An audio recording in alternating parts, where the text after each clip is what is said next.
Third man on a long leg. We're ready for the first ball. Caddick to Elahi.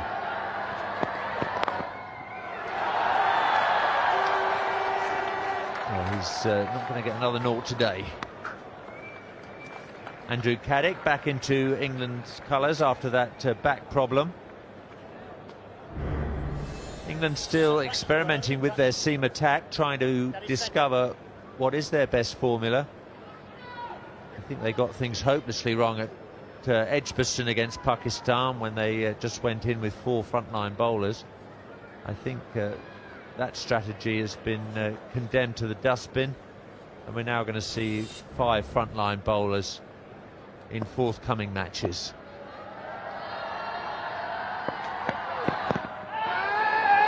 Big shout from behind the wicket, very little from the bowler.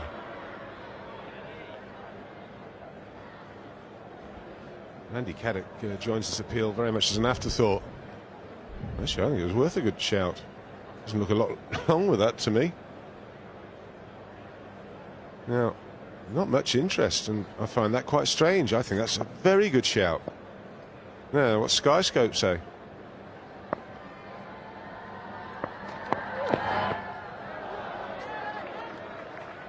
Have a look at the Skyscope. This is the skyline, so that tells us whether it hits him outside the line. It doesn't. It hits him in line. Now, the thing that the umpire, Andy Caddick, didn't seem interested, so whether he thought it was going to go over the top. Umpire Ken Palmer, he wasn't interested. Scope says it would have hit leg stump. There you go. Amazing that the bowler hardly appealed, Ian, wasn't it? Very strange. I'd have been screaming.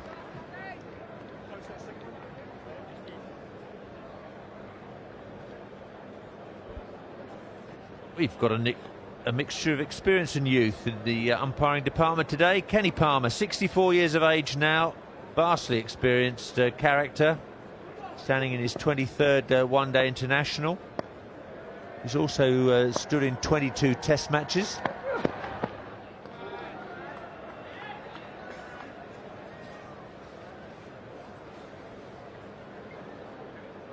Neil Mallender, standing in his first one-day international today, played for Northamptonshire and Somerset, and twice represented England in tests. That was against Pakistan back in 1992. This is just his third year on the first-class list, so that's a feather in his cap to be standing today. Good ball from Caddick, just a single off the first over.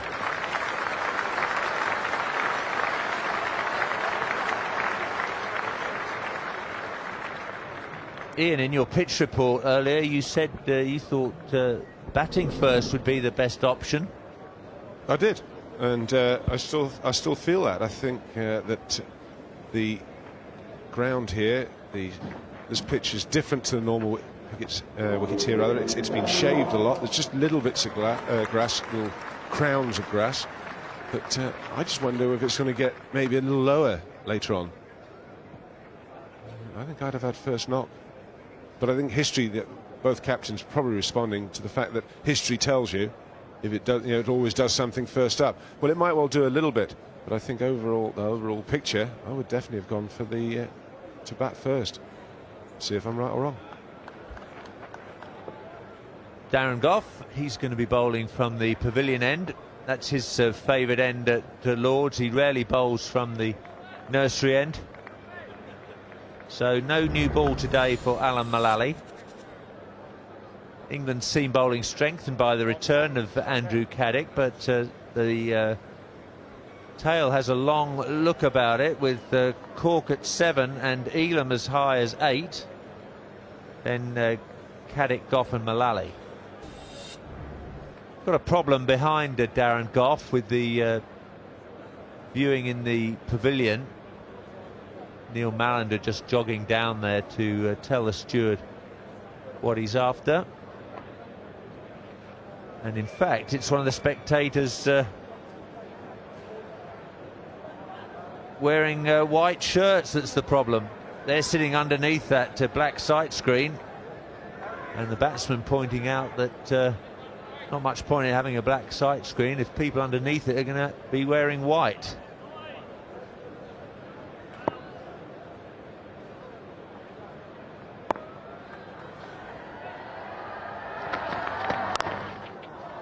the MCC members are allowed to remove their jackets when seated in the pavilion, but when they're moving around the pavilion they have to have those jackets on.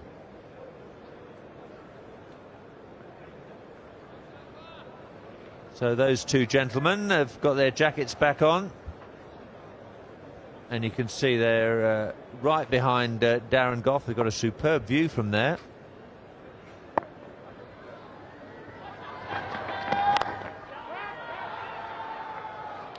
Freedy sent back by Elahi. Dominic Cork with the fielding.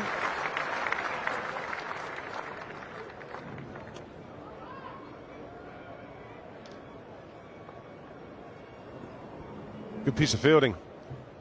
His left-hand side, so he had to get to the ball, picked it up with his left, then changed hands and got the throw away. It's good stuff.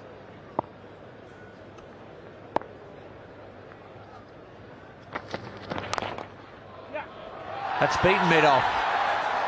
A much longer chase for Dominic Cork.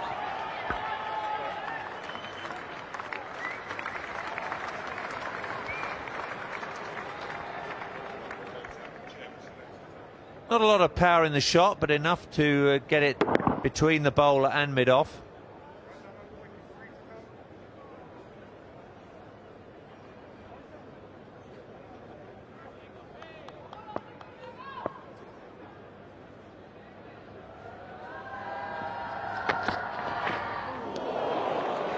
Extra pace from Gough. Darren Gough prides himself as being one of the fastest bowlers in the world. He hasn't registered anything like Lee or Akhtar in this tournament yet. But that was a quick delivery.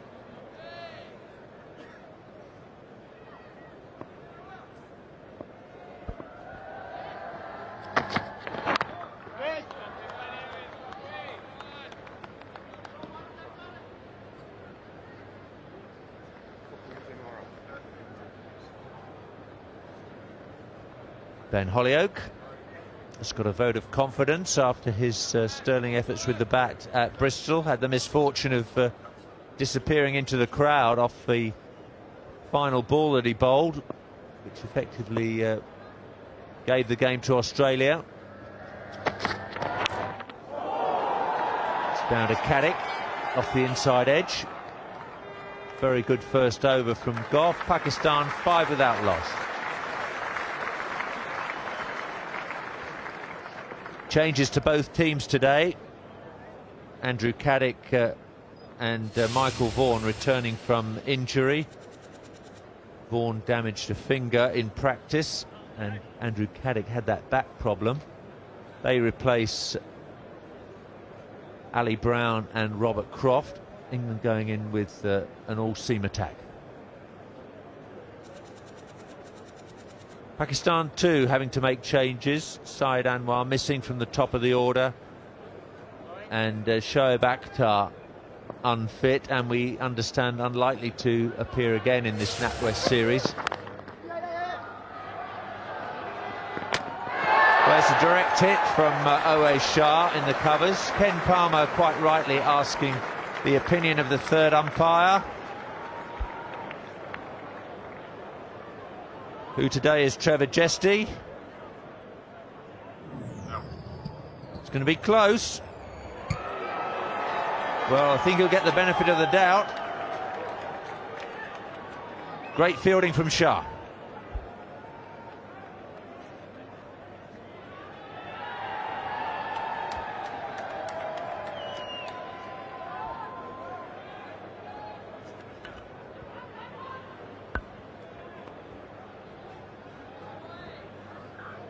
Trevor Jesty taking his time, but now he says not out.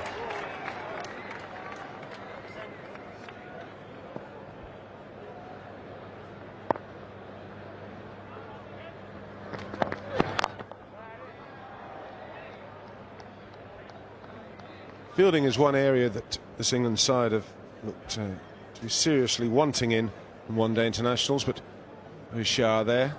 Excellent piece of fielding. You've got Ben Hollioake. Backward point.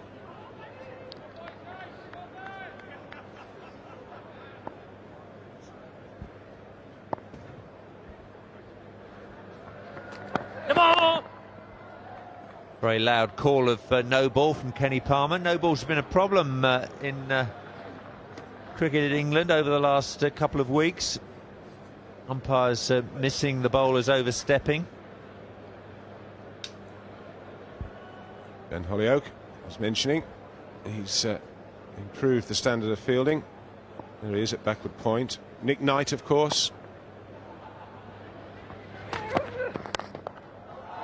That's beaten Elam at mid-on. A run away for at least 3.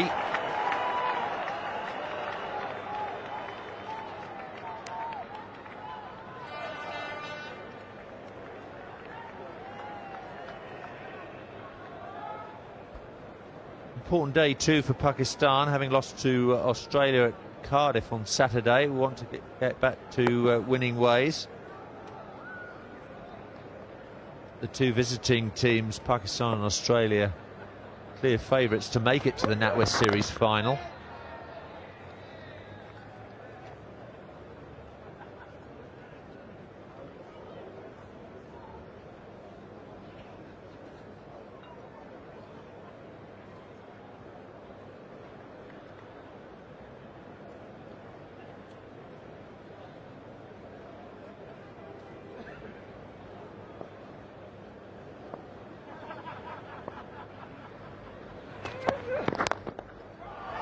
Paddock again drifting onto leg stump. That's uncharacteristic.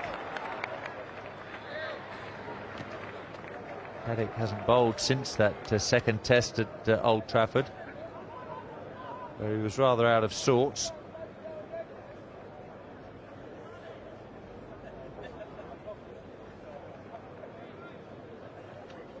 The fact that Caddick and Goff have got the new ball makes Alan Mullally's job more difficult.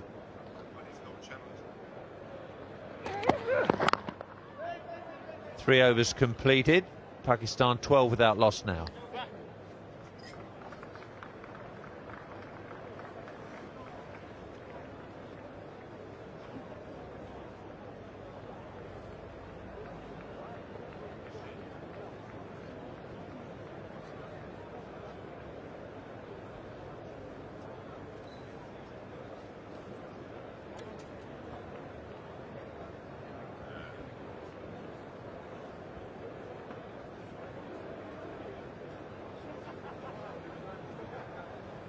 Crowd is streaming into Lord's. A lot of people have missed the 10:45 start. 18,000 tickets sold in advance for today's match, so there's plenty of room here if you want to come along.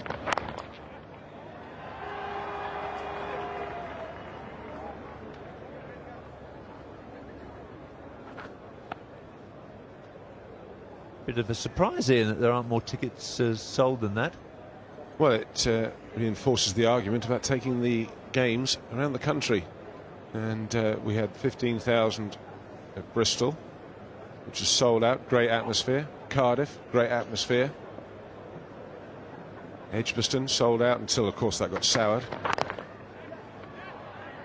towards the end of the game. But again, full houses. And I think that take it out to the regions. London gets plenty of sport. Test matches and one-dayers and the final and what have you. Why not play at places like Chester Street, where you'll fill it?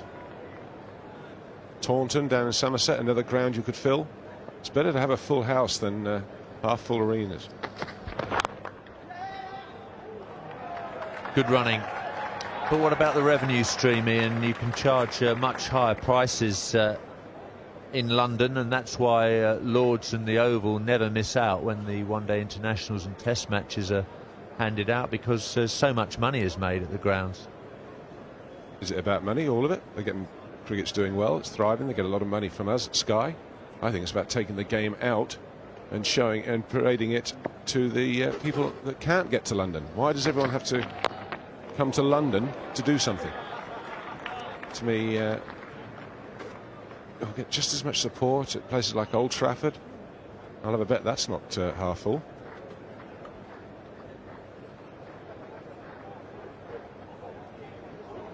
Neil Mallender just pointing out to Darren Goff where that front foot is landing.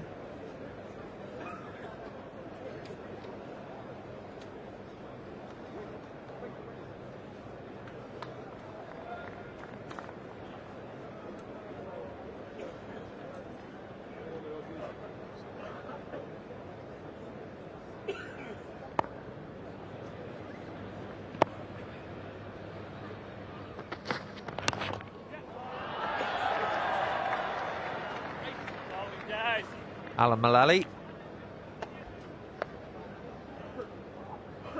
Bowled very well with the new ball, Alan Mullally. Tougher task today. He's going to have to bowl in the middle of the innings.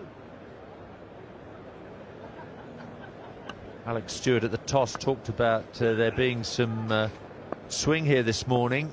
He noticed that in practice, but Mullally hasn't got the new ball.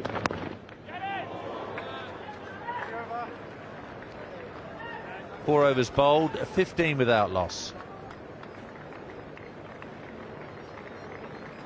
Darren Gough 2 overs for 7 and Andrew Caddick 2 overs for 8. So Shahid Afridi has not been allowed to break free yet. He's faced 15 balls for just 5. Salim Malai has 9 from 10 deliveries faced.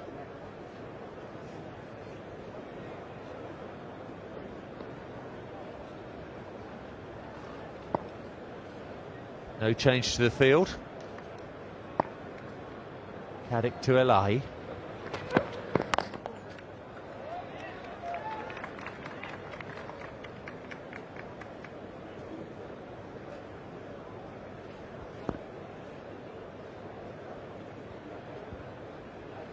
Ian, what's your fear about batting second on this pitch?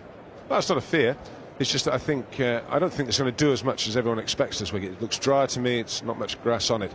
I just feel that the ball might not come on quite so much. Might actually get slower, a little bit slower as the day goes on, especially if the sun does break through. We get some sunshine on it, and it's just I think everybody automatically thinks, quite rightly with justification, that if you win the toss at Lord's, you stick the opposition in.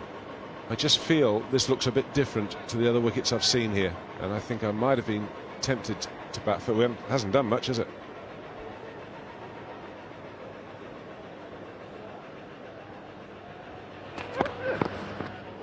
And those cracks aren't going to play any part in a one-day game? I don't think so. I don't think they'll make much difference at all. I don't expect them to open. I just feel sometimes take a little bit of the pace out of the wicket.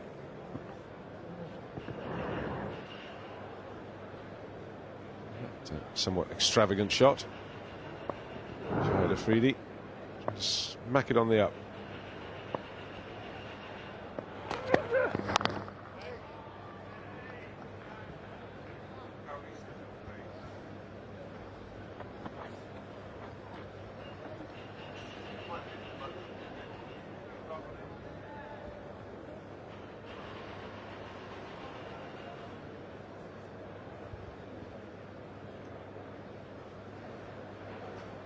Caddick will be proud of that economy rate.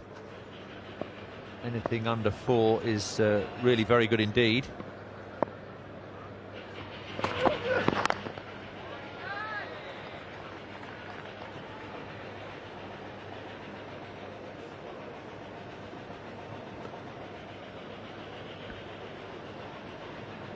Well, Caddick's been back on the button, apart from those couple of deliveries that drifted into leg stump.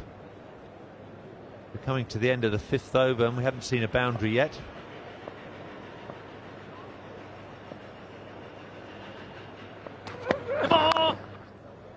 No ball.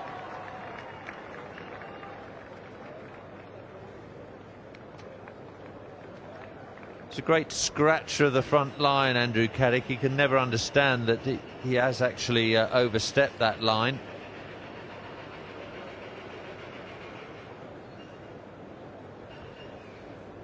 It's a no ball. In the story, the line does not belong to the bowler, it belongs to the umpire. It's a no ball.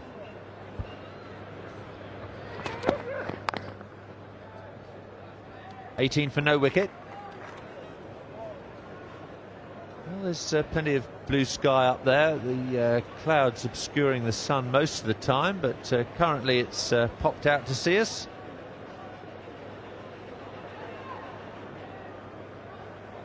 Shahid Afridi on strike.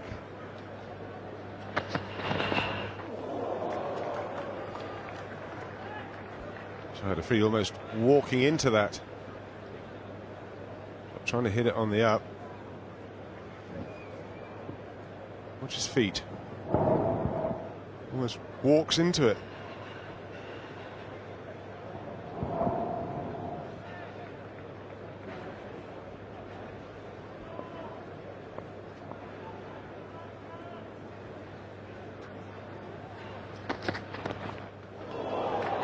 Beaten again.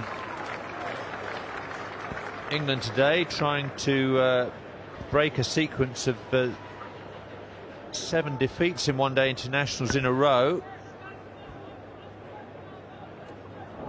Well, he's not done anything, it's not seemed or anything, it's just not getting himself into a very good position. He's almost standing from where he is and wafting the bat outside the off stump.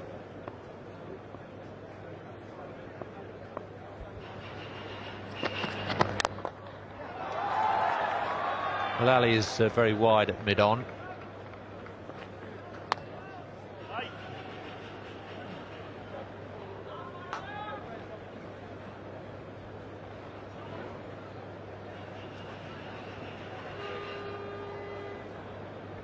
Darren Gough, ever present for England in Test match and one-day international cricket. He'd be hoping that central contracts can extend his career.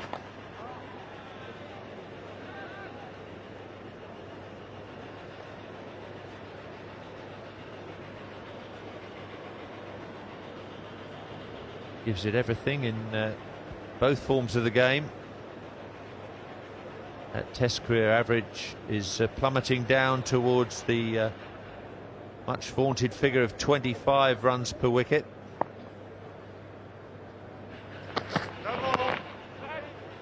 Another no ball.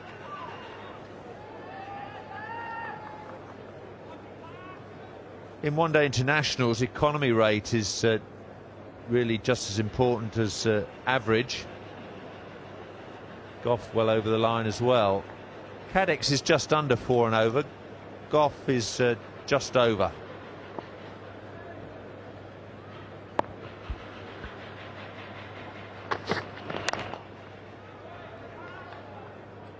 Mullally again.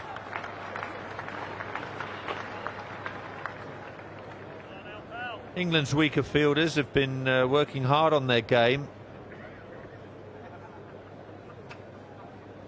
Duncan Fletcher preaches the gospel that there are 3 disciplines in cricket, and if you aren't able to contribute in one of those disciplines, you've got to do all you can in the other 2.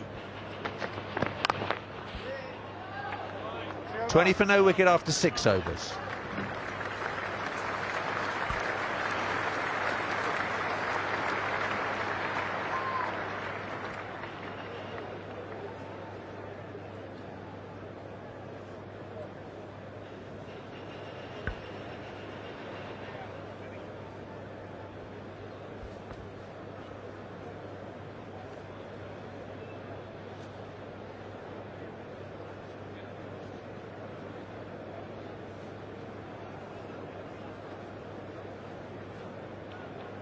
Six overs completed, 20 runs scored, no wickets down.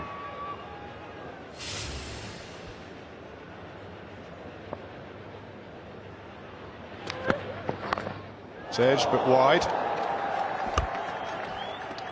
There'll only be 2 runs there. I'm trying to get the ball down at third man area. I don't think that was off the face, so I think that was a genuine edge. Wide of Nick Knight. Good seam position. Yeah, he's just thick outside edge.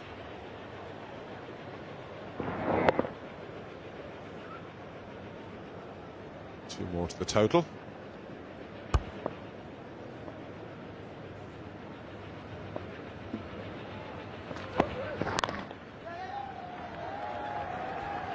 Single.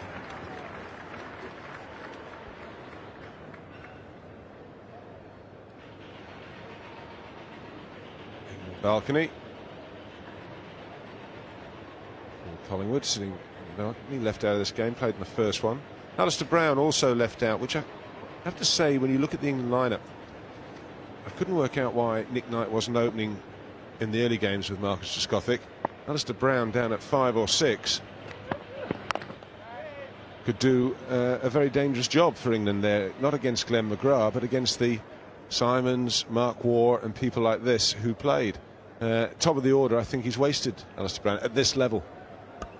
Well, it was obviously a change of plan, Ian, because when the one-day squad was announced at the press conference, England said in no uncertain terms that Ali Brown would be batting in the middle order at number 5. But when it came to the first game, out he trotted at the top of the order. It's a little bit strange, isn't it? I can't quite understand why the way that England have treated Nick Knight in the one-days over the last year or so. He's one of England's best players at the game. He can add something to the fielding. He's averaging over 40. Well, England haven't got a great deal of batsmen lined up that can do that. And an average of almost 41 and a half. Angled down to third man.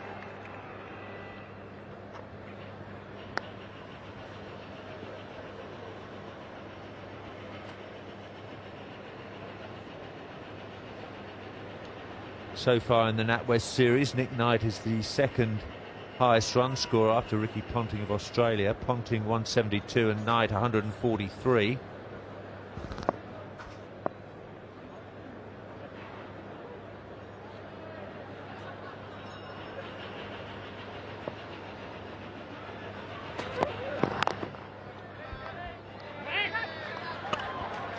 It's well done by Andy Caddick. 4 overs for 15 for him. Goff's bowled 3 overs for just 9 runs, 24 for no wicket.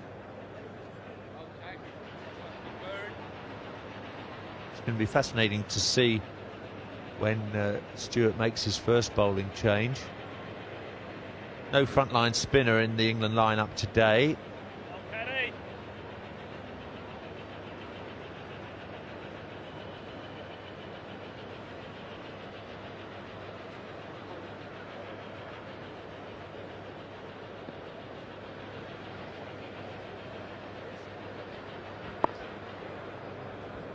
Goff to Eli.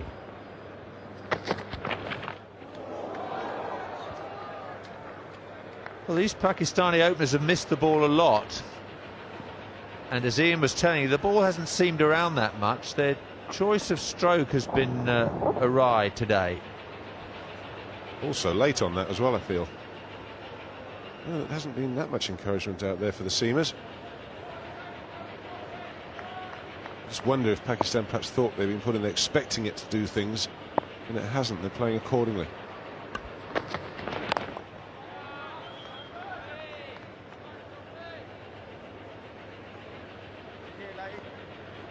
This is a different approach from Pakistan, with Afridi and Anwar at the top of the order.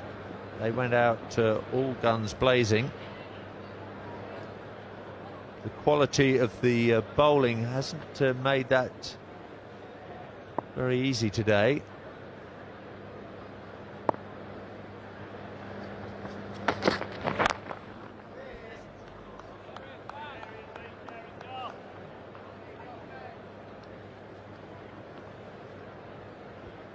There are plenty of bowling options for England. Expect to see Malali next. Then there's Corker Elam and Ben Hollioake as the 6th bowler, Michael Vaughan the 7th possibly, and Marcus Trescothick another alternative. That's beaten Malali at mid-on.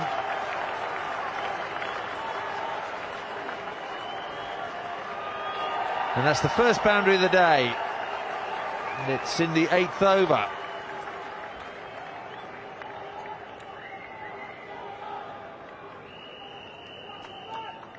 Sunlight timing this well.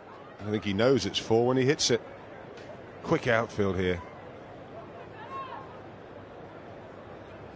We'll go up the slope. First boundary of the day.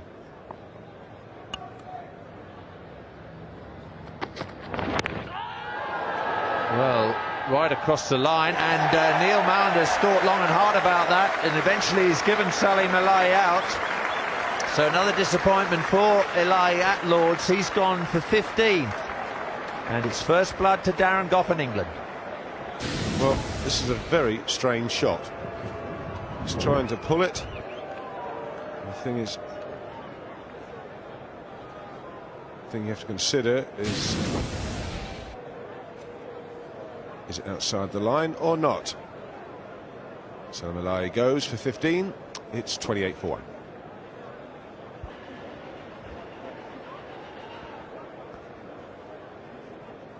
Yusuf Yahan has been promoted up the order to number 3. He made 91 not out at Cardiff in just 103 balls, so he's in good form. He struggled at the start of this tour against the counties and in the first test match here at Lord's.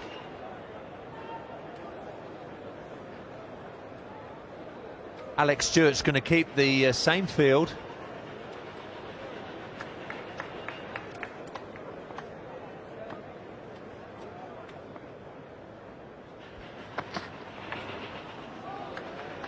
End of the 8th over. Pakistan 28 for 1, and the man they've lost, Salim Elahi, adjudged LBW. Neil Mallender giving the decision. But Ian Botham, was it a good one? Well,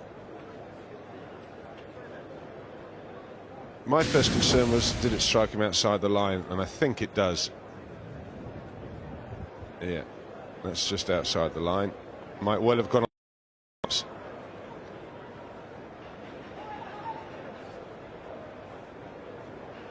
Just clipping the off stump, so all in all, probably a little unlucky, the batsman. Certainly outside the line. It's going to be Andrew Caddick again from the nursery end. Time for Ian and I to take a break. In the commentary box now, Jeff Thompson and Paul Allott.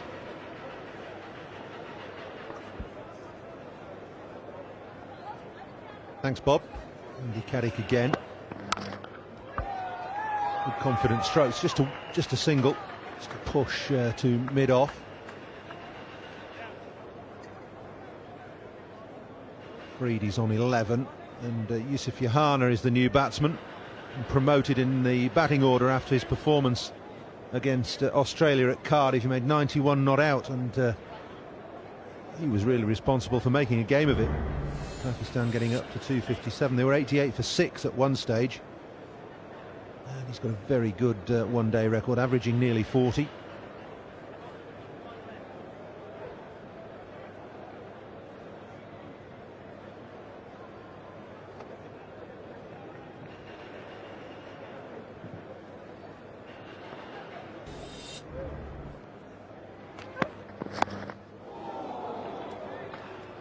I don't think this pitch has done as much as England would have wanted it to do, or thought that it was going to do, Tomo. They put Pakistan into bat. It's hardly seemed at all, and there's not been an awful lot of bounce. Caddick getting the odd ball to bounce, but he will. He's 6'5" tall. No, it's well, it was a little bit overcast too before the match started. Maybe that bluffed them a little bit. It's lifted now, and I think that does nullify a bit of movement too here at Lord's. But it had that tinge about it too, just from side on. You sort of look at it and it looks a little bit, greenish, not white brown that you usually see for a one-day pitch. But maybe that influenced them a little bit too. And if it's going to have anything in it, I'd say it's got to be first up. Yeah, Ian Botham in his pitch report said bat first, put the runs on the board. There are one or two little green crowns of grass. You can probably just pick them out there. But they're very small areas, about the size of an old half crown or 50p piece.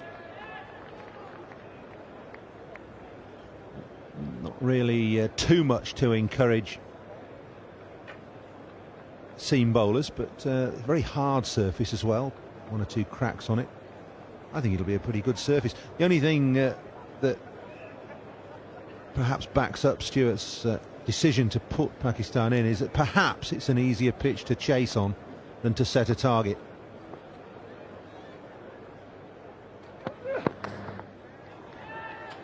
Good steady stuff from Andrew Caddick, who's back into the side after his injury woes, slight back strain.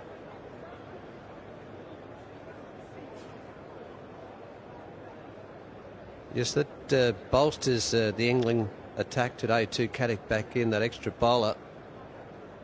They've just lacked that in the last, well, couple of games that they've had. Been a bowler shy, a front line bowler.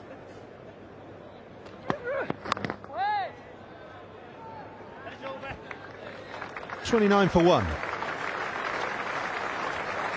Good over from Andrew Caddick, good steady over, just a single from it.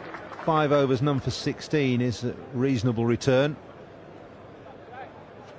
Last year in this NatWest series he got through 8 overs invariably in his first spell. It's always good for an opening bowler to get a few out of the way early on. Yes, well, the other day too against Australia, you ran out of bowlers, well, main bowlers at the end too, didn't it? That didn't help right in those final couple of overs. That'll change here today, obviously.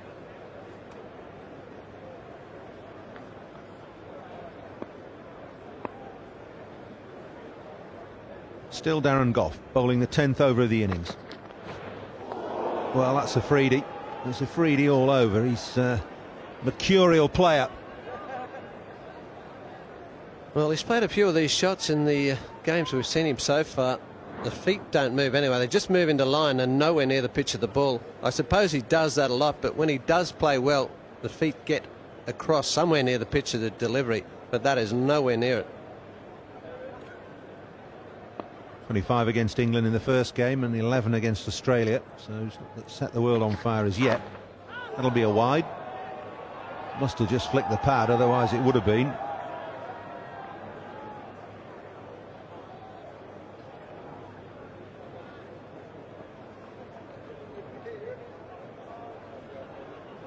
...11 not out from 27 deliveries this morning.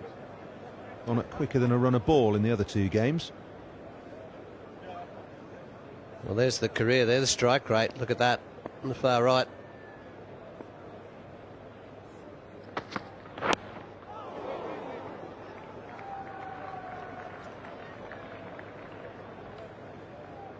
Darren Gough just getting that to come back down the hill, using the slope here at Lord's. The slope will bring the ball back into the right-hander here when you're bowling from the pavilion end.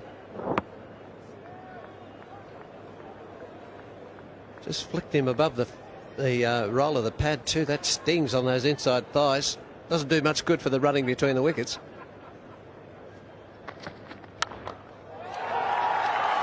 Forced through the offside. It's not timed. Still kick outside half of the bat more than anything. Get a Freedy a couple.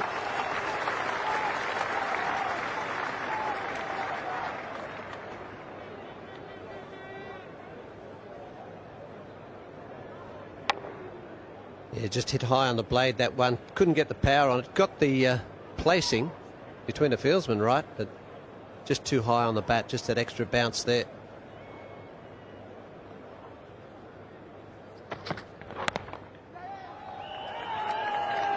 It's good running. It was in the gap, but extra cover away to Shah's right.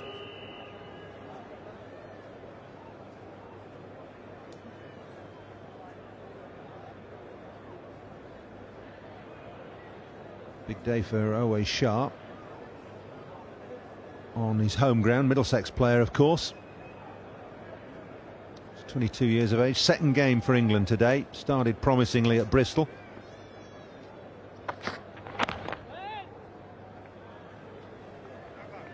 Just 3 off that over. 32 for 1 from 10.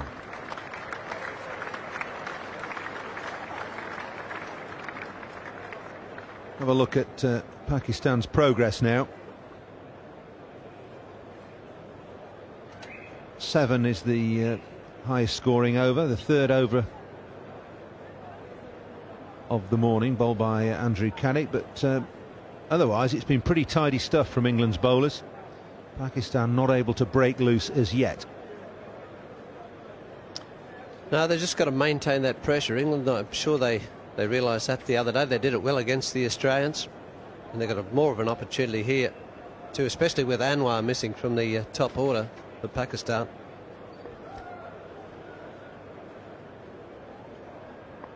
Caddick again from the nursery end.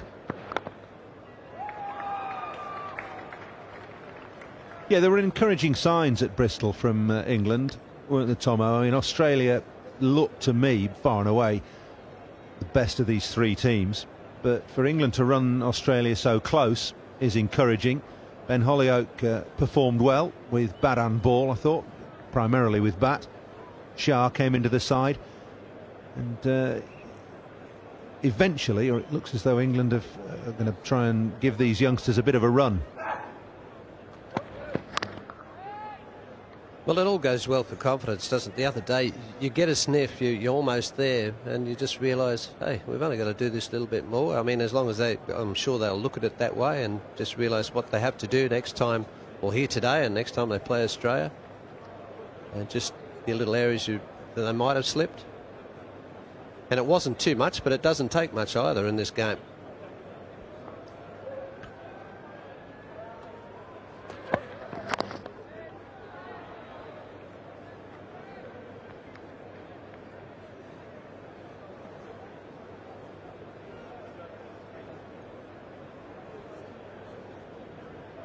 Robert Croft on the left, Ali Brown, along with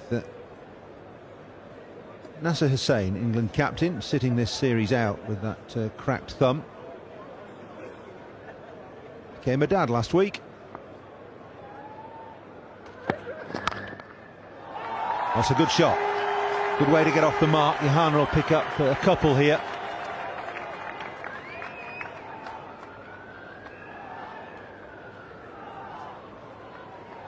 Well, that one was almost there for the picking. He wasn't quite quick enough. Didn't get onto it. I thought this was probably a 4-ball. It didn't move his feet again. Just played it from the crease. See that step I'm talking about? It's nowhere. It's just across the crease, not at the ball.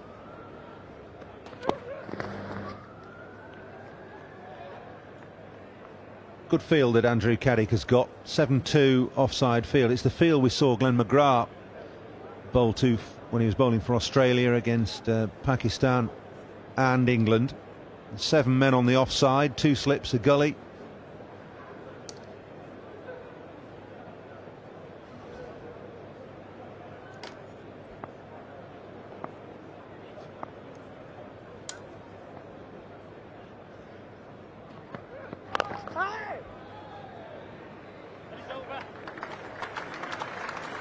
It's 35 for 1.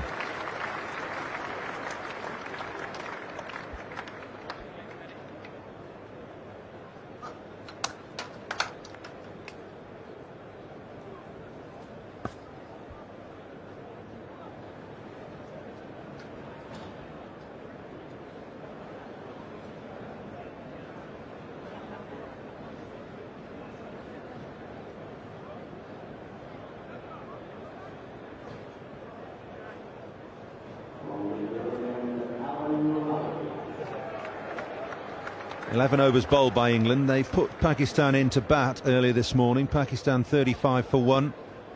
Shahid Afridi's 15 and Yusuf Johanna 2. Salim Ilahi the man out for 15, unluckily so as well. Adjudged LBW to a ball that hit him outside the line of off stump, and he was playing a shot. First bowling change of the morning. Alan Mullally coming on to bowl his left arm fast medium from the pavilion end. 2 slips in attendance and right on the spot. It's good running though. Yes, he's done pretty well so far, Mullally, in the 2 games that he's played for England. 1 for 44 in the first match and 1 for 50 in the second. Damien Martin and Afridi, his wickets in both of those matches. They're both pretty steady. I think not having the left-hander up the top of the order here will help England too today, bowling to right-handers at this early stage. Good decision. Good decision to say no there. Johanna wanted a single. Afridi said no way. That's a good job because Shah was in very quickly. Well, it was a good call, wasn't it? He's taken off there. No way in the world. There's about half a run in this. The non-striker realised that.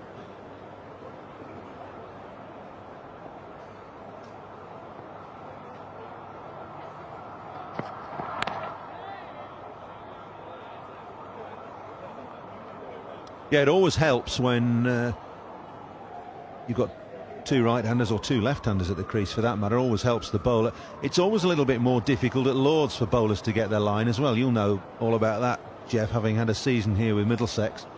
It's not the easiest ground in the world to bowl on. No, it's a funny ground. I always prefer to bowl from the pavilion end. I've never had much of a trot from this end here, the nursery end. So the end that Mullally bowling from now is the one that I'd preferred, and I think most fellas, I know Goff, you prefer. I've seen him bowl well here. I've seen McGrath bowl well from that end. Well, I think you're right. It's the pick of the end. It's why Darren Goff enjoys bowling from the pavilion end so much. You're always at the batsman, I think. Got a chance of nipping it back down the hill, and if you can get one to go straight on, it always confuses.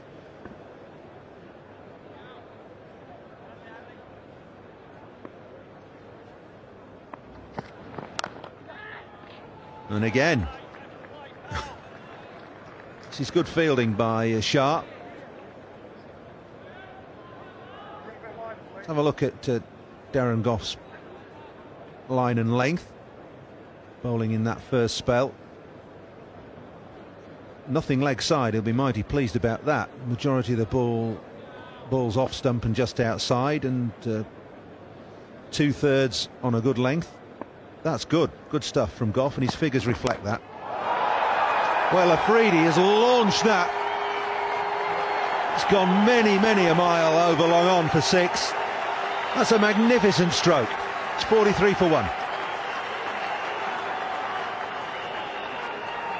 Well, they're pretty happy with that, aren't they? The Pakistani contingent here. Afridi's brought a smile to his face. Just look what he did to this last delivery. And that is typical of Afridi. Tie him down, you think you've got him done, and then the last delivery, see you later. Yeah, we'll not bother about these short singles, he thinks. Won't let me get those, so I'll launch it into the crowd. Much more fun.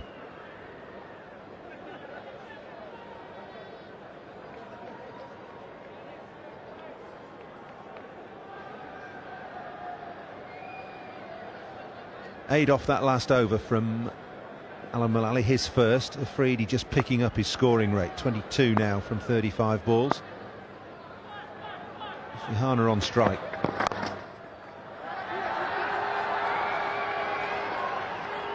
Well, there's the single. Let's turn it into a 2 now. The fine leg, big area to cover down there. This ground not quite round in shape, more elliptical more than anything. And down in that corner there's a long chase in for the fine leg. Well, Caddick's bowling to his 7-2 field, and he's fallen into the trap of bowling too straight to Johanna. He'll work the ball away on the leg side. It's just too short, that's all. Worked away off stump. He's crashed that away backward of square. He'll only get a single though. It's gone to a square third man.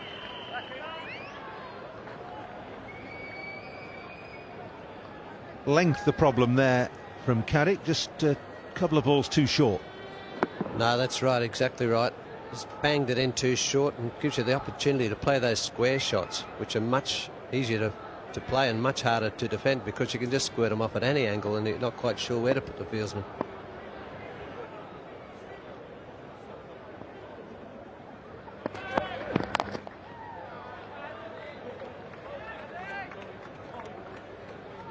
Better from Caddick, much better length.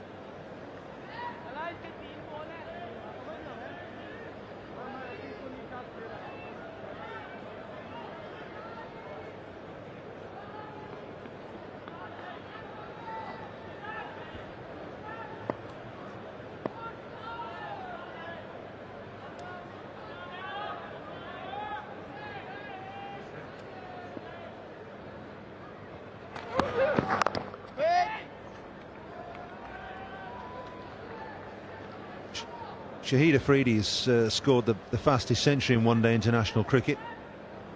He did in Kenya against Sri Lanka. Just 37 balls it took him to get to 102. I was there. He just kept launching everybody straight out of the ground. It was a stunning innings.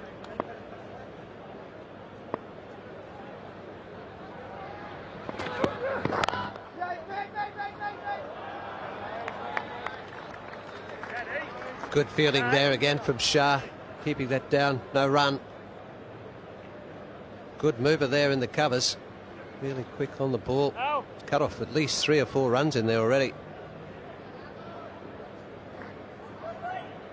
And that 102 was his first innings for Pakistan in one-day international cricket. He played against Kenya 2 days earlier and then opened the batting. 102 in your first innings for your country off 37 balls.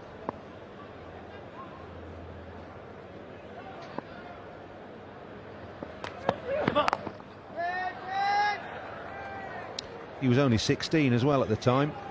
It's not a bad effort. 46 for 1.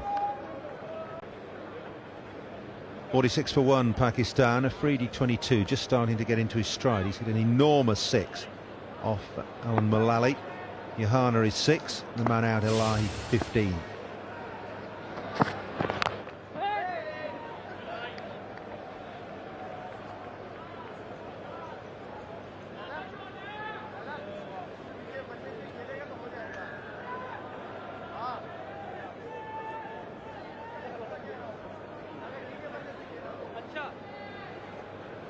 Still a pretty good start here from Pakistan too as well. 13 overs, 46.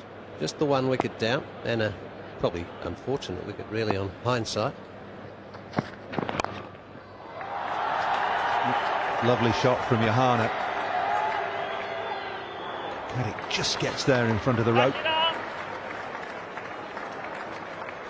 Very strong through the leg side, Johanna.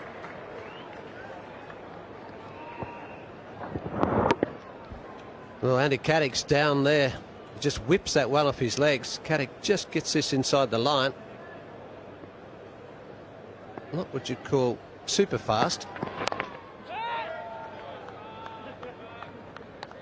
Now Mullally's going to have to watch his line here. He's bowling to a 6-3 offside field. He's bowling over the wicket. The slope will bring the ball back into the right hander. If he bowls it too straight from that line, there are so many gaps on the leg side. There's just the 3 fielders. There's just mid-on here and square leg there, so big gap through between those two, and a huge gap behind square as well.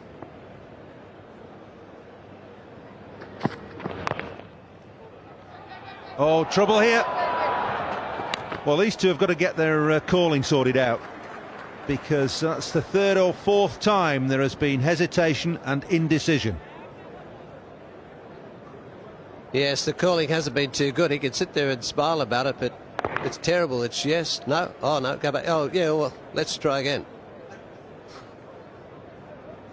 It's a bit like numbers 10 and 11 running together, this.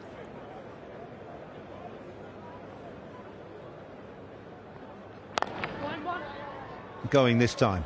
That's okay. Aaron Goff doing the fielding after a bit of a misfield. Now then, Afridi on strike. This is what he did last ball of last over to Alan Mullally. Yes, he bowled a pretty good over, and then the last delivery, over she goes. A big hit, that one. Down the pitch. Mullally dropped it in shorter, and of course that's probably not the good thing to do. You've got to bowl it right at the base of the stumps. Pretty hard to hit him over the fence then. Easy to save from up here, but...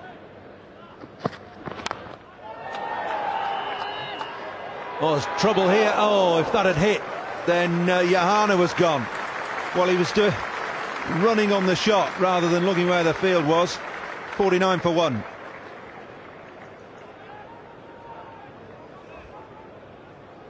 Well, they're laughing out there. I don't know what they're laughing. I think the only reason they are laughing is that they're still out there, but it's through no fault of theirs.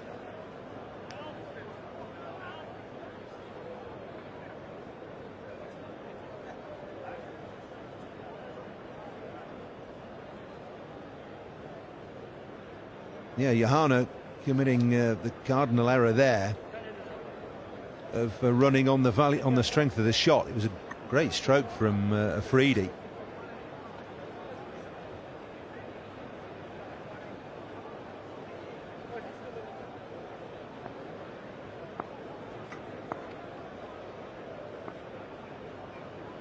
Fifteenth over beginning. Well, how much There's It got to be a run continues. out. This is a circus out there at the moment. I mean, there's just no confidence hitting the ball and running and the ball at the other ends. Well, I don't know. There's just no communication out there at the moment, I'm afraid.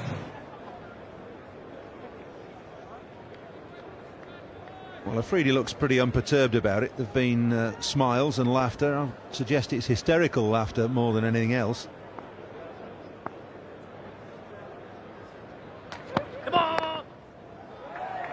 No ball. And the single brings up the 50.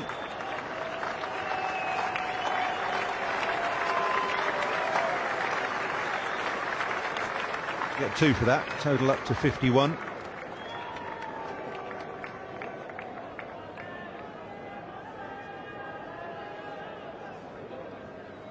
In the 15th over, the 50 comes up for Pakistan. Nice steady start for them. Good conditions out here for batting. England winning the toss, opting to give Pakistan the first use with the bat.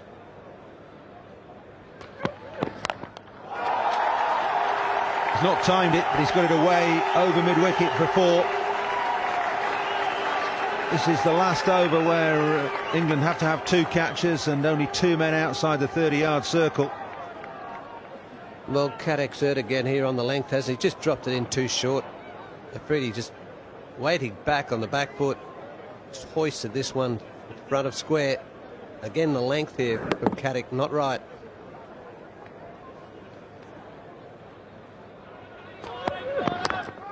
It's well bowled.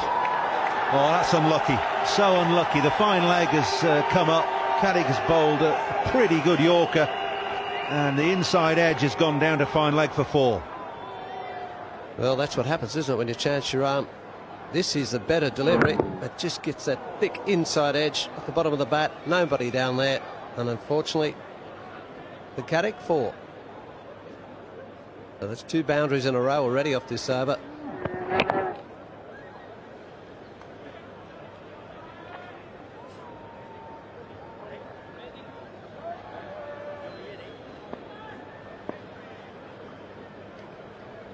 Ten off 3 balls so far in this over. It's better.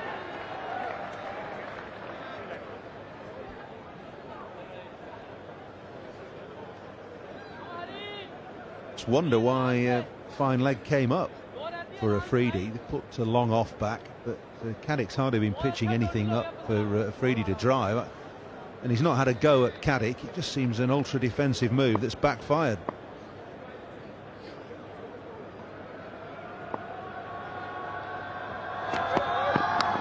Edged and gone. It's a fairly soft dismissal in the end, but Caddick just got a little bit of extra bounce. Afridi looking to steer it down to third man, has been snapped up at slip by Trescothick. It's a good wicket for England because Afridi was just starting to look dangerous. Yeah, it's a good delivery here from Caddick. Not a good shot from Afridi. Just cramped for room there. Tried to force it, hit high on the blade, and then through to Trescothick at first slip there. Very simple catch. Motoring along, so the second wicket down for 59.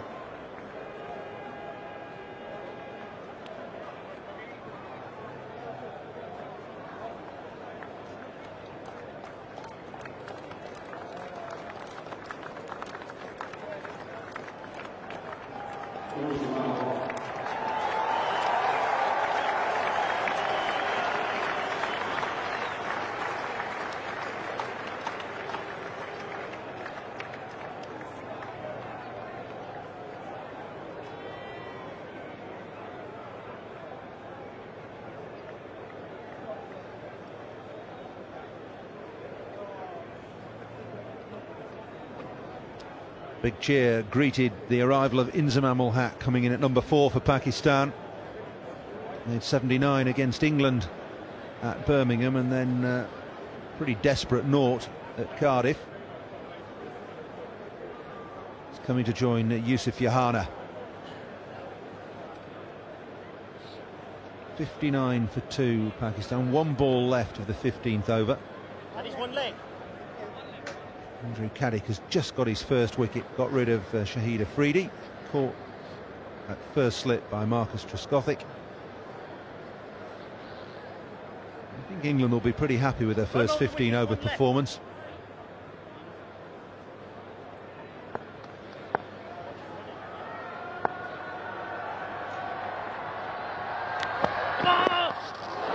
It's a snorting delivery, it's a no ball. Smile from Caddick. I suppose you think it's worth bowling the no ball just to unsettle Inzamam. Well, it did surprise him, did it? Just jumped off this pitch. Just what happens with that extra height of Caddick there. Well, explodes out of the pitch, that. Jagged back too as well. The no ball just over the line. But not all that short, really, and jagged back. Surprised Inzi. Oh, bowled him round his legs. Inzamam has lost that completely. Unsettled by the first ball that he faced that wrapped him on the gloves. Caddick has followed it up with an absolute peach of a Yorker, and Inzamam has lost it completely. Out second ball yet again. Naught. Well, fantastic over here from Caddick. 2 wickets in this over, and then that one there, Inzamam leaving the field now. And Naught, absolute beauty. Just look at this, he doesn't pick it up whatsoever. Straight at the base of leg stump. And Caddick was over the moon as the rest of the England side. So he leaves the field for 0, and that is a very big blow by England. Inzamam makes a forlorn way back to the pavilion. Naught on Saturday against Australia, and that was really his own fault. This time it was a superb piece of bowling by Andrew Caddick that has undone Inzamam. Snorter of a short ball, leapt at him from only just short of a length first ball, followed by the perfect Yorker. Yes, that was absolute 2 beauties there. That rearing shortish delivery first up did unsettle him, and that second one, the Yorker on leg stump, he just didn't see that at all, but perfect delivery too as well, right at the base of leg stump.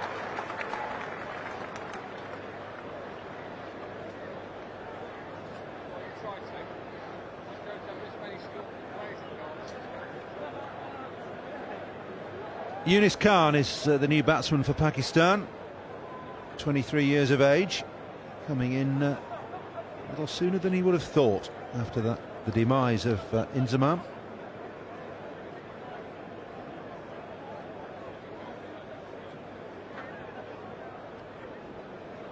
Nine against England, 13 against Australia. He's got some work to do. Inzamam out of the last ball of the 15th over. Pakistan 60 for 3. To take you through the next half hour or so, Michael Holding and David Gower. Baseball. Big hand for Andy Caddick as he goes down to his position at long leg in front of the mound stand.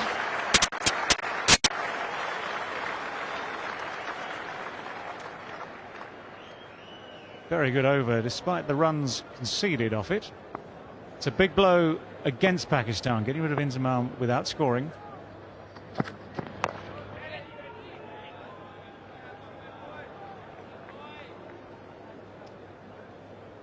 Two wickets in the over. Shahid Afridi first, who'd been his usual aggressive self. Straightforward catch, relatively for Trescothick, followed by this, which Inzamam still hasn't seen.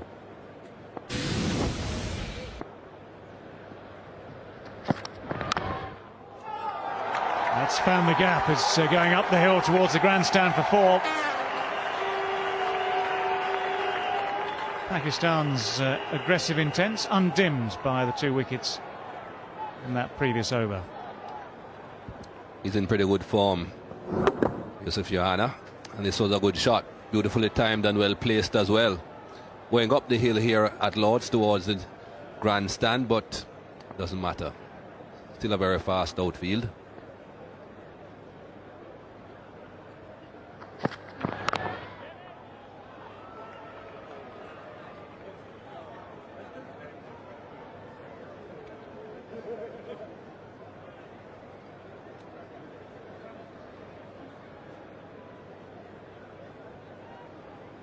Three wickets down for Pakistan. Just 15.5 overs gone. They have to try and put a partnership together here if they're going to get a respectable total.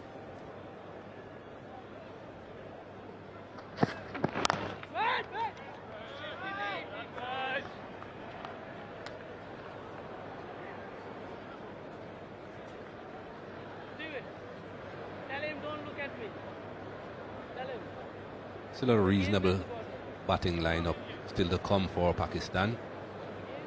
Abdur Razak was slated to come in at 3. Yusuf Yohana having a problem with something.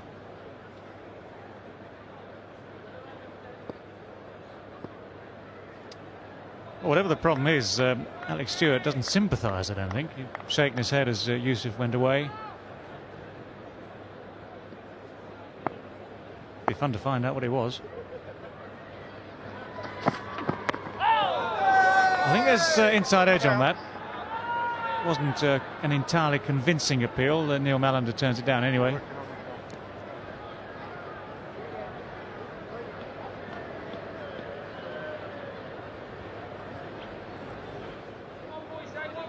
Has to make sure he pitches it in line for a left-handed bowler bowling to a right-handed batsman and straighten it.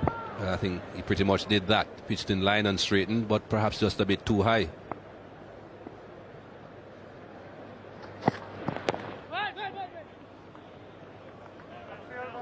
Just the one boundary from that over. It's 64 for 3.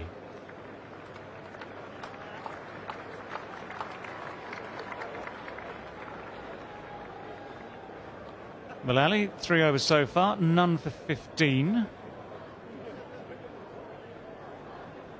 Just this appeal in that over just past. Does look high from there, that's for sure. And with the Sky Scope, you can see just how high it was. Clearly going over the top, according to our computer graphics.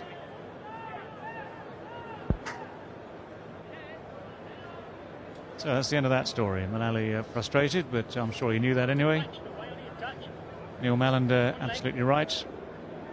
Pakistan 64 for 3. Have had 16 overs out of the 50 in this innings, and Andy Caddick resumes at the nursery end with 2 wickets in his last over. And just about to start his 9th over. That's the pattern for Caddick. He tends to bowl out early in these one-day internationals. When he plays, that is.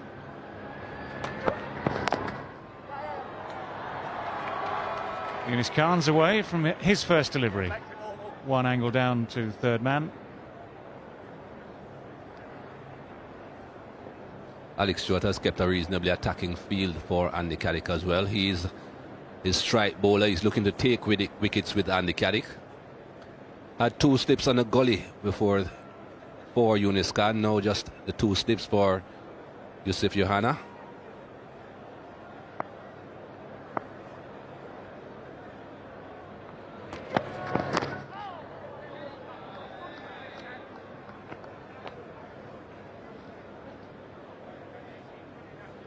Pakistan have changed their all around today for various reasons, partly to do with injuries. For instance, Saeed Anwar being unavailable. Next in line then, Abdur Razak, who, as Michael Holding was saying, has been up at number 3 so far in the first couple of games they've played.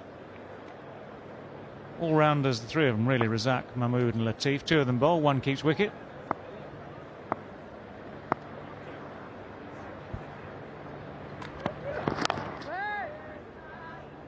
And that's one of the points, of course. Whenever you consider the state of an innings when Pakistan are at the crease, 65 for 3 might indicate England having just the better of things so far, especially that wicket of Inzamam.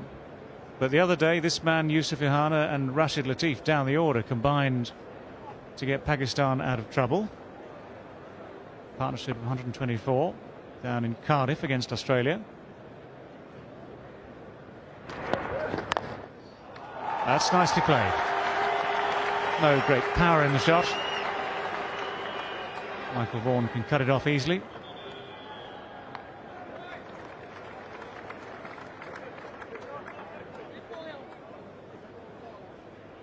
With the 2 slips in place, Andy Caddick will be tending to pitch the ball reasonably well up to the bat.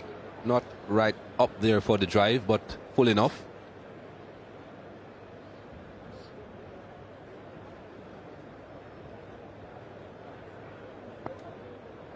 Pretty slippery inside the crease there. Still managed to get back for the second.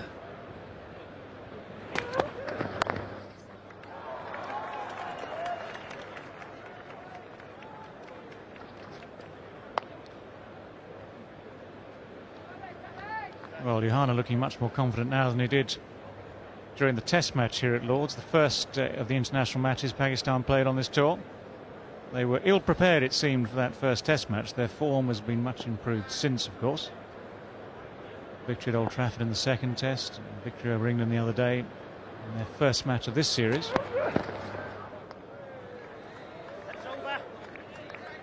.68 for 3.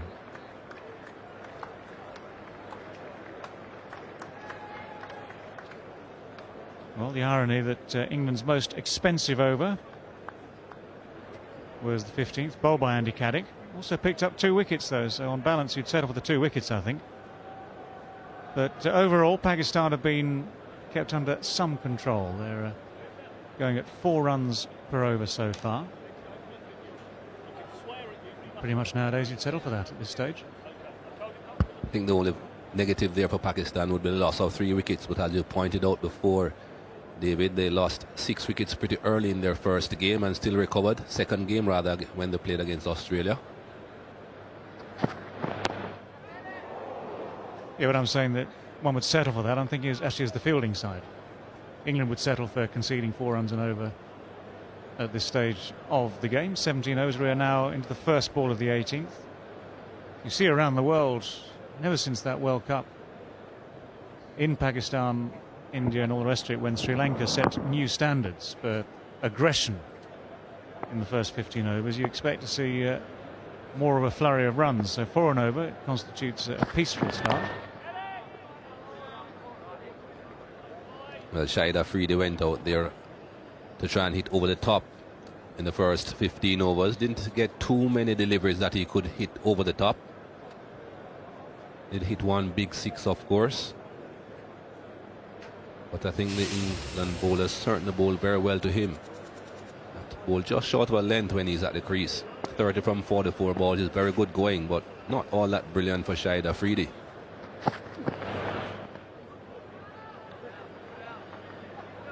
He's certainly accustomed to going at a much quicker rate, Shahid Afridi. Tried his best to stay at the crease when things weren't going very well for him.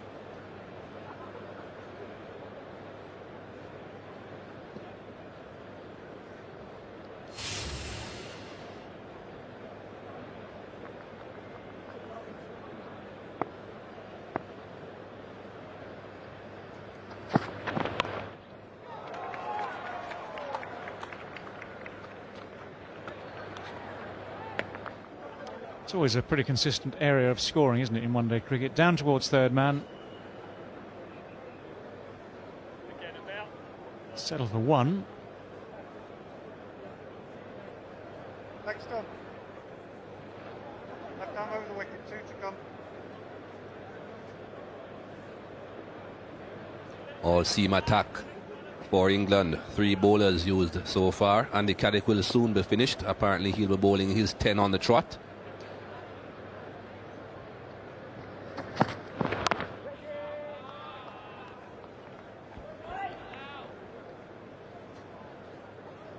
Not really matching Andy Caddick for pace, Alan Mullally. Mid-70s, but bowling a pretty healthy line and length.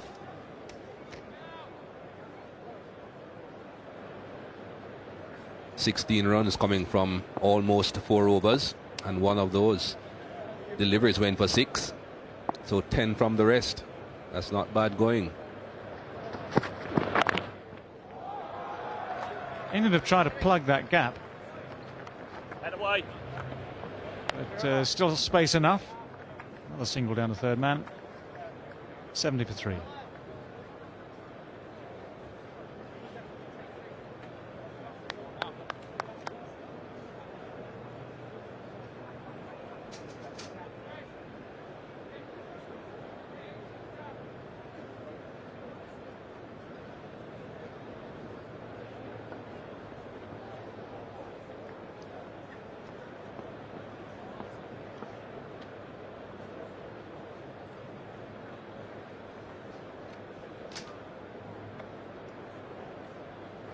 Andy Caddick is definitely going to bowl out his allocation of 10 overs.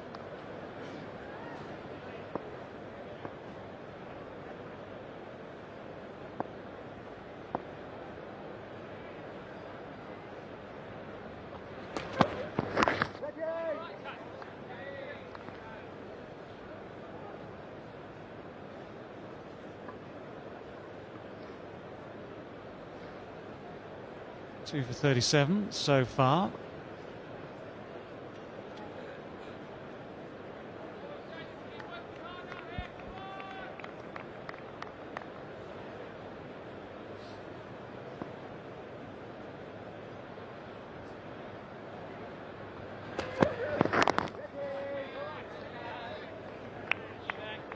Nice and steady Andy Caddick. Line just outside the off stump.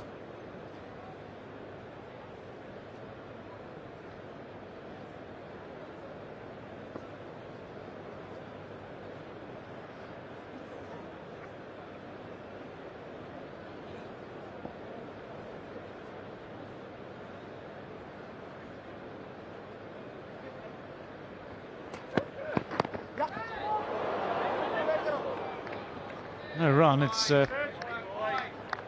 Michael Vaughan.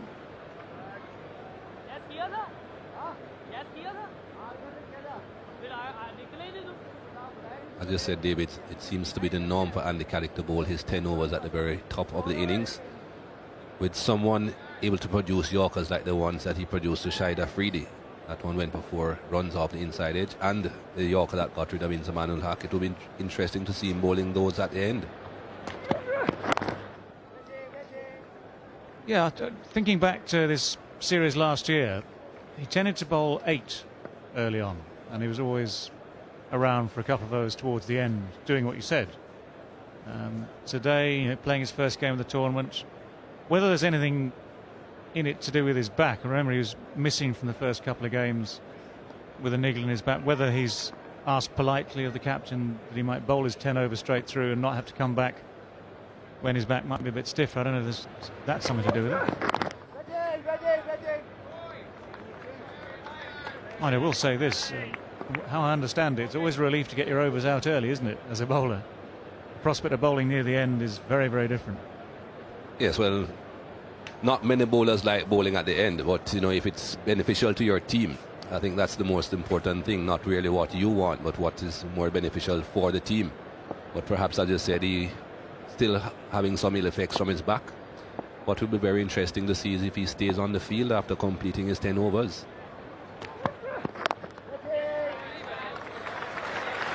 Well, it's a maiden, the first of the day. Nice way to finish your 10 overs.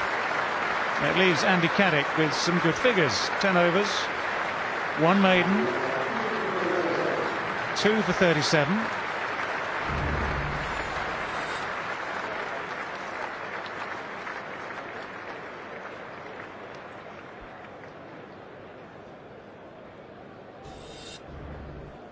And the wickets to his name, those of Shahid Afridi, caught at slip by Marcus Trescothick. Seemed to hang in the air for some time, actually. And then the Yorking of Inzamam ul Haq. Inzamam unsettled maybe by his previous delivery. Certainly not picking that one up. Delight for Andy Caddick. Good job done this morning by him.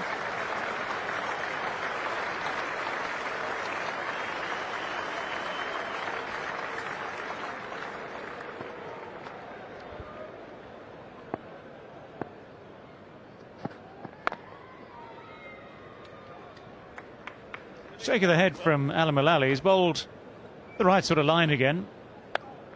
That's his pretty consistent line there, just on or outside off stump.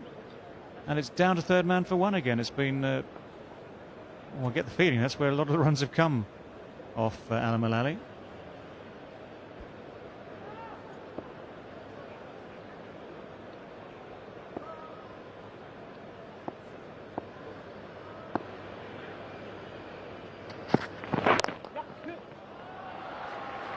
Quick call of 2 from Yunis Khan.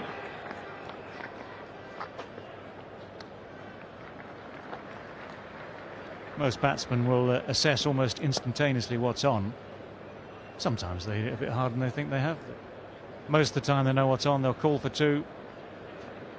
Unless the ball starts to pick up pace down the slope on a good day. A shot like that is always going to bring 2.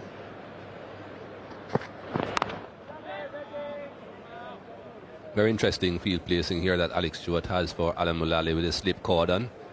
He has the normal first slip, then another man at perhaps what you might call fourth slip. David Goh was saying earlier on that he was perhaps trying to cut out that shot down into the third man region, but that man is also acting as a catcher. Alex Stewart still looking to take wickets. He knows his batting lineup is fairly long. Off the back foot and away up the slope again.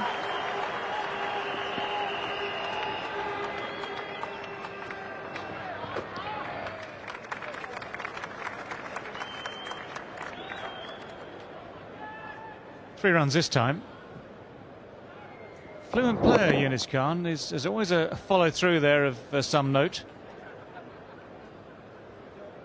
I think he's actually, enjoyed watching him so far on this tour. He's been a bit unlucky at times too with his decisions.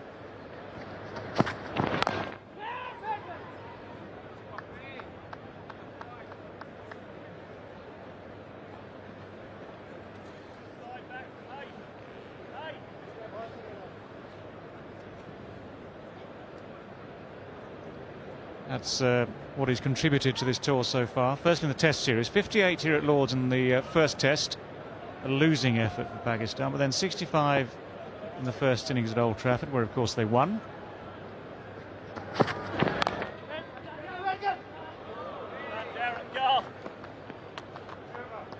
A lot of negotiation and renegotiation out there with the running. It's one of those ones where I'm sure they'd have got the one if they'd gone together and straight away. And it's certainly the subject for discussion now. I think that is exactly what Yunus Khan might be saying to Yusuf Yohana. Perhaps if I had gone a bit earlier, Yusuf Yohana is absolutely sure that there's one there.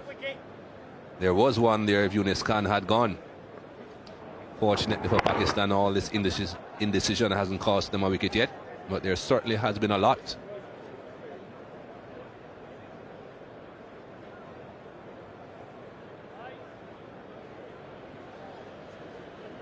"20 overs gone, and Pakistan 3 down now for 76. Yohana is very much a key man here for Pakistan. On to 19 so far from 41 deliveries. It's not an electric pace he's setting, but it's far more important for Pakistan that he hangs in there and is around at the crease until the end of the innings if possible. Dominic Cork now then from the nursery end, taking over from Carrick, who's finished his 10 overs. And that's well placed. Chase for Elam. I got it. 3 more runs for Yunus Khan.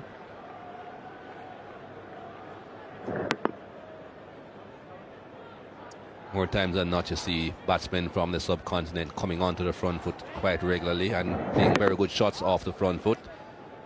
But Yunus Khan certainly is very strong off the back foot. Through the offside, the onside, doesn't really matter. He times it well.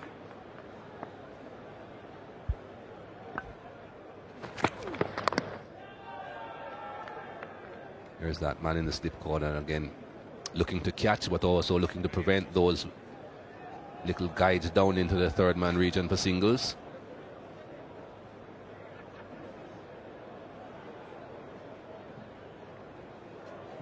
Marcus Trescothick is the fielder there. Took a good catch earlier on.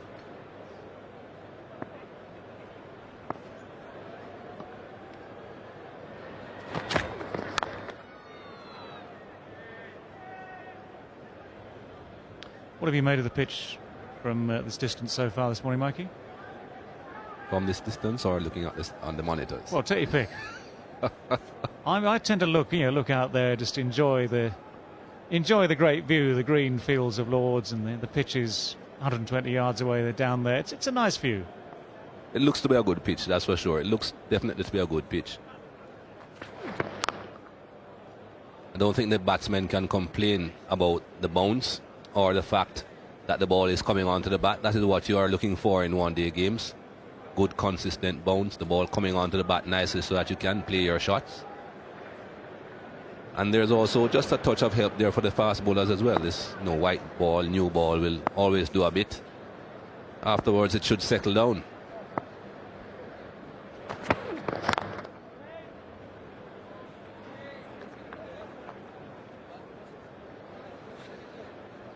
Well, we can look at the monitors. We can look out of the window. Lovely, plenty of glass here to look out the windows as well. Tend to operate from these television monitors in front of us for, especially, of course, the replays and the analysis. But for the rest of the time, this wonderful new media centre, it's a couple of years old now. You look out over Lords like this from high at the nursery end. Fine shot again, but just not plugged that gap. Or rather, I suppose, give credit. Yusuf Ohana has found it.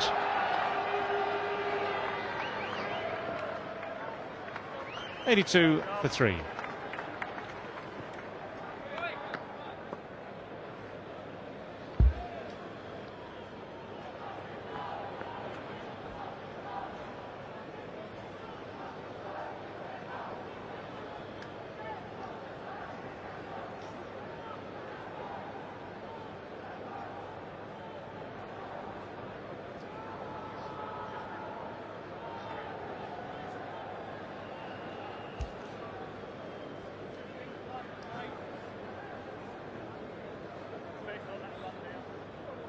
.82 for 3. Time for another change in the commentary box now, where once again it's Ramiz Raja with Paul Hallett.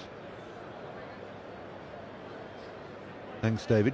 82 for 3 Pakistan from 21 overs, just hovering at that 4 and over run rate. It's Mullally again. Fairly even contest at the moment.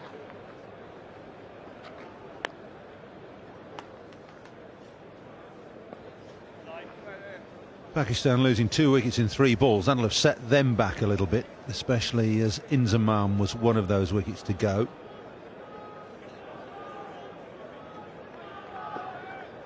It's the NatWest Media Centre here at Lords. Splendid facility. Affords one of the best views any ground in the world for the media, probably the best.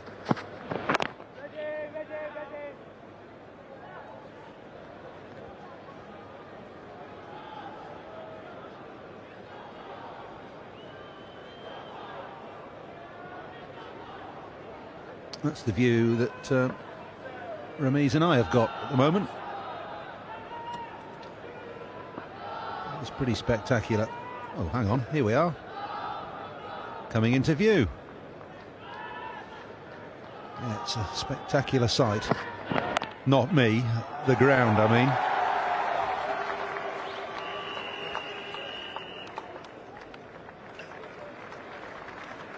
It really is a fantastic view.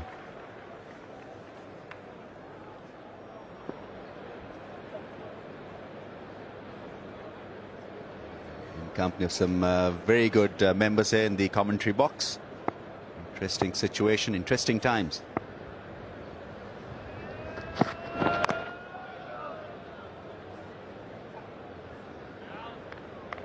Now then, what about Pakistan's effort this morning, Ramiz?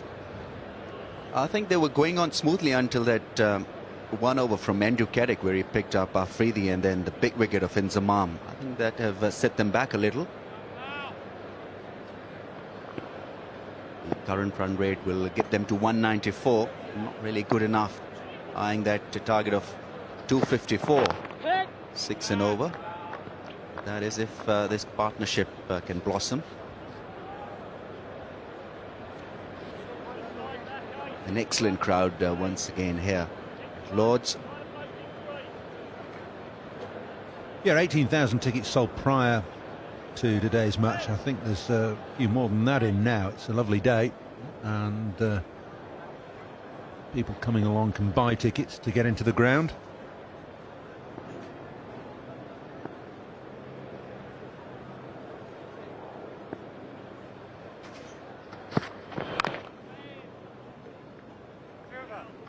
Just steadier over from Mullally.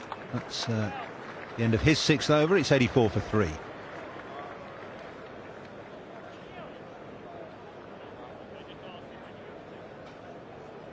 Tidy work so far from Alan Mullally. Just 25 runs given.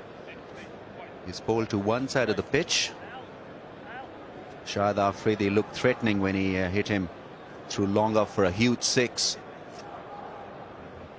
He's got things under control after that.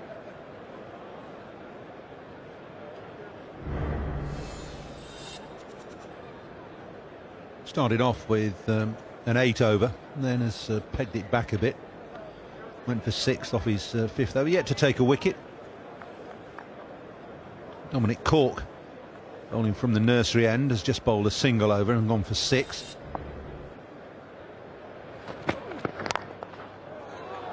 Good stop. Yunus Khan has not got going in this series as yet. Yusuf Yohana, on the other hand, will be the prized wicket for England. He's played himself in now. Yes, he's looked very good, Yunus Khan, without getting big scores. He's been unlucky on a couple of occasions when he was adjudged out. Actually, a couple of times played at the ball and given leg before.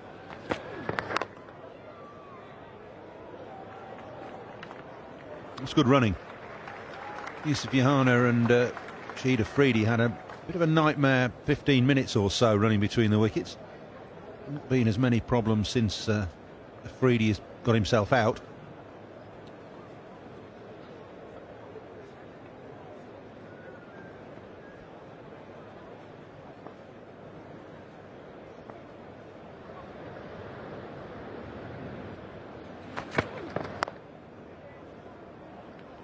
It's that movement of Yusuf Yohana that he's played the ball and comes out of his crease looking to get a run. It's instinctive. That can be dangerous for your partner because you feel that he's probably looking for a run.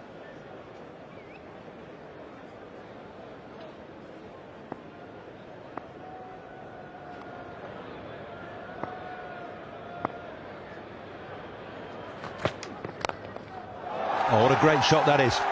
Almost lazily picked up over wide mid-on. But it's given Yohana a boundary and it's taken him up to 2,500 runs in one-day international cricket. It was a glorious way to bring up that milestone. It's a very, very good shot from Yusuf Yohana. Covered his stumps and played that one away from wide outside the off stump. Over mid-off, in fact over mid-on and mid-wicket.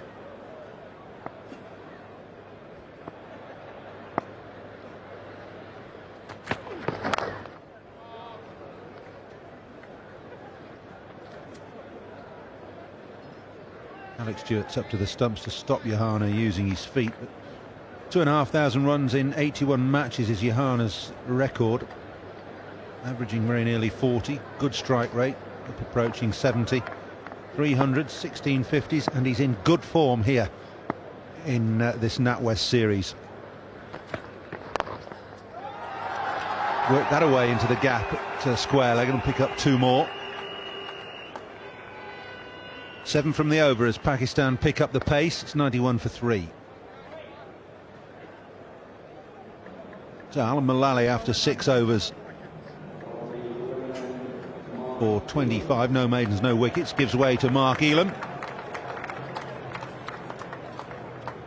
Elam yet to take a wicket in this series. That's Collingwood, who's on as 12th man.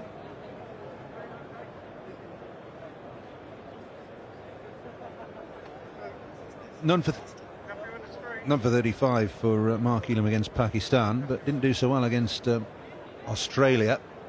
Went for 60 off 8 overs and 3 balls. Good time to bring Mark Elam on. Pakistan under pressure. They've lost 3 wickets. England looking to get some good overs done with as quickly as possible. Less pressure on the bowler at this stage of the game. Allows him to settle down.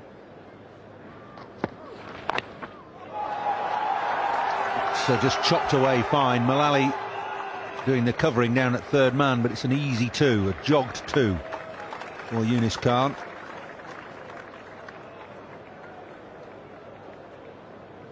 It's a typical one-day shot from Yunus Khan. Moves on to 14 of just 19 deliveries. Waited for the ball. Just guided the ball away nicely.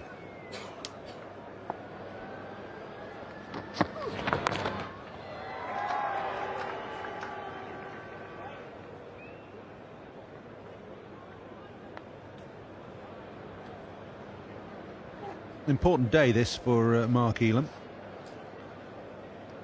get a little bit of confidence back after his bowling performance against Australia. He's one of England's front-line bowlers and has been for 60-odd games.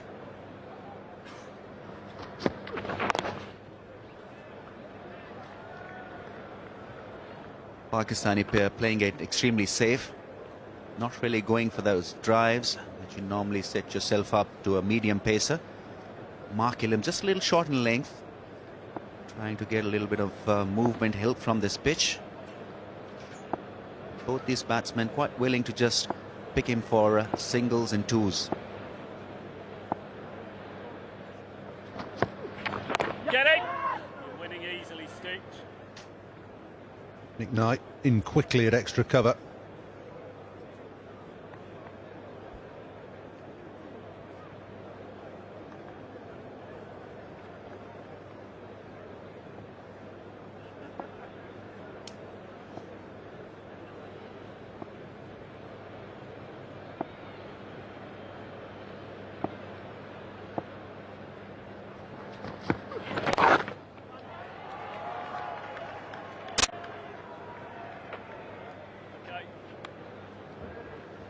Mark Elam holds a record for England.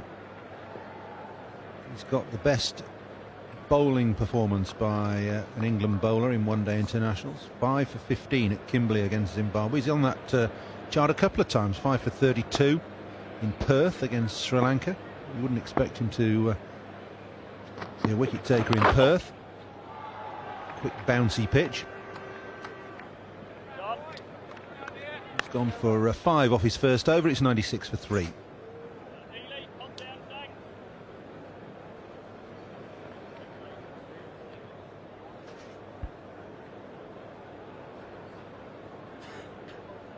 In front, Malaysia.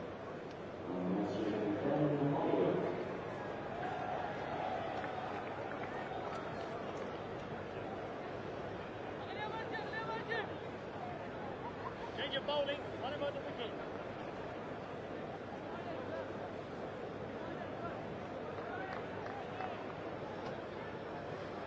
Yusuf Yahana looking ominous there. 31 not out from 56 balls. He's continuing his good form of Saturday against Australia. Double wicket strike by Andrew Caddick set Pakistan back at the end of the 15th over. We've got another bowling change now. Alex Stewart rotating his bowlers. Ben Hollioake coming on to bowl in place of Dominic Cork, who's just bowled 2 overs for 13.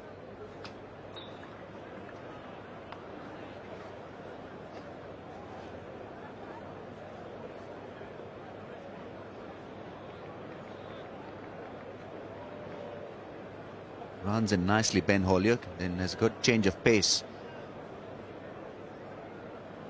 4 overs cost him 28 against Australia, including that second last over in which he was hit for a 6. I think this is an attempt by Alex Stewart just to get a few overs of Ben Hollioake out of the way. He's the 6th bowler used. England playing 5 frontline bowlers: Caddick, Gough, Mullally, Cork and Elam. And then Hollioake, Vaughan can bowl a bit as well. So too can Trescothick. I'm surprised he's not just bowl the odd over at times. Stewart seeing this as a chance to get in a couple of surplus overs from his 6th bowler. It's in a good move. Pakistan just a little on the defensive, not looking for big hits. It's trying to consolidate through Yusuf and Yunus. Last 5 overs have been profitable, a good run rate as well. Still a couple of good players to follow. Good 2 all-rounders, Razak and Azhar Mahmood. And then Rashid Latif has been extremely good touch. So they've got a bit of batting.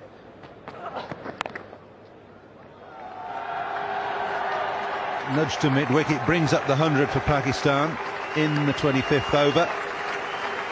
Approaching halfway in terms of overs.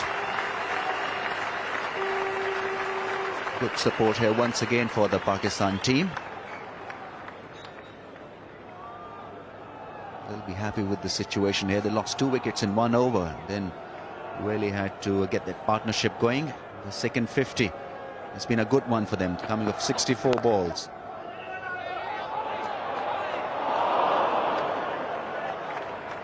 Well, the feature of this Pakistan innings has been that they've not run well together, any of them. I think there's a big problem with Yusuf Yohana. He's not settled. He would have been out by a mile. Whenever he's been on strike, it's been instinctively running for a single.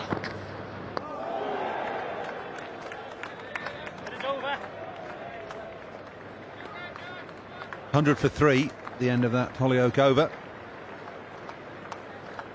Good over from Ben Holyoke. 25 overs gone, 100 for 3, and Holyoke is going for 3 there.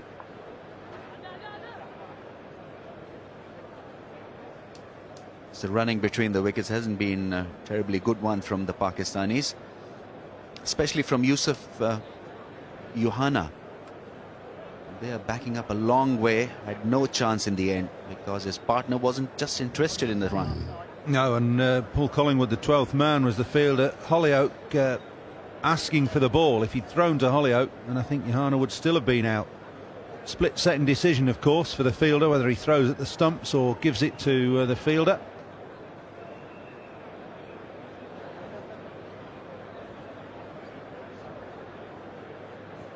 Good first over from the youngster. Good change of pace.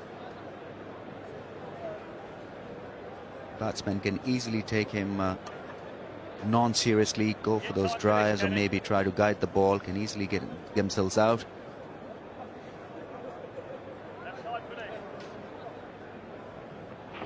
These are the wickets to fall today. First one, Salim Alahi, LBW to Darren Gough. Neil Mallender thought about it for a long time and then raised his finger. I think Alahi was a little unlucky there. Nothing unlucky about this. Afridi the next to go. Good catch from Trescothick, and then second ball after a fearsome lifter from Caddick. He followed it up with the peach of a Yorker.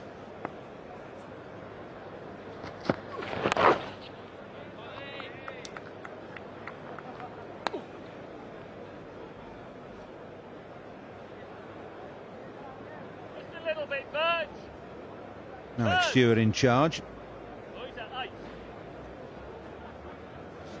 Marshalling the troops, getting this field in the right position. That man at deep mid-wicket, he's just moved a fraction squarer.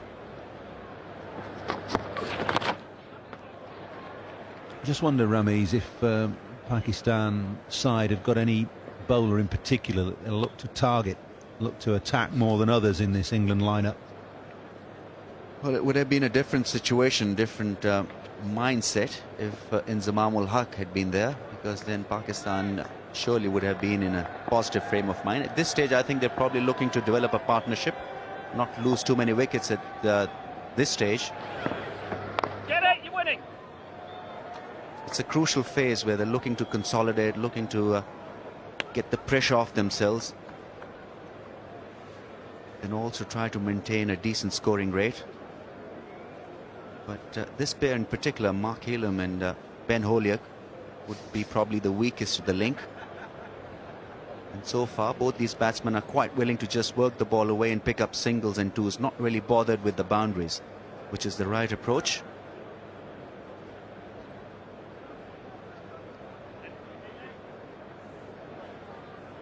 After a discussion with his captain, the point has come into the circle.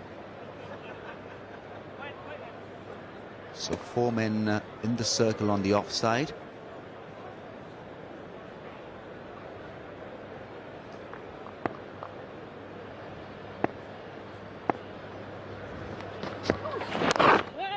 Well done, Dazzler. Excellent, Daz. Excellent. I think Mark Helam would be looking to get that ball come back to the right-hander more often than the away movement, because both these batsmen have guided him away for a single in that third man area. With the ball coming back, it would be touch difficult to work that ball away in that direction.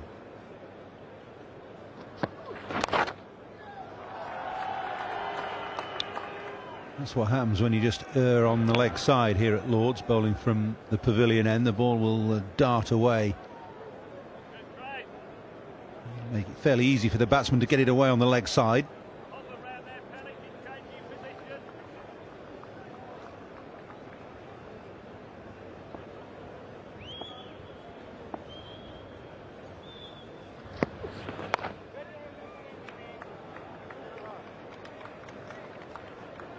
$103 for 3.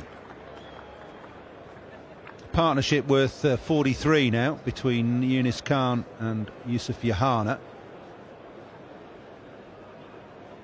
Been together 3/4 of an hour and faced 66 balls. Have a look at that partnership now. Yohana with a bigger share of the cake.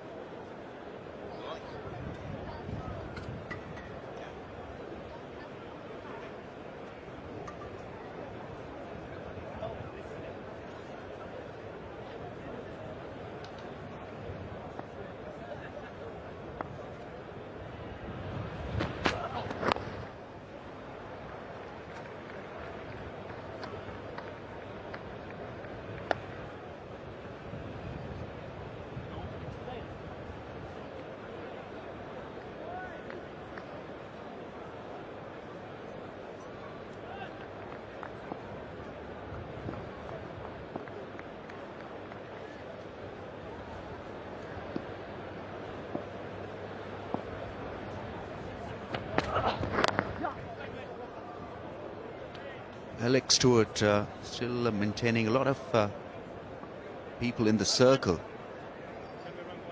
especially mid-on and mid-off is still up there, and that is because he wants the batsman to take a bit of risk, maybe go over the top or look to drive extravagantly in that area, because England would want a wicket at this stage. Will really put them back in very, very good touch.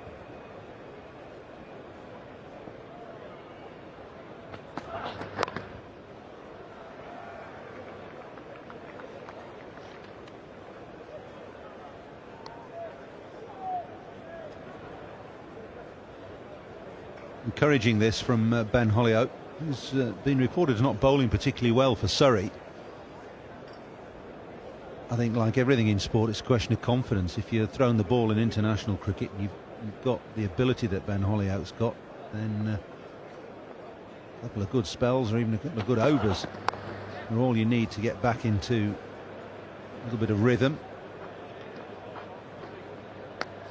In my opinion, players like Ben Hollioake, or we use him specifically as an example, he offers so much. He's a great fielder. He can bowl you overs. He doesn't have to be a front line bowler, and provides plenty of options with the bat as well. He's the sort of player that England should be building their side around. Yes, and also seems to have a good temperament. Laid back, easy, relaxed approach to the game. It's a good slower ball.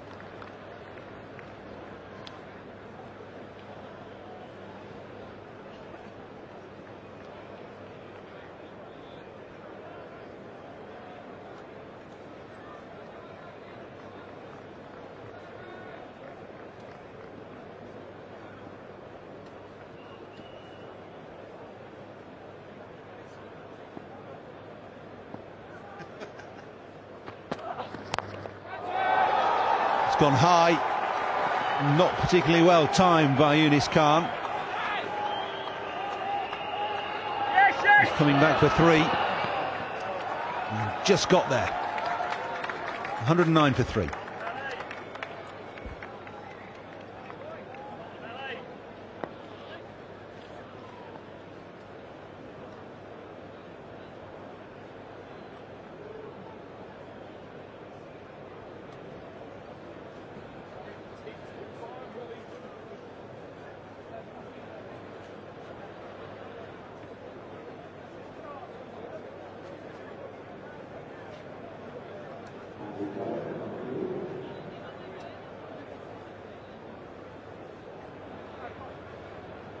$109 for 3, Pakistan from 27 overs.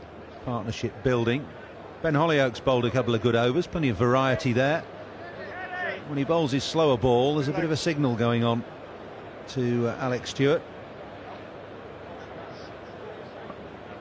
There we go.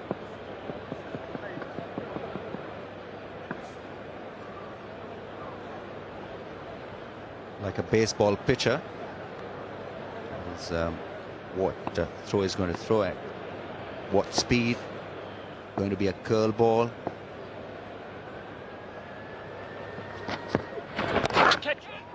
In the air, but safe. Brings up the 50 partnership, that single, in just 50 minutes off 73 balls. Good work done by both these two batsmen. Good positive cricket. Methodical cricket, in fact. 50 of 73. It's kept the momentum going.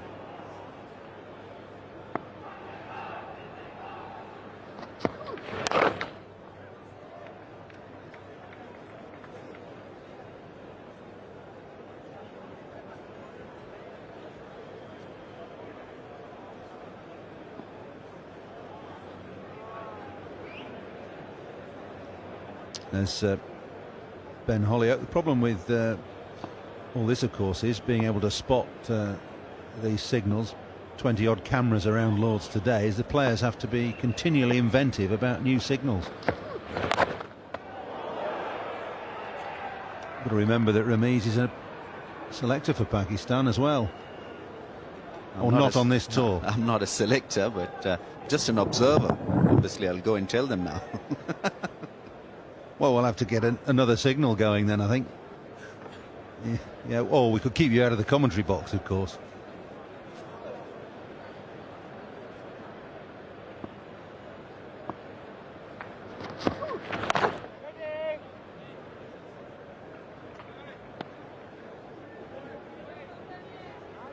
This pitch has provided a little bit of extra lift every now and then.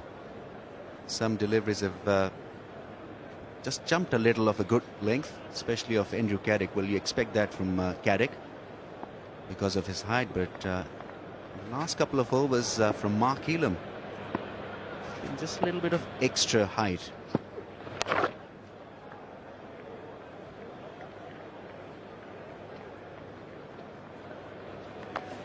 I think this is a well set field that Elam and Stewart have combined to produce. The leg side especially, with two men in close saving one and a fine leg fairly square and a mid wicket out on the boundary.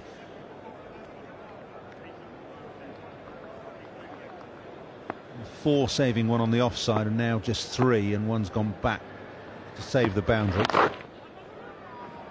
The only thing wrong with it is perhaps it's too easy to get a single in there. Four off the over, it's 113 for three.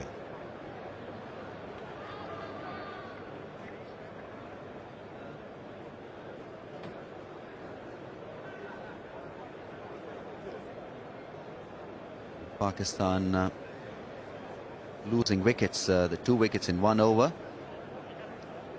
It's kind of a sedate start, nothing exciting about it. Shahid Afridi hit a wonderful 6 over long on, but other than that, it's been quite beginning by the Pakistanis. 4.04 runs an over, which is decent.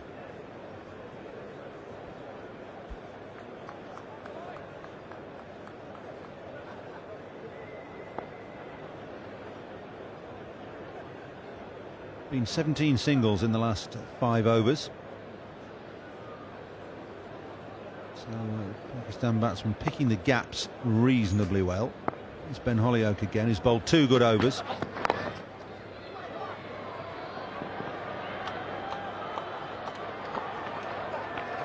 Back for 2. That's good running from Yusuf Yohana. No hesitation this time.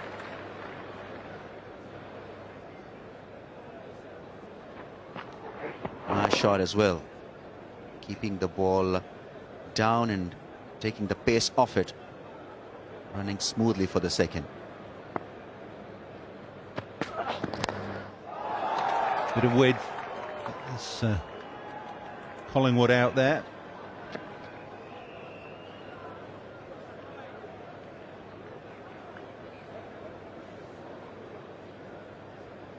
Yusuf Yohana can't afford to relax. That wasn't a very good shot. Could have easily gone into the hands of the cover fieldsman. Being enticed into that drive, the ball delivered just a little wide outside the off stump. Went in the air. Good stop. Mullally diving away to his left. That's good stuff. It's very strong in that area, Yunus Khan. Diving straight through mid-off and also through mid-on. It's nicely fielded by Alan Mullally. Get down in time. Tall man. Always difficult to get down, but did that rather easily.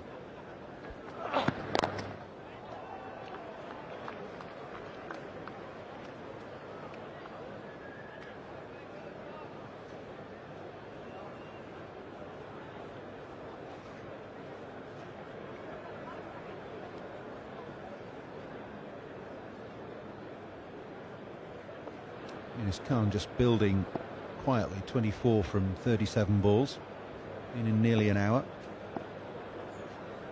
Played well here in the Test match.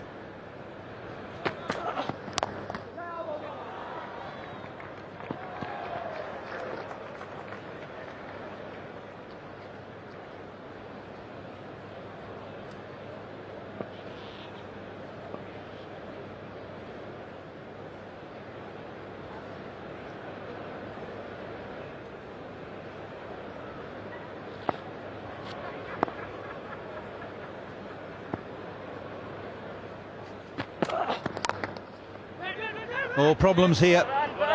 Well, it's a good job they went back. It's 117 for 3.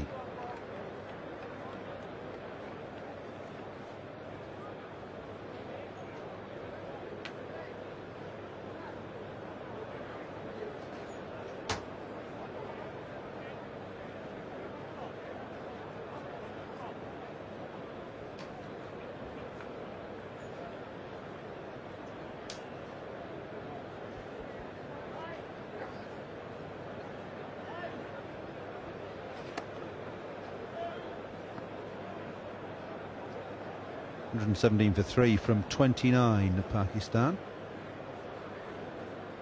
Yusuf Yohana's 42 and Yunus Khan 25. In the commentary box now, Jeff Thompson and Ian Botham.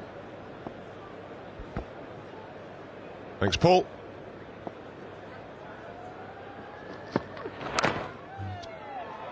Not for Pakistan to do here.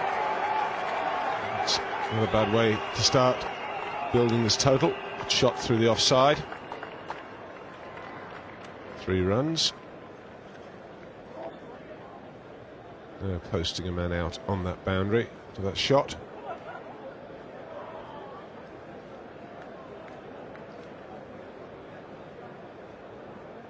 And when you look at the projected score, 4-0 gets 203. I don't think that's enough on this wicket.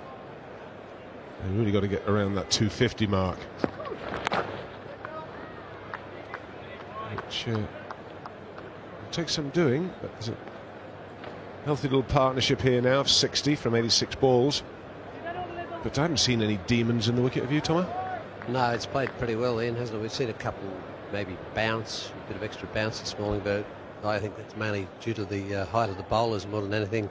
Caddick was the one that did that, but it's played pretty well. It's clubbed away, it's in the air. So quite safe, 5 or 6 yards short. Oh, Shah, the man coming in from the boundary, could never get there.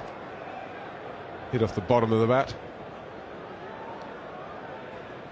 No, that's always the danger here, isn't it? If you stray anywhere to middle and leg, that boundary down the hill there, but he's mishit it. Shah, no chance of catching that one. Well, taken by Alex Stewart. Would have raced away for Byes if it hadn't got a hand on that. Just maybe a fraction more bounce than was expected.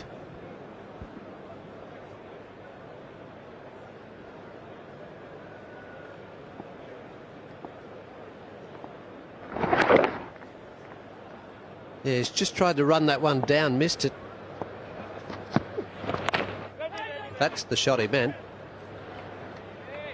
It's a high risk shot for me with very little reward. There's a man down there at third man. There's a man at square cover. Well, you won't get an argument from me, Beefy. That's right. He gets it past that man in close, and right to the left side of your screen is the man to cover the miss. So it's only one, and you've got every chance of nicking it. But down the ground or through cover is a much better option for me. Hold, Ely. 5 from the over. 30 completed, 20 to go. It's 122 for 3.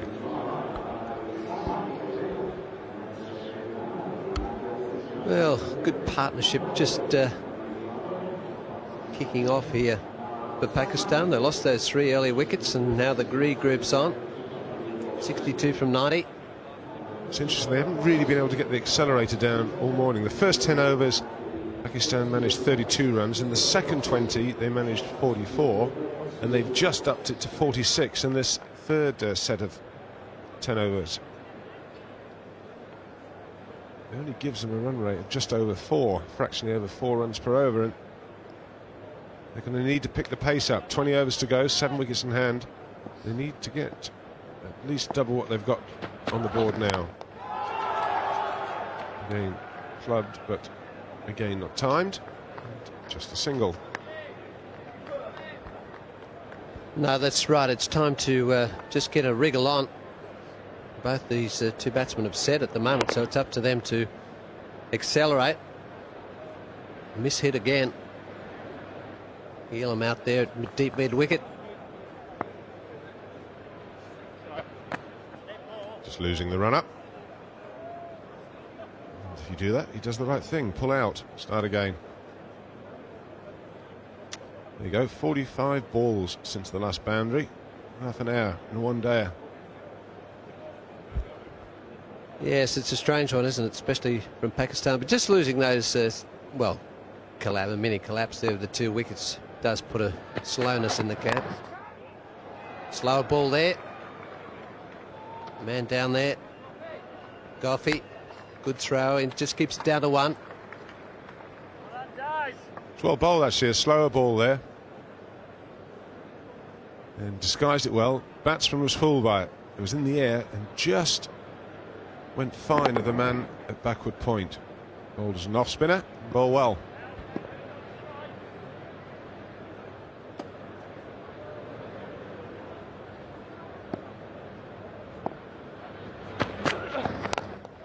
This one's in the air again, but this time he's got it more mid-wicket than square leg. Should just pick up the 2 though. Yeah, good fielding. Keeling the man making his way round from that just in front of square position on the boundary. He's got a bit of ground to cover out there, hasn't he? Elam's fairly square. Just see him there in the picture now. That one's hit a lot straighter. He's got a bit of territory to cover in that outfield, especially with the mid-on up.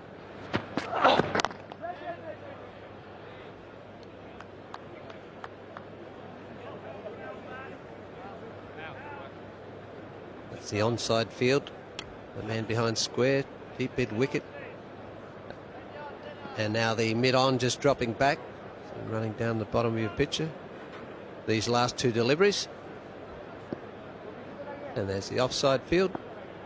Short point, short cover, mid-off, sweeper and a third man.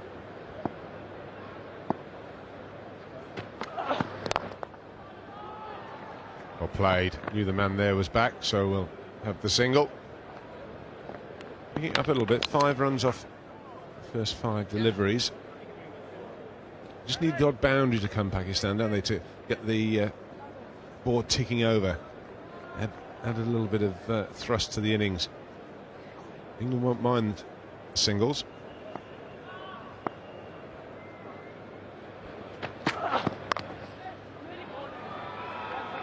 You might think about 2. Darren Goff's got a good arm. Quite rightly, don't take him on.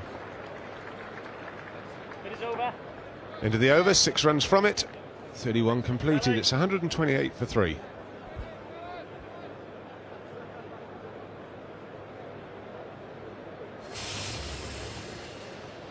The batting card for Pakistan so far.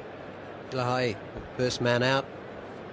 Freedy And Enzaman, the bonus wicket there for England. And now this partnership just starting to form for Pakistan. There's a bit of batting to come there, Tomo, as well, isn't there? Razak, Mahmood, Latif, who's been in fine form. That's right, Latif batted well with Johanna the other day against Australia down at Cardiff. Razak, well, maybe he might be suited to just batting a bit lower down the order, but he's a dangerous bat too as well, and the England bowlers used so far this morning. Yeah. Okay, that's fine.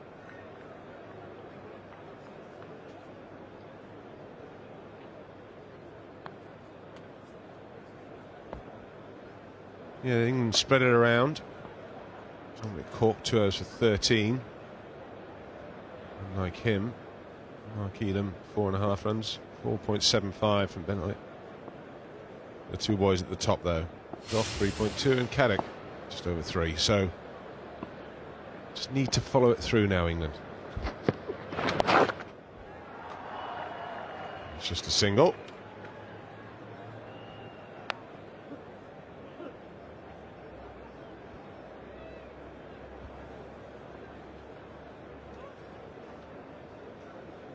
Well, England, on the other hand, will be trying to make sure that the boundaries don't come. They don't mind the ones, the laps and those sort of shots, but it's the big ones they want to contain. Quite happy to keep it down to singles. Get it! You're winning, you're winning! It could be another mix-up. Well, England, you feel, have got to start hitting the stumps at some stage.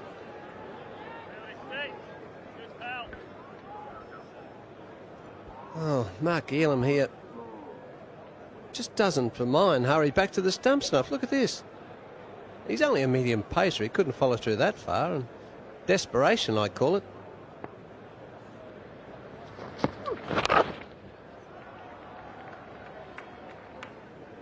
Just the one. Yes, it's unusual.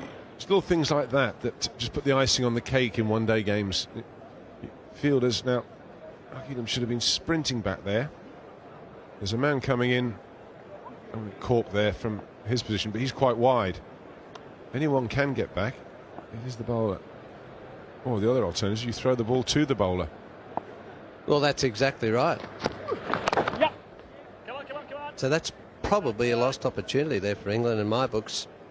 I think the bowler should have either been back or fielder just throws it to the bowler, and I'm sure he still would have been out. Well, he could have thrown to him and just catch it. He was there, but mine. It's quite easy from up here, isn't it, Tomo? Well, it always is.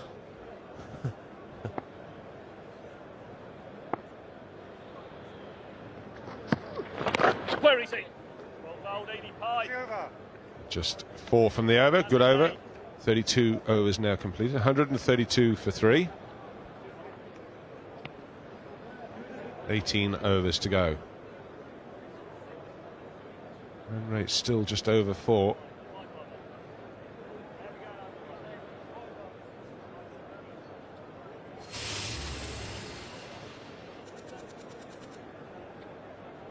Well, this is really the only major partnership so far of the innings. England want to break it. Of course, Pakistan will want it to keep on going. 72 this partnership's worth now from 102 deliveries. England will be looking to keep a bit of pressure on here, just take the wicket. Just require a wicket to just slow down proceedings here too as well. Yeah, it was an interesting thing as well. If you look at it, 32 overs gone in a one-day international. There've just been 5 fours and 1 6. Well, that's not good, is it? If you consider the the wicket, I think the wicket's pretty good, and this outfield is always good. The conditions have been pretty good for batting, is what we're saying. The wicket's it hasn't swung at all, the ball, and done very little off the pitch.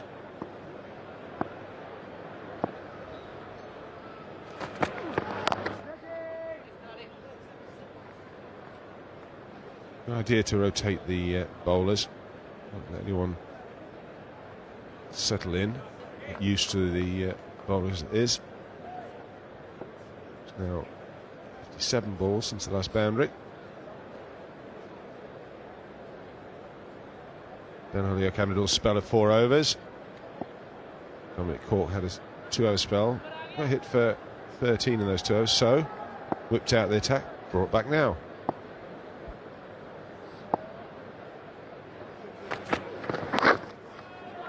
That's going fine. There'll be at least 2 here, probably only 2 to Andy Caddick. It's a good arm. Just drifting down that leg side. Yeah, he's got to get it across, hasn't he? You don't want to put it on the legs. It just makes it too many options for the batter there. He realises himself. He's tried to bowl a bit of an off-cutter, but started it on the stumps.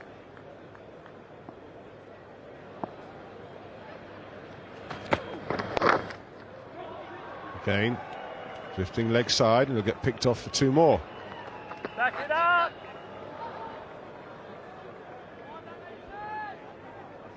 Well, a bit of a wild throw in there, but it's always better to get it in quicker. It puts that doubt in the batsman's mind rather than take your time to line it up. More often than not, once the batsmen see you winding up, they'll settle it, especially if they know you've got a good arm, which Caddick has.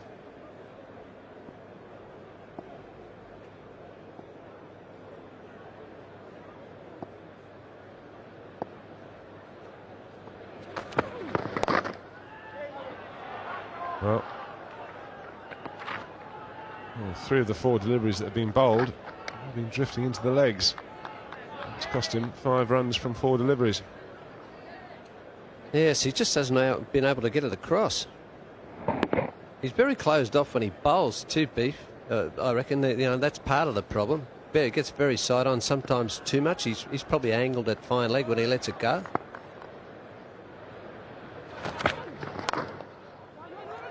That's good running.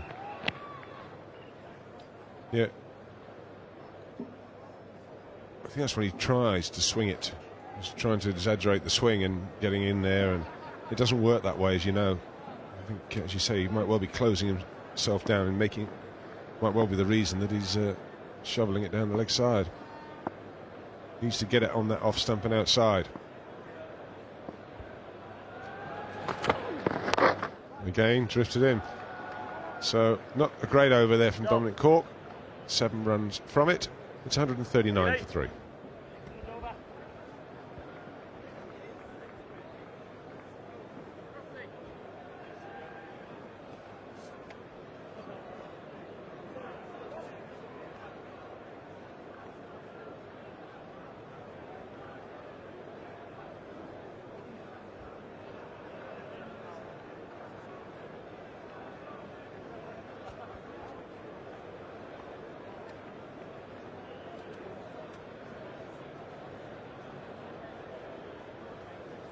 .33 overs completed.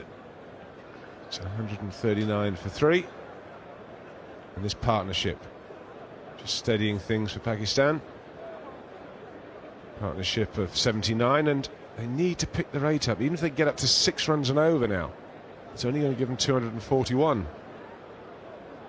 Yes, I agree with you, what you said earlier, that I think this is more a 250 run pitch. The boundaries are very scarce. You can see from that 5 fours and 1 6. 117 dot balls.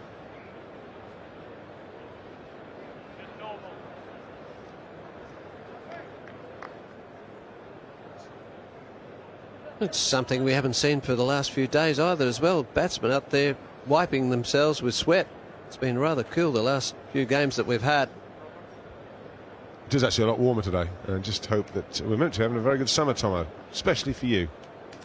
Well, it looks that way, doesn't it? Especially cricket-wise, but the weather-wise has been good. No rain since I've been here. I hope I don't bring that around for the weekend. Well, when are we playing golf? Friday morning. When's it going to rain? On the weekend, I hope. Mark Edom taken out of the attack. Didn't know they ideally love to break this partnership, so bring your best bowler into the attack. Darren Gough. 5 overs, 1 for 16. Straight away. Right on target.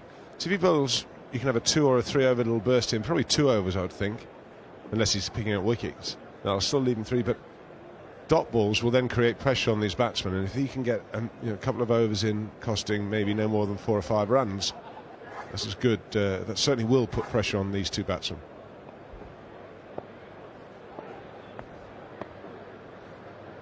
Do you think the leg side is off the thigh pad? There should only be one. It's just Gothic coming around. It's a leg by. Robert Croft. A little bit of camera work. I think he's probably, I rather think he's still unlucky not to be playing in this game, Robert Croft, but chose to go in with the seam attack.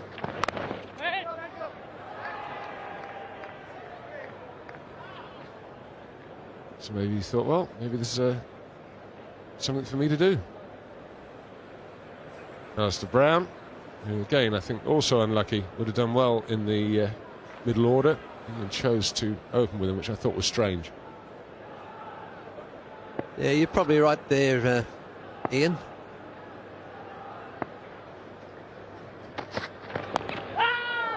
He's outside the line, looking to pick that up on the short leg side boundary. But Croft would have been probably replaced by Caddick, wouldn't he? And, well, on this wicket, I know which one I'd rather be playing. I think Caddick is the better choice of those two.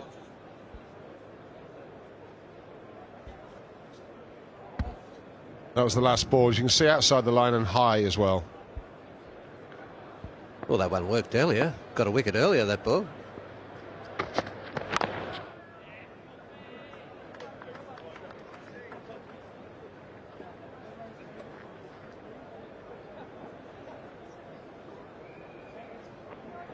And this is the one I'm talking about. This is the earlier delivery. It's maybe a touch lower, but not different.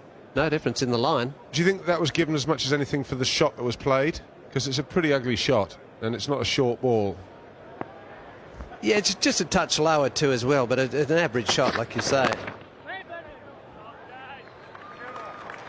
Very good over, just the leg by. That's the pressure being created. It's 140 for 3.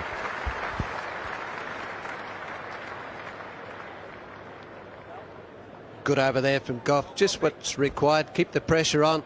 Hopefully take a wicket. Probably only get one more over in this spell, should he, unless he takes a wicket in this next over that he does bowl. He's done pretty well so far.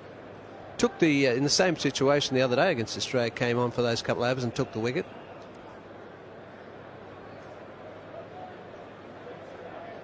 Bowling options, there we go. Oh, overs left there. Mullally's got 4, Goff 4, Elam 5, Cork 7, Hollyoak 6. Plenty to play with. That could be out. It is out. And that, as much as anything, I put down to the maiden over that's just been bowled by Darren Goff. Well, that's exactly right. The lesser bowler comes on from this end. You try to force the pace, try to force the shot that's not on it. Just carried to cover there. But he's just trying to play the shot that's not on. He's not to the pitch of the delivery. Just slices off the blade of the bat. Just gets to the fingertips there. Good catch, good piece of bowling, good piece of pressure from England. Yunus Khan's gone then for 41. The partnership's broken. It's 140 for 4.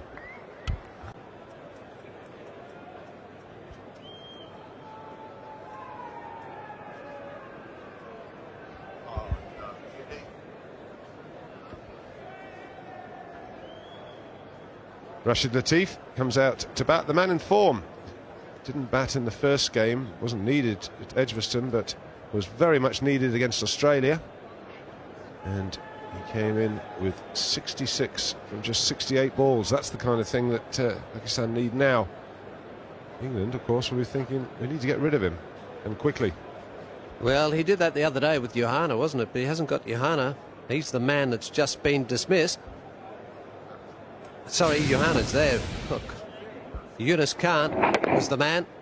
Now, a good bit of pressure from England and a good catch there. Nick Knight just diving forward, just ballooned off the bat, sliced shot there. And that's an important wicket for England, the 4th one down. The most important thing is it broke that partnership. That's what they needed. As I said earlier, Darren Goff should get a pat on the back.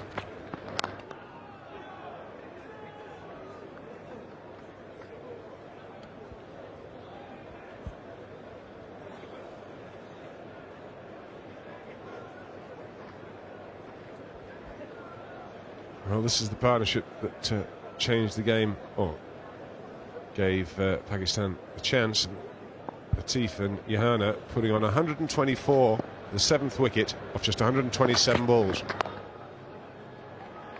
And they were 85 for 6 when they came together, and they were 209 when they were separated.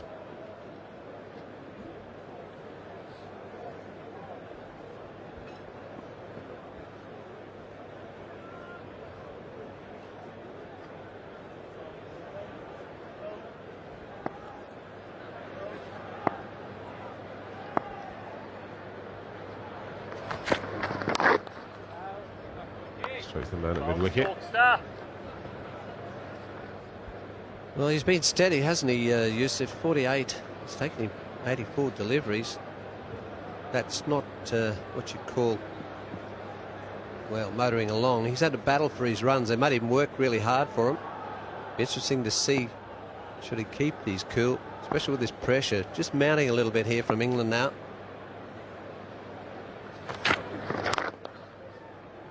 Well, takes him to 49.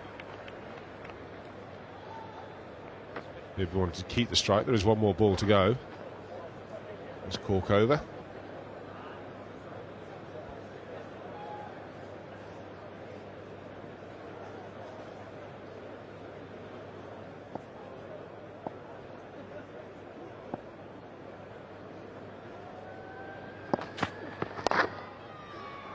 Well, again leg side, again a single. But a pretty good over, wicket in it, just 3 runs conceded, 35 completed. It's 143 for 4.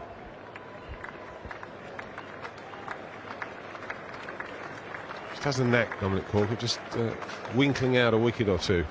He's like that, isn't he? He looks very innocuous at times, but he just comes on. He's got the happy knack of throwing the delivery in. And this is how he got that wicket, the very first delivery of that over. And a good diving catch there from Nick Knight.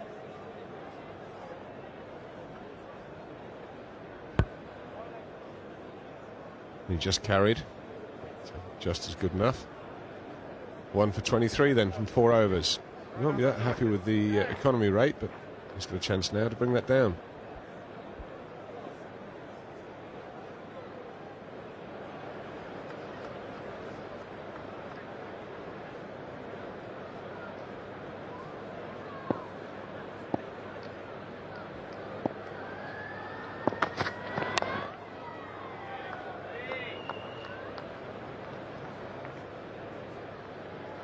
Off with the impressive figures now, 6.1 overs, 1 maiden, 1 for 16.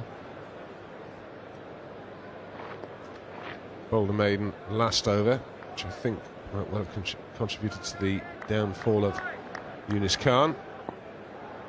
As Jeff Thompson and I were saying, dot balls create pressure, particularly later on in the innings. Good variation.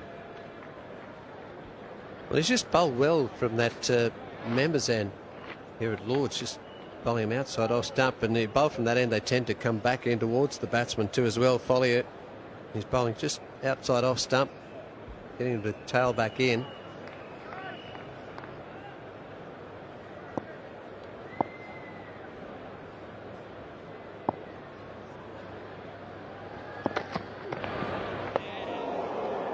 Far from that outside edge. I think it was a slower ball.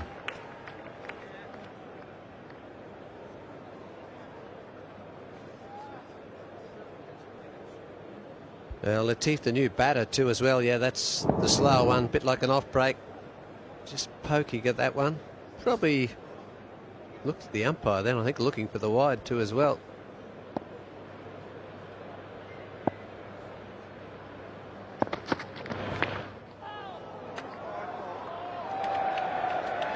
Wide, first one of the innings. Surprised me that, the way it went. It was almost as if it brushed the thigh pad.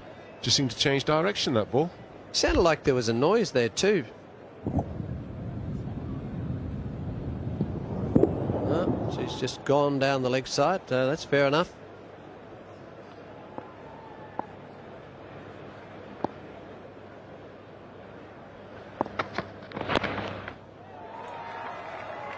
Should only be one here. As it runs.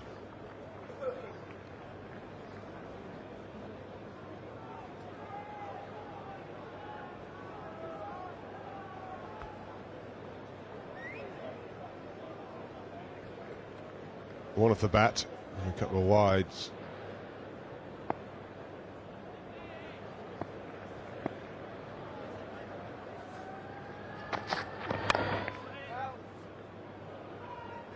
One wide from the over. One single.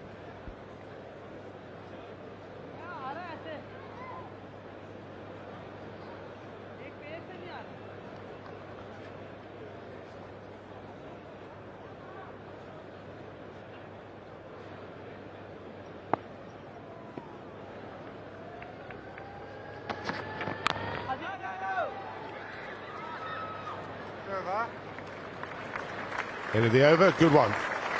Pressure building, 36 completed. It's 146 for 4.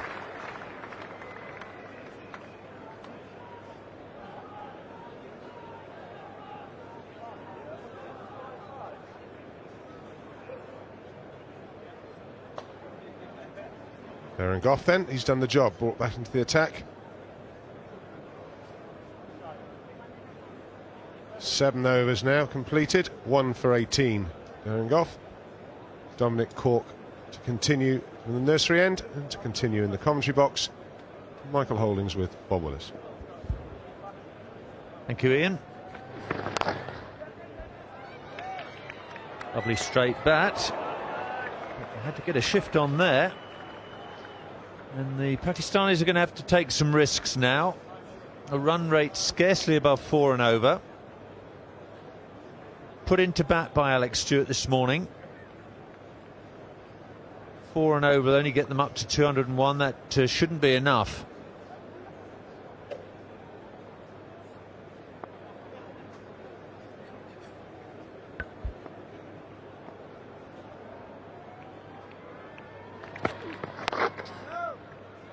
Yusuf Yohana's on 49.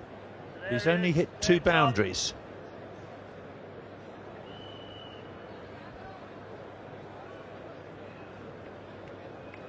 Was run out at Edgbaston for just 12, but made a stunning 91 not out at Cardiff against the Australians.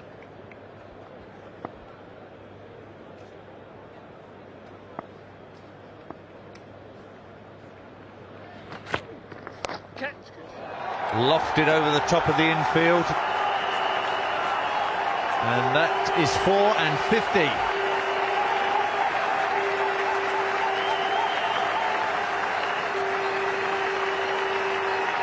The first boundary for 83 balls, but it's enough to take Yusuf Yohana to consecutive one-day 50s in the NatWest series.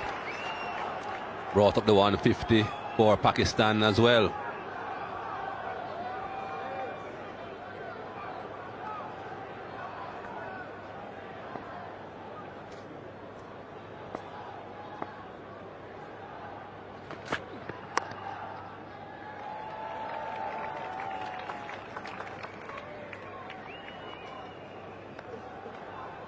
Not scoring rapidly, Yusuf Yohana, as Jeff Thompson said earlier on, but it's very important for Pakistan that he stays there until the end.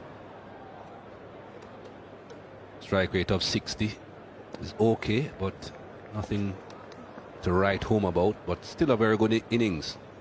4 wickets down, he has to bat through 13 overs after this one.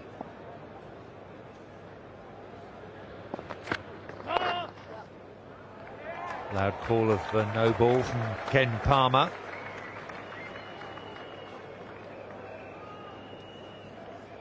It's been a problem for England today, no balls. Gough and Caddick both overstepped in their opening spells.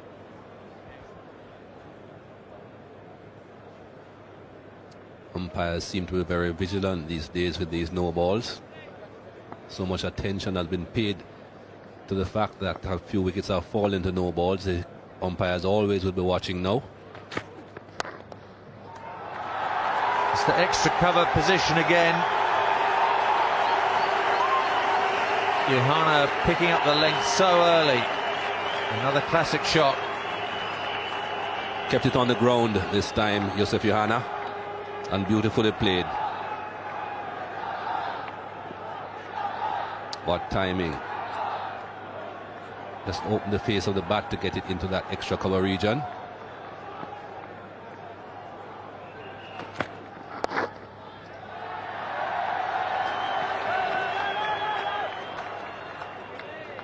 Latif says no to the second run. 158 for 4. And that last Dominic Cork over, the most expensive of the innings. 13 coming from it. Yohana on to 59 and Latif 5. 4 fours to Yusuf Yohana altogether, but just 3 in his 50.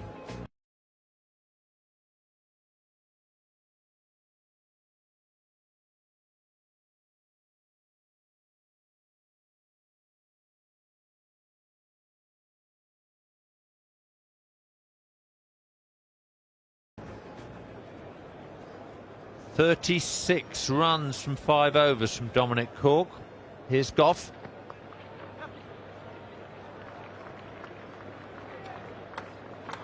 Alex Stewart spread the bowling around. He bowled Andrew Caddick out at the start with the new ball. 2 for 37 Caddick. Mullally's bowled 6 overs. Cork 5 now. Elam 5 and Ben Hollioake 4.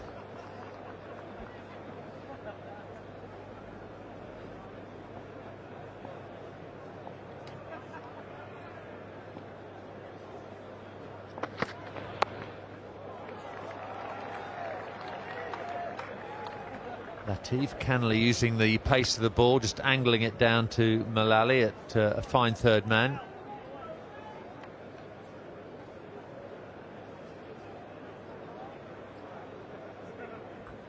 I think this is pretty much going to be the tactic against Darren Gough. He has bowled well. He hasn't given them anything to hit. So it will be a matter now of trying to milk him, trying to pick up singles. Not too many boundaries to be had off him. Here we go again, another single down the third man. 4 or 5 singles per over, that will do. They can look for boundaries from the other end.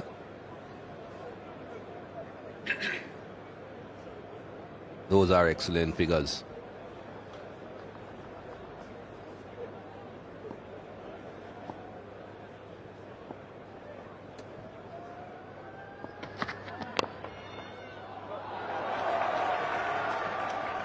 Mullally again.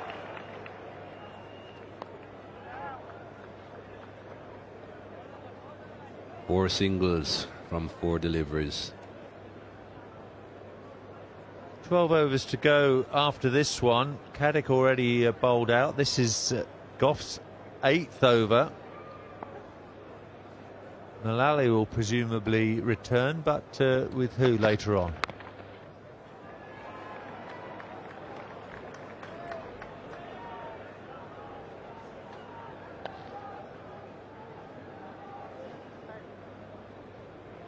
Five balls bowled in this over, 5 singles.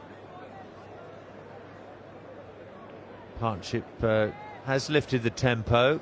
These two are scoring at a run a ball.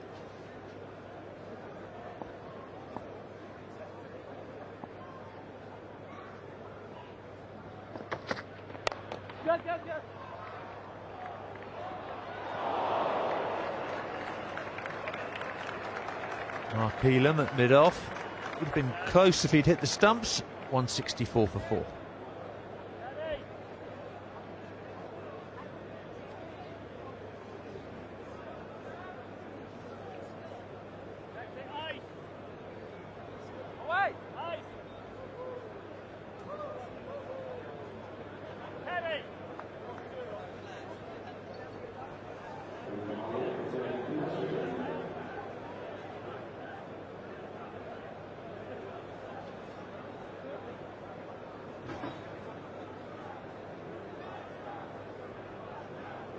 Well, Alex Stewart gave Ben Hollioake an awesome responsibility at Bristol on Sunday. He wasn't quite up to the task.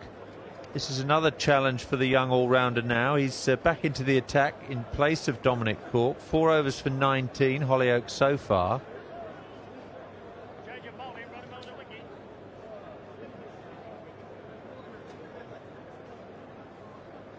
same field, cover on the square leg boundary and out on the offside at deep cover. Slow ball to start with.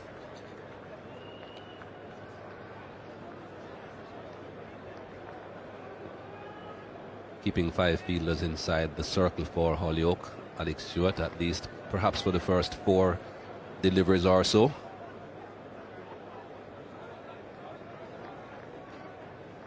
Trying to prevent the singles, saying if you want to score, pierce the field.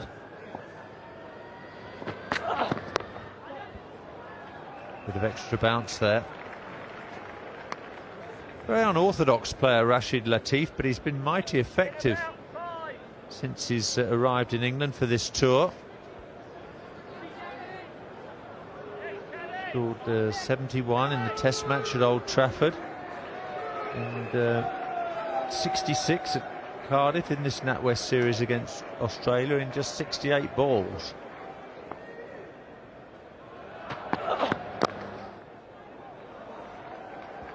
It's been a favourite shot of this partnership.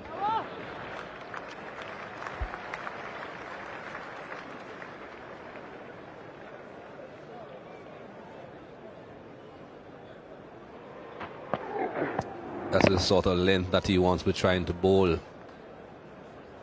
But he needs to be a bit straighter, one would think, Ben Holyoke.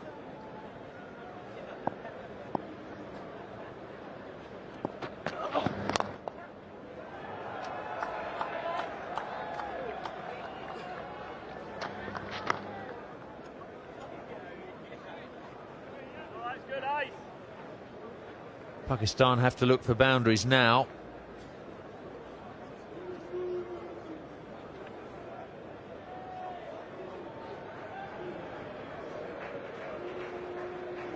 Latif has been rewarded for his good efforts so far on the tour by being promoted up to number 6. There's still batting to come for the visitors.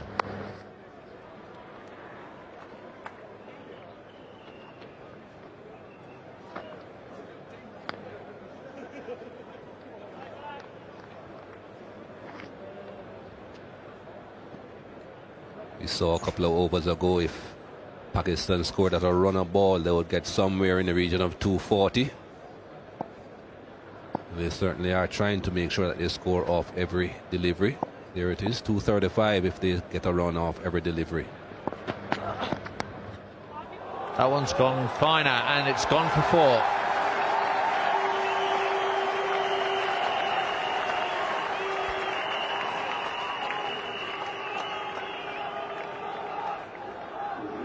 There is Mr. Rashid Latif again. Very unorthodox, very unusual, but got 4 runs. Is what I was referring to when I was talking about the line. You've got to be a bit straighter. You don't want to be giving batsmen too much room. 172 for 4. Pakistan put into bat by Alex Stewart. Fairly quiet start by Ilahi and Afridi. Inzamam missing out for the 2nd match in a row. Fine piece of bowling that from Caddick. Yunus Khan, a useful 41. This partnership already worth 32. Double bowling change. Goff's coming out of the attack at the pavilion end. We're going to see Alan Mullally again. 6 overs for 25 so far. Didn't have the luxury of the new ball.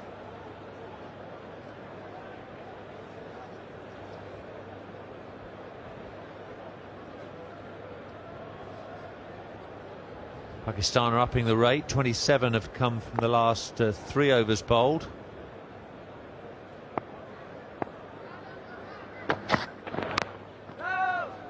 Pretty rare to see a left arm bowler bowl round the wicket. Nearly always see left arm seamers bowl over the wicket to right-handed players.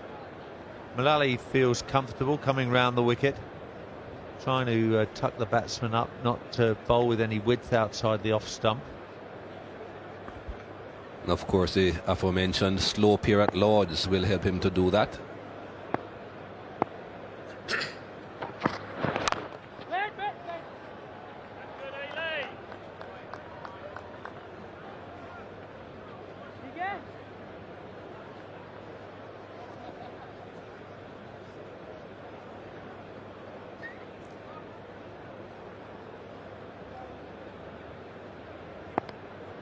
having their own game around the back there. One would have thought it would have been more beneficial to be watching the seniors. Okay.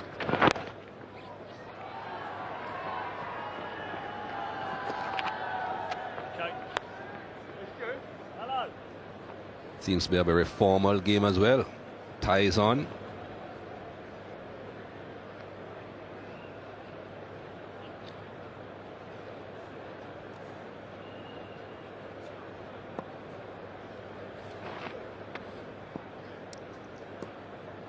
Back in the main arena, just a quick chat between Mullally and Alex Stewart.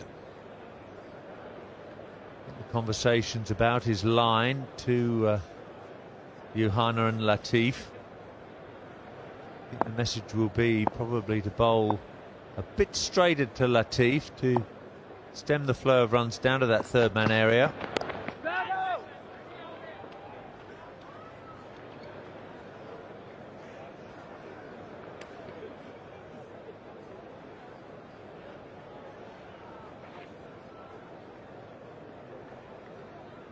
Saw Mullally pick up a wicket, bowling round the wicket to Damien Martin on Sunday at Bristol. It's an important partnership breaker, that delivery. Still it goes to third man.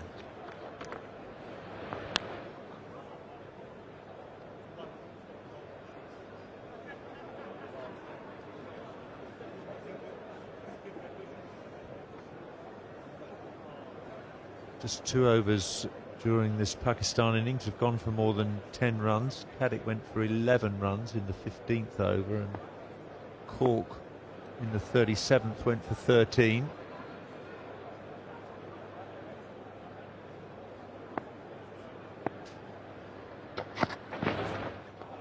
That'll be wide.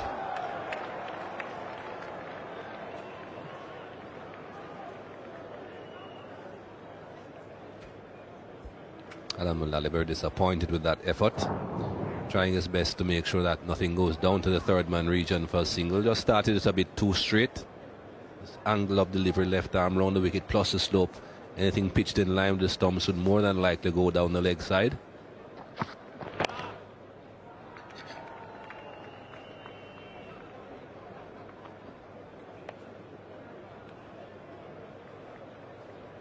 .176 for 4.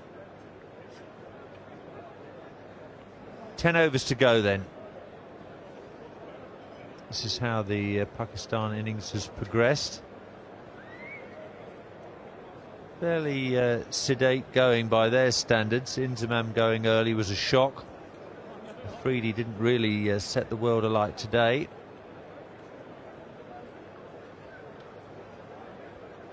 England's bowling has been well disciplined. First 10 overs went for 32, the second 10 for 44, the third 10 for 46, and the pace up to produce 54 from the fourth set of 10 overs.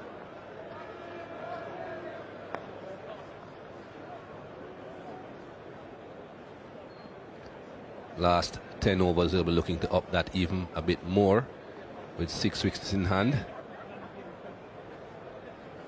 One would think that they would be hoping to get somewhere close to 250 runs. That would make it competitive. Oh, that's a lovely shot.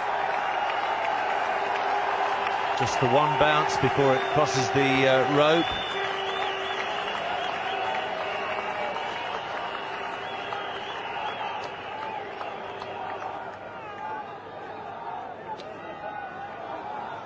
Mid-off is up.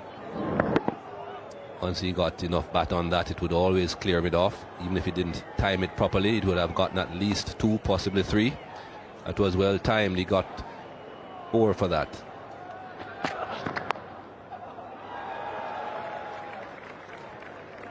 Yes, I'm not sure many observers, Mikey, knew that Rashid Latif possessed all this batting talent. He's been something of a revelation with the bat on this tour.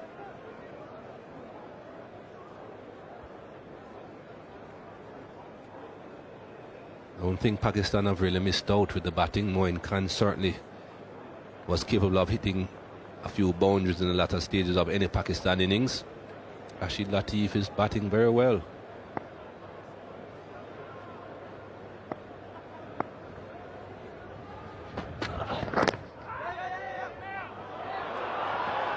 And once again, the throw misses the stumps. Rashid was looking desperate as he tried to make his ground. Yes, England haven't really been spot on at all today. More times than not, they hit the stumps. Quite a few occasions now, if they had hit the stumps, the batsman would have been out. That would have been a very close call. Certain much better off hitting it and finding out, though. Haven't really been on target.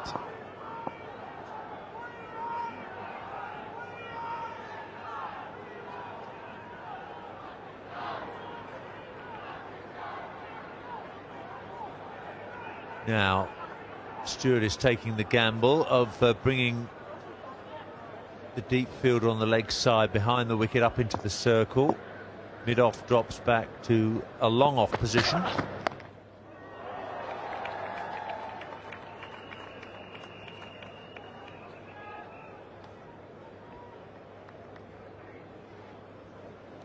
It will be very interesting to have a look at the wagon wheel for Rashid Latif. I think that single down the third man again has just made Dunk and Fletcher wince a bit more. So many runs down there.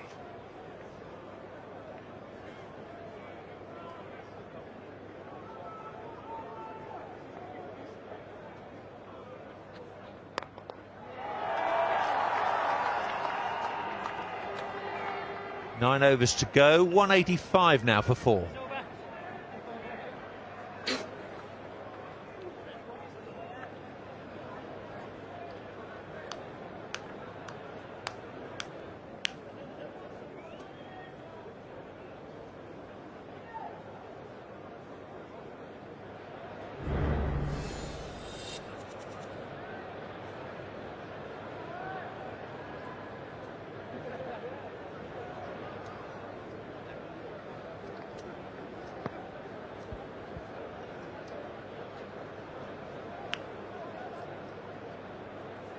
.185 for 4 then, with 9 overs to go.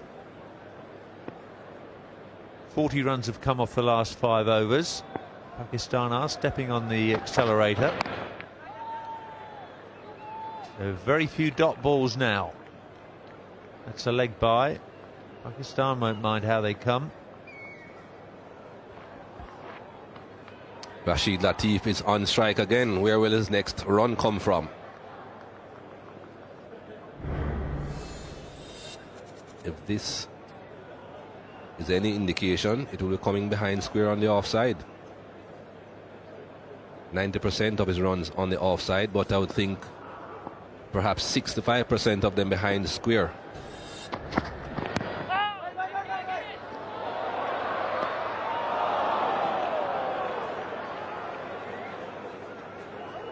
We saw a collision the other day in this NatWest series. It's the batsman's job to find his way to the other end. The bowlers and fielders don't have to give way. But back in time, Yusuf Yohana.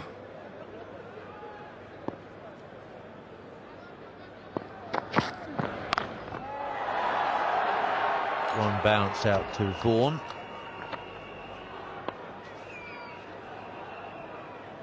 Another run scored on the offside.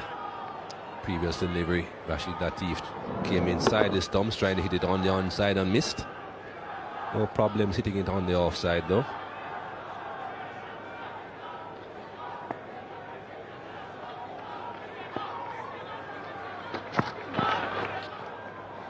Good change of pace from Mullally, but it's adjudged wide.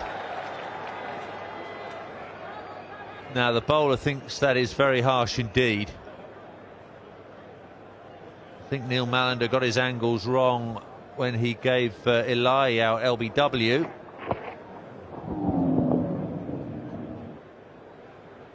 think he's made another mistake there.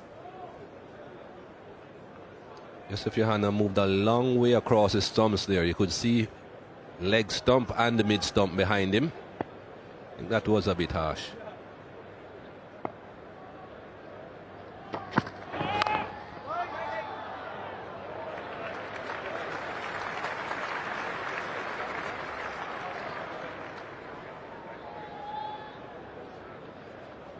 Now Neil Mallander's not happy about Alan Mullally's follow through from round the wicket. It's often a problem a bowler has when he changes the side of the wicket from which he's bowling.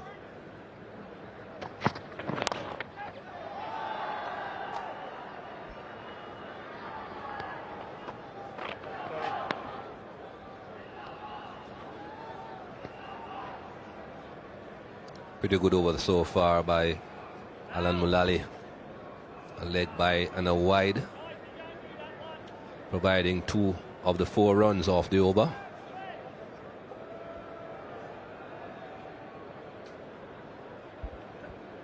All change again. Trescothick this time up into the circle at short fine leg.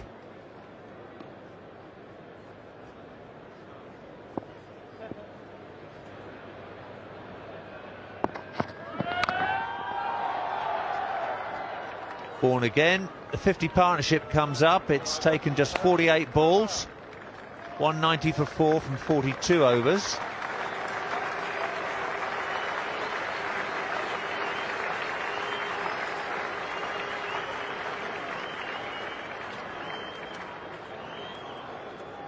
Pakistan certainly needed to get some partnerships going. These 2 gentlemen had a very good partnership the last time, and going again quite well here today. Yusuf Yohana scoring 22 runs, Rashid Latif 23. Always a bit worried when the extras keep on climbing. We know these one-day games, they're usually quite close. Don't want to be giving away free runs. 5 of them there in that partnership.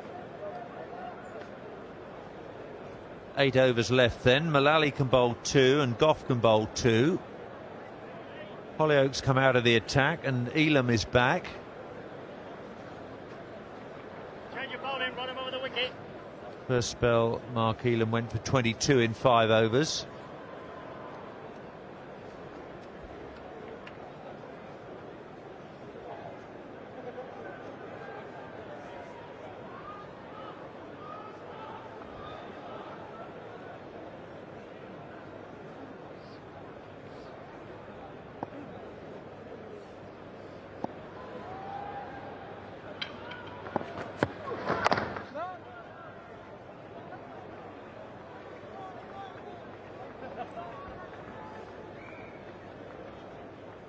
Mark Elam will be doing his usual stuff of bowling wicket to wicket, bowling as straight as he possibly can.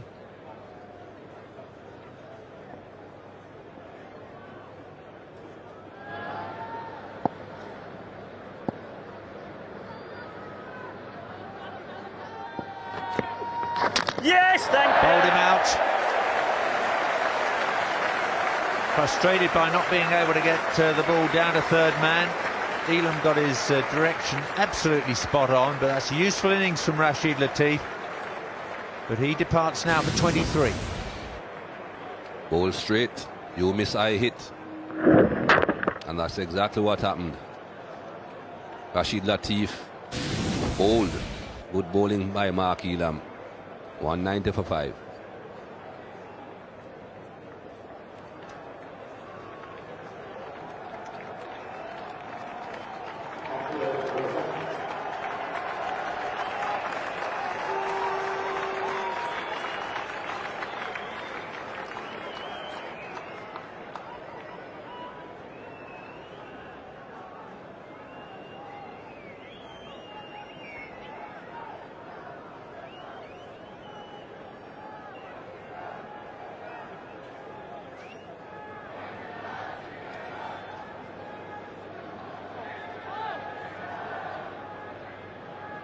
Abdur Razak batted at number 3 in Pakistan's opening 2 matches of this NatWest series. down at number 7 today, but he's got plenty of talent. Kenny. 7 overs and 4 balls to go. The partnership between Latif and Johanna produced 50 runs at exactly a run a ball.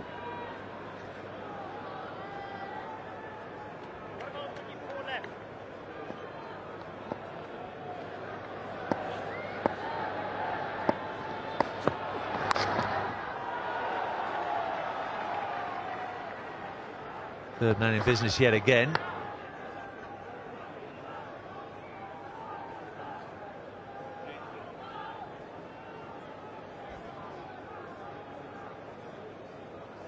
Rashid Latif looking to give himself a lot of room here against Mark Elam.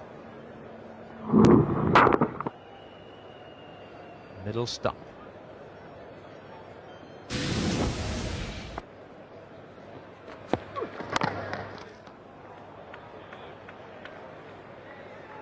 Yusuf Johanna, 70 not out. Looks at the moment as though he wants to bat most of these overs out for Pakistan. That has to be the right tactic if he can stay in.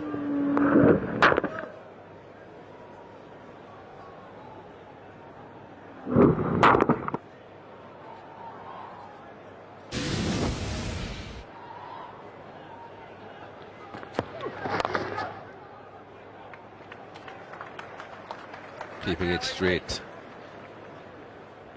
That's all he's doing. Doesn't want to be doing too much with the ball. Just getting the ball to come into the right-hander, starting fractionally outside off stump, ending up in line with the stumps.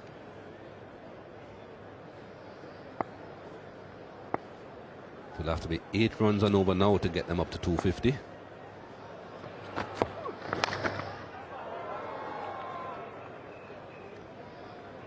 .43 overs bowled, 192 for 5.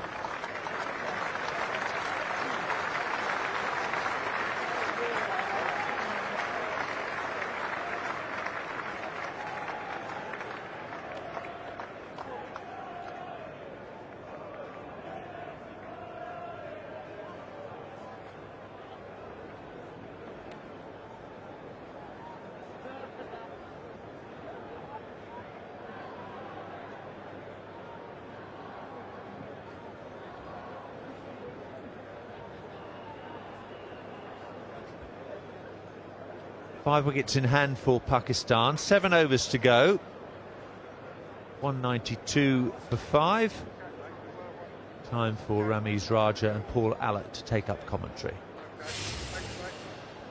Thanks, Bob. Yusuf Johanna is the core of this Pakistan innings yet again. 71 from 110 balls, just 4 boundaries. Following his 91 not out against Australia on Saturday at Cardiff. He's still there. And he's on strike. Alan Mullally will be bowling to him. He's 2 overs left, Mullally, of his allotted 10. 8 overs, none for 33.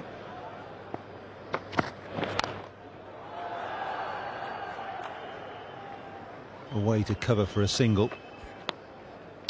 Still the best part of 7 overs to go. And Pakistan will be looking to get up towards 250. Abdur Razzaq is new to the crease and he's batted everywhere for Pakistan from 1 to 11. Versatile, I would say. A real utility player.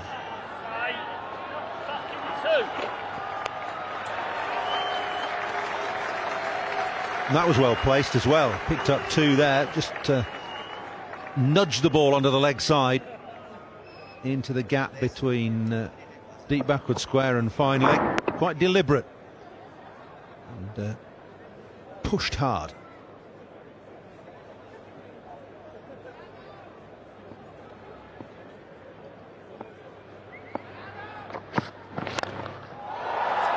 Has launched that mid-on, is under it, and Darren Gough takes the catch. Took it very comfortably in the end, saw it all the way from the middle of Abdur Razzaq's bat. It's a brief stay from Razzaq. He's gone to a good catch from Gough off Mullally. Yes, Pakistan struggling to hit boundaries in the last 10 overs or so. Abdur Razzaq going for the big heave. Failed to clear long on, where Darren Gough took a nice easy catch. Straight down his throat. This is the end of Abdur Razzaq. Gone for 3 in Pakistan, 195 for 6.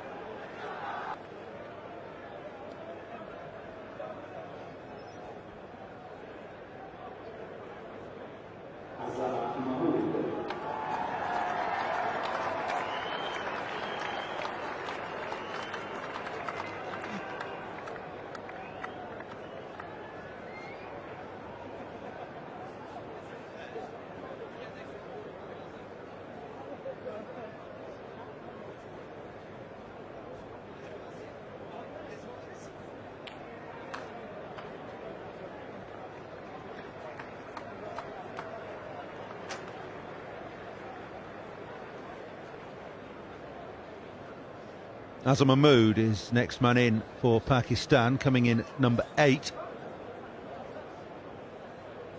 He's 38 not out at Edgbaston, was a little gem. Didn't get off the mark against the Australians, though, in his last innings. One would have liked to see Azhar Mahmood come ahead of Abdur Razzaq, because he did play a wonderful cameo against England at Birmingham. He's the kind of player who can hit boundaries. Abdur Razzaq more tuned to just picking up the singles and play the ball in the gap. 38 not out versus England of just 24 deliveries.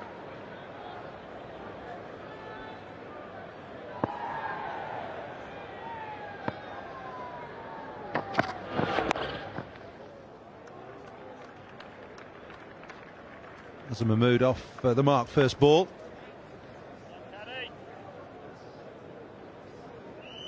Abdur Razzaq failing to clear long on. He had to take the chance, take the big risk, because the fielder was positioned there. So really he had to clear the fielder at long on. Didn't do that. Nicely held by Darren Gough. Had to run across for a few paces and then bucket it well.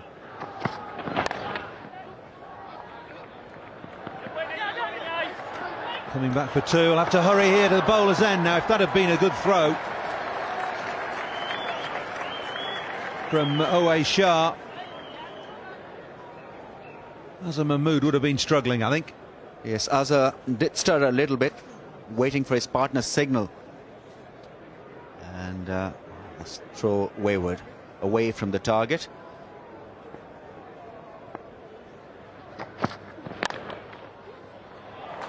Well fielded.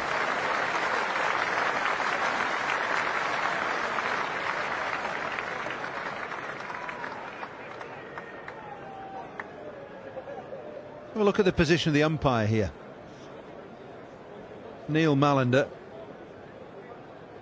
has effectively blocked off the throw. He could have just come back a few yards. It's difficult for the umpire. He's got to go to the side the ball is hit, so that he can see the fielder at the non-striker's end take the ball and take the bails off. That's why he's got to be on this side. He's just got to come a little bit further away. I think he's only strolling there. You see a lot of umpires sprinting away from the stumps to get in position.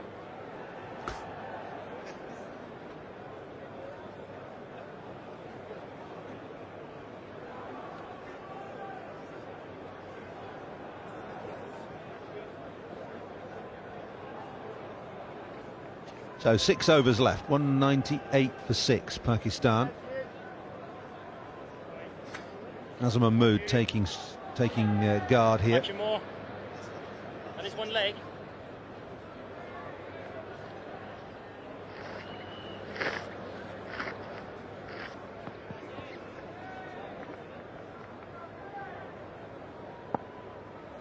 Those are the options that Alex Stewart has. Number of overs left per bowler. You're winning, you're winning. On his left hand. It's only going to be 1. Mark Ilham really will not bother about the singles at this stage. All the 35 runs have come in the last 6.1 overs, but not enough boundaries, not enough big hits. Alex Stewart really would be quite happy. He's got plenty of options left. 5 from Dominic Cork, 4 from Ben Holyoke, 2 from Gough and 1 from Mullally. Good shot over the infield. Bring up the 200 even if it won't go for 4. Michael Vaughan cuts it off.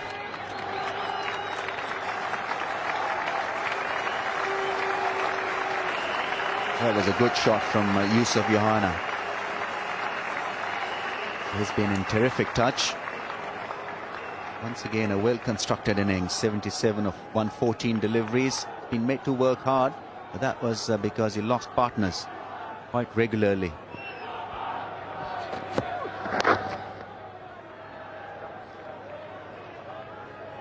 Another single, just a little bit leg side this from Mark Elam. It's been a good spell though from him. In his 7th over, 1 for 29 so far. Even though his length and direction is predictable, yet it's been pretty difficult to score off. Bowls well within himself, varies his pace a little as well.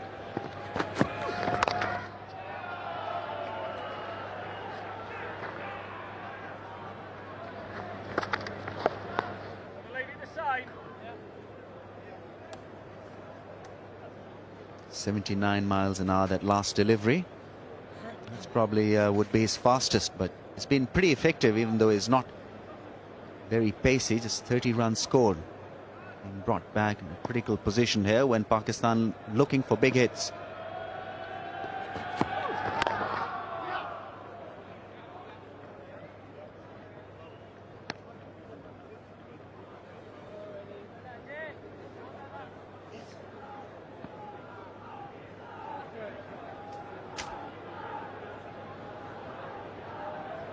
With the keeper up, it'll be a touch difficult for the batsman to take a bit of risk by coming down the track. Which it'll be an easier option for the batsman to get to the pitch by coming down the track. Catch.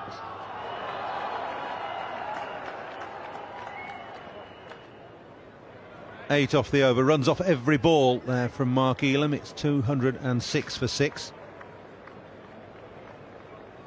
Talking about this pitch all the way through the game, Ramiz, there have only been 9 fours and 1 6 in 45 overs here. You compare that to Edgbaston the other night, 26 fours and 3 sixes in the whole innings. Yes, it has been difficult for the batsmen to score off briskly, to hit big shots. That is the reason why Pakistan have not really been able to accelerate at the pace they were hoping they would. Good bowling by England. There was some initial movement for the fast bowlers and they picked up wickets. 2 in 1 over from Andrew Caddick.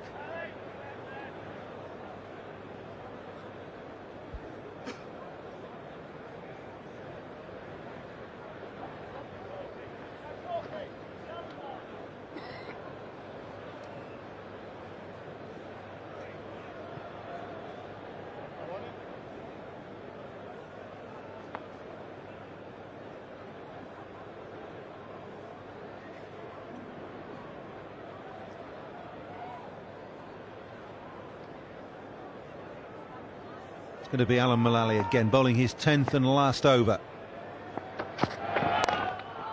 Searching for the Yorker. It's clipped away in front of square on the leg side. Ben Holyoke's out there. Yusuf Yohana still not taking undue risk at this stage of the innings.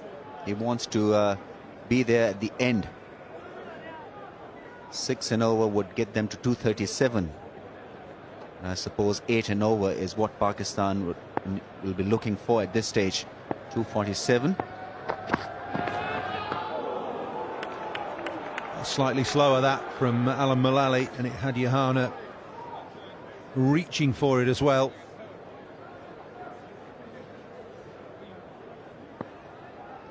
Very good slow delivery. Always is handy at fag end of the innings. Yusuf Yohana probably looking to guide that one away for a single. Didn't connect.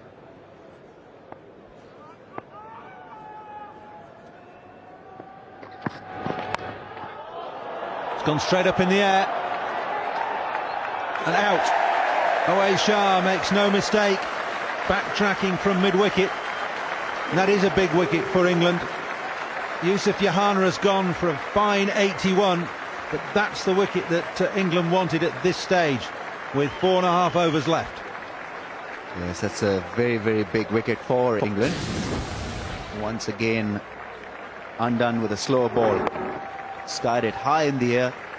No problem whatsoever for Awais Shah. Nice soft hands.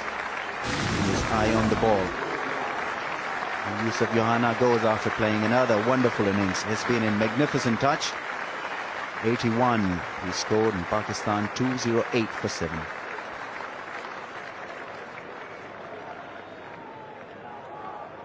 Pakistan in danger of being bowled out here. Just 3 wickets standing. It was well bowled by Alan Mullally. 2 slower balls in succession. Sure that Yohana was expecting the second one, looking to hit it high over mid-wicket, bowled out of the back, the side of the hand again.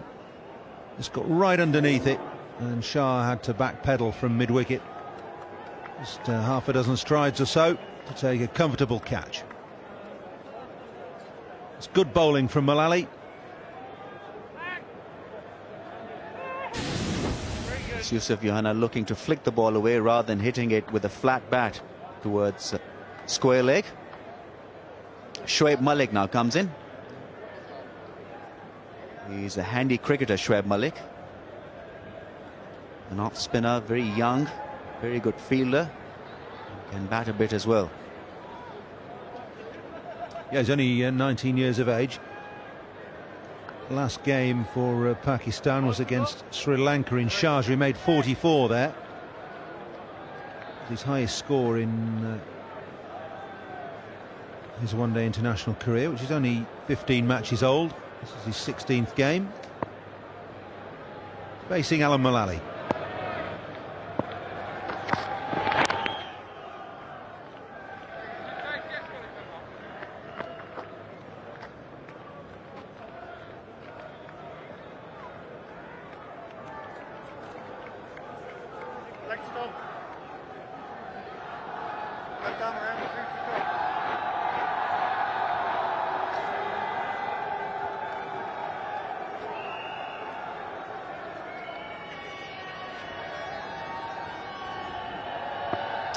Pakistan very much reliant now on these two, Azhar Mahmood and Malik. Another slower ball, using it well, Mullally. He's just got 1 ball left in his spell. It's been an effective 10 overs or so from Mullally.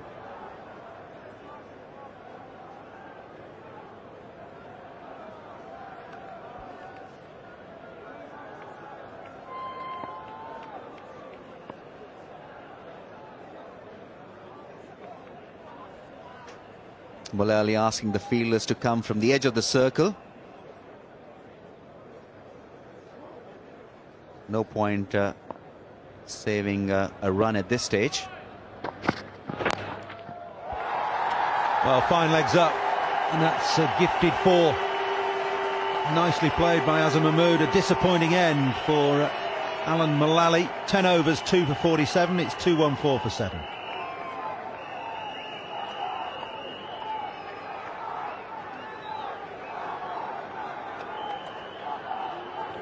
This is Abdul Razak, who was trying for that big shot.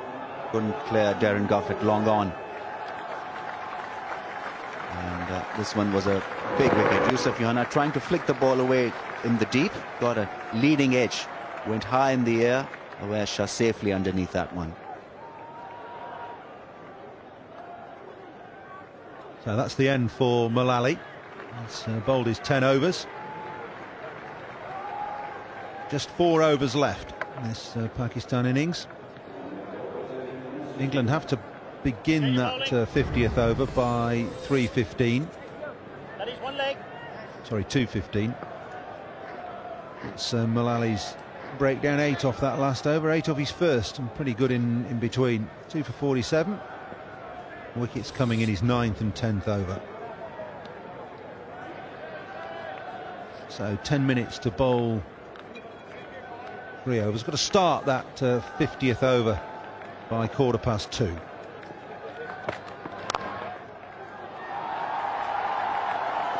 Good shot. Knight is out at long off and does well to keep it down to 1. Good fielding.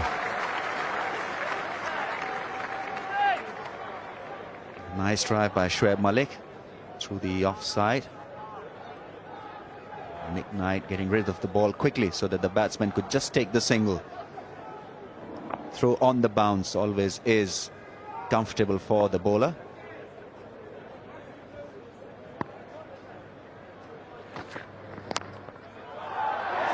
Well bowled by Dominic Cork.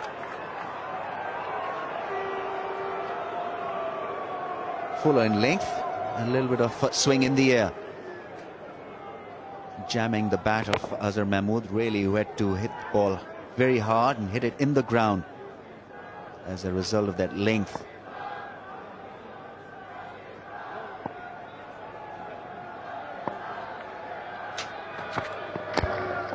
Well bowled. Searching for that Yorker right up there in the block hole. This is very good cricket. Once again, the length absolutely perfect. The Yorker length almost hitting the off stump. Azhar Mahmood clearly late in bringing the bat down to the ball. Looking for a run to rotate the strike, not there.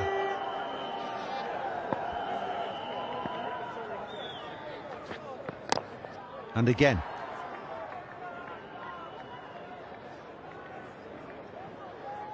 Two singles and 2 dot balls so far in this over. It's good for the 47th over. Yes, he'll be very happy with his effort so far in this over. Just 2 runs taken. And importantly, bowling the right length. He hasn't so far bowled the slow delivery. Didn't have to.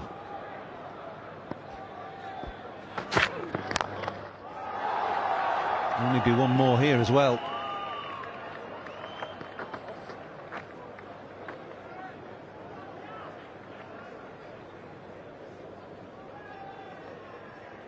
Pakistan would be disappointed with this total. 217 for 7. They would have ideally been looking to get to around 240 in the 47th over. But England have bowled really well.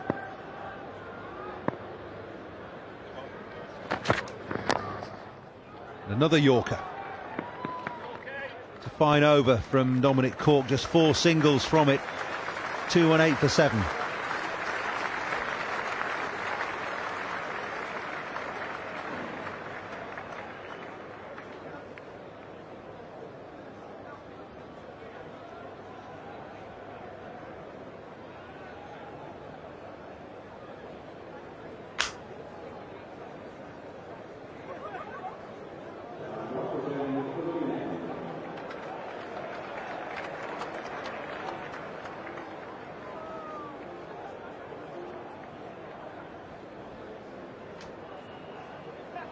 To 18 for 7, Pakistan. Major contribution from Yusuf Yohana, 81. Ennis Khan, 41. And the lower order left with the responsibility of trying to get this total up to 240, 250 maybe. 3 overs left. Azhar Mahmood, 11. Shoaib Malik is at the other end. There's Nasser Hussain on the balcony, exercising that broken thumb. Itching to get back into the action, no doubt.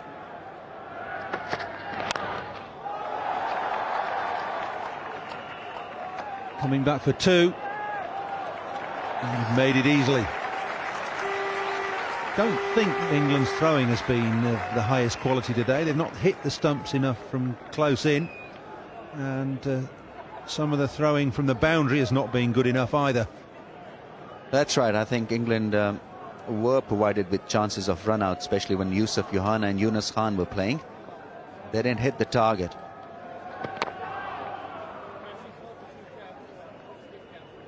Singles all over the place. The closer fielders are right on the edge of the 30-yard circle.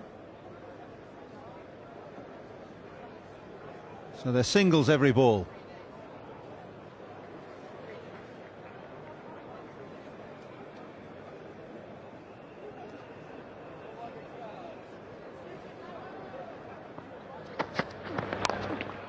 slower ball, just chipped straight back over Goff's head. 2 more.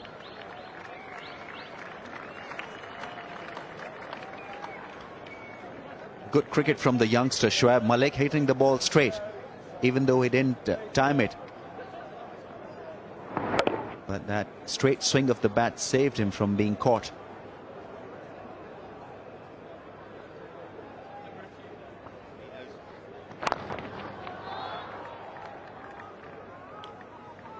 There's one to the edge of the circle again.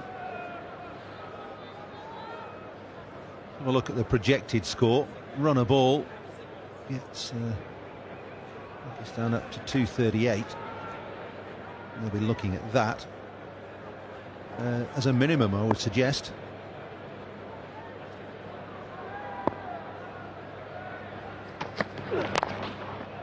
Or bowled. Azhar Mahmood not been provided with the width that he's looking for. England have bowled the right length to him. He likes to hit through the offside.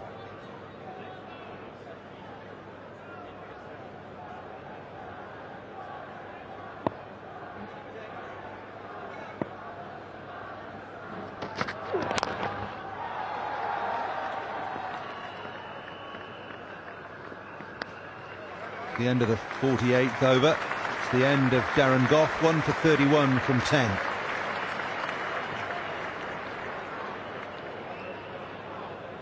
on, boys. Well, Darren Gough. 225 for 7. Gough, in fact, has 1 more over to go. 9 overs, 1 maiden, 1 for 31.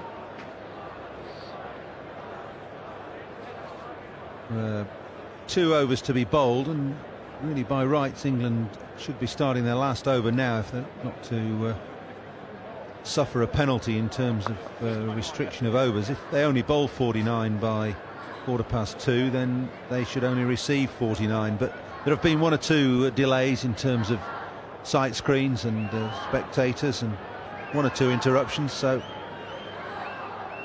the umpires may be lenient. Cork to bowl the 49th. Edged away down to the pavilion for 4. Still no slow delivery from Dominic Cork. A fast full toss, and all it required was an edge. Went away very, very fast. Azhar Mahmood looking for some room. In the end, edging that one past Darren Gough.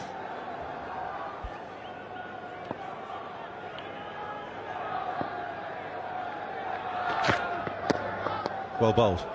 There is in fact no panic for England in terms of getting these overs in. They've got 7 minutes of leeway, the match referee Brian Hastings has informed us, and the players will be aware of that as well. So no need to hurry. Fraction away. Just a fraction more. And his centre. 10 balls left now for Pakistan. Probably now marking the middle stump, Azhar Mahmood, and that is because he's staying away from the line of the delivery. By staying on the middle stump, I think he'll be looking to be closer to the ball so that he can at least touch the ball or hit it through the offside, an area which he likes. That's well bowled. It's one of the quicker deliveries that Dominic Cork has bowled. Zip back up the hill as well. Missing them quite easily, Azhar Mahmood. I guess you really need to look at the ball as well when you're trying to hit at it. I think it helps.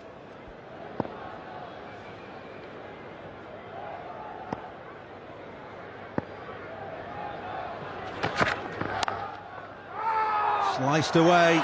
Cork going for the Yorker again. He's just over pitched. A bit of width as well. It's 4 more. He'll be disappointed with that delivery, Dominic Cork. Full toss just outside the off stump. Azhar Mahmood not been able to middle anything. Once again, a good healthy edge. Here you see that despair. A little too late.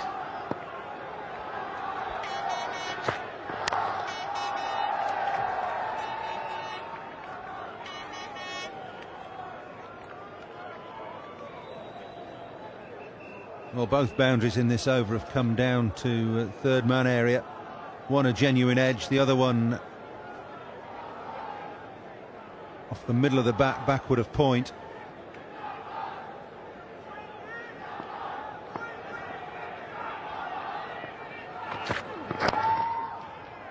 It's a good finish from Dominic Cork. But 10 off that over, the 49th, it's 235 for 7. Cork has finished for the day, 7 overs, no maidens, 1 for 50. Just a touch expensive. Yes, he'll be disappointed with the last over of his. 2 full tosses, 2 edges, 2 boundaries.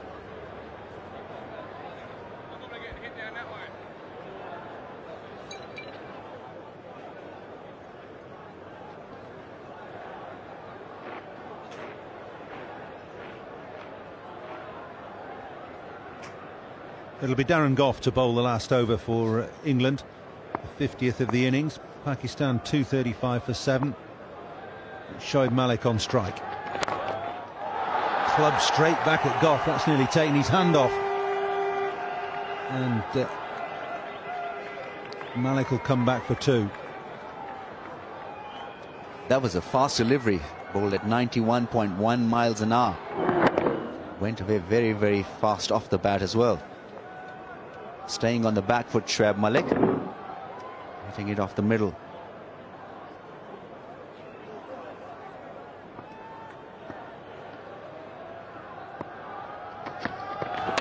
Bolt, top of middle and off, hit by that Darren Gough delivery.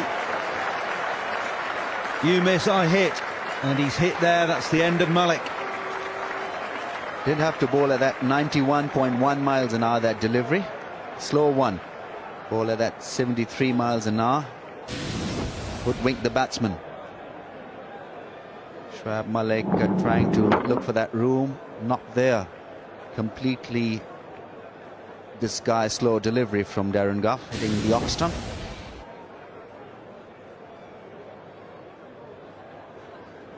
Good effort, Shoaib Malik. Scoring 9 of 8 balls, and Pakistan lose their 8th wicket for 237.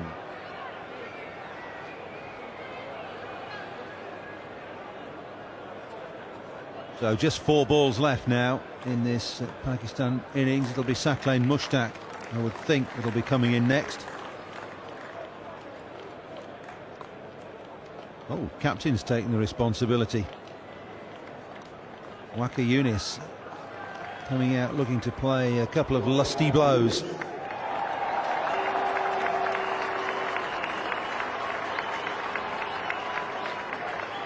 He'll be looking to hit some boundaries, although it'll be up to Azhar Mahmood really to hit them.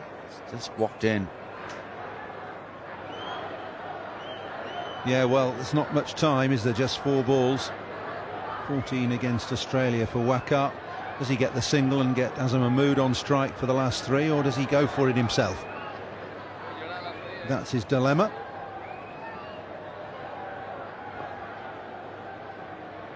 Just about to take guard against Darren Gough.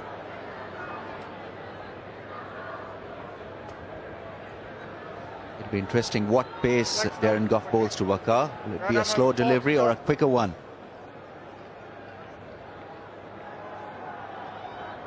The field remains the same. Everybody from the edge of the circle. Long off, long on in place. Deep backward square leg also there. And cushion through the point boundary as well.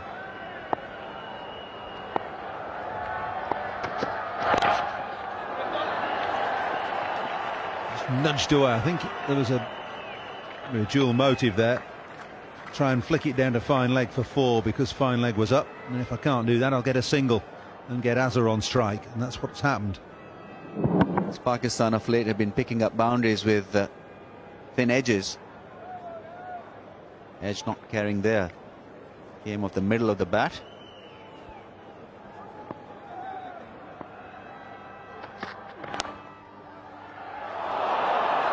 Well, that's gone through, backward point, literally. Awais Shah at backward point. Should have held on to that. Had a good time to look at this one. Curling away from him, in no position. Always is difficult at that point position to judge the line of the delivery.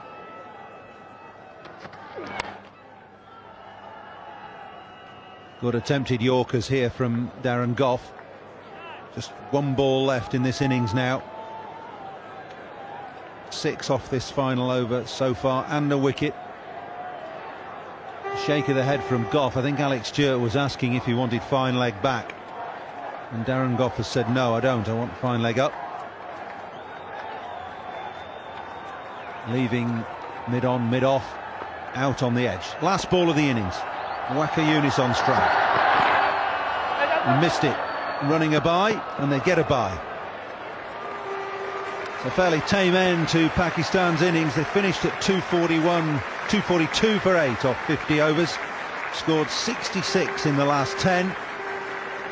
But I think that will be fairly competitive total here for England to chase. Very nearly 5 runs and over. And I think Pakistan will be pleased with that. Well, I think last 10 overs they got 66. I think they would ideally be looking to get another 20 in the last 10, get that total past 250, but they'd be happy. They've got score there on the board. There's extra bounce for Waqar straight away. Target for England is just under 5 runs and over. David was telling you that that's just about par for the course on this pitch. I think that's absolutely right.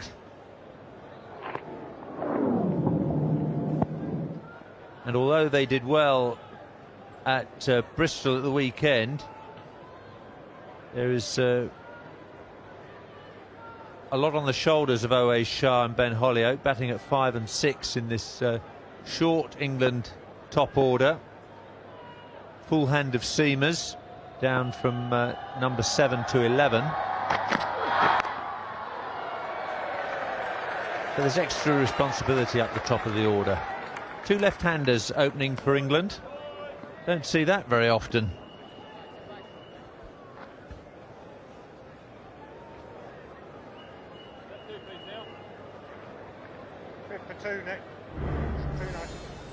Nick Knight, a real star in the one-day game. It's been messed around a bit by England for my money over the last couple of years. He's been a brilliant player in the one-day game. Struggled at test level.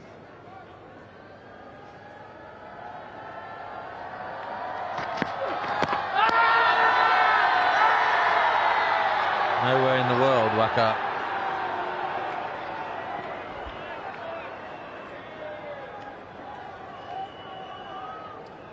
Quite a few things that Waqar Younis has to do to get these LBW decisions going in his favour. First, it has to pitch in line with the stumps. Just pitched in line there, but it has to keep below the height of the stumps as well. You can see from the height there that it would have gone over the top of the stumps. Good delivery though. Pitched in line and straightened.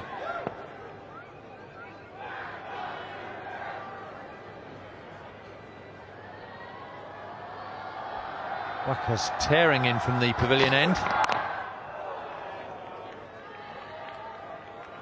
Younis calm behind the point.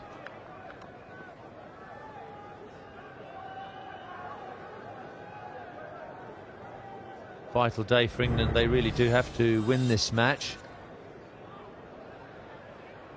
With Australia having beaten both opponents, it's really looking like the side out of these two that wins most of their qualifying matches against one another that's going to make their way to the final, presumably to join the world champions.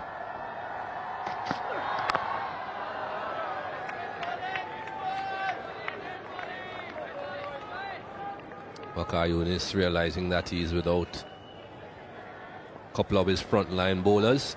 No Shoaib Akhtar, no Wasim Akram. They'll be looking to take some early wickets. Really charging in, really trying to get this early breakthrough.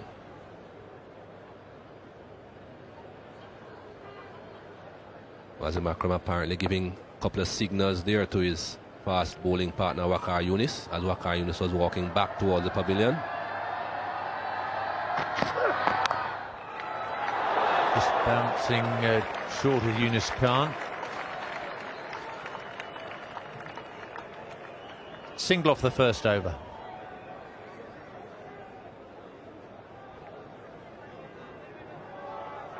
Just a fraction short and a bit too much width outside the off stump. I think Waqar Younis was fortunate that that ball went straight to Yunus Khan. Had found the gap, perhaps a yard either side, it would have been a boundary. Good opening over though from Waqar Younis, just a single. Ready, centre.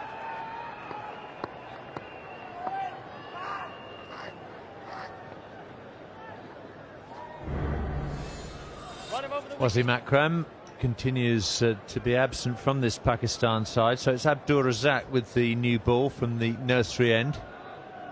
Similar looking field, 3 on the offside, saving a single, and 2 on the on. Looks as though it's only the likes of Brett Lee and Glenn McGrath who are capable of bowling to 7-2 offside fields.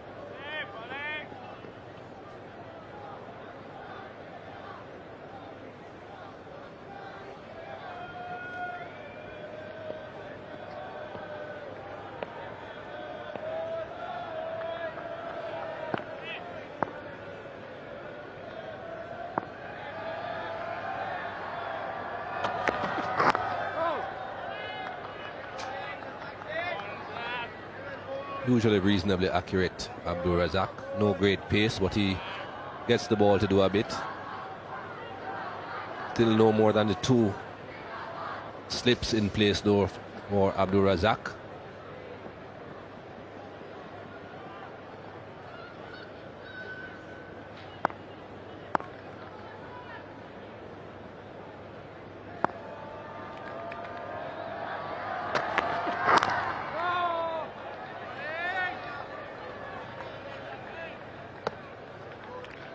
Pakistan opening batsman had a look at the pace of this pitch before trying anything too exciting. Trescothick and Knight are doing the same thing. These matches come thick and fast on different types of surfaces. I think Cardiff's the best batting pitch we've seen so far. There have been plenty of runs. That's what the public want to see.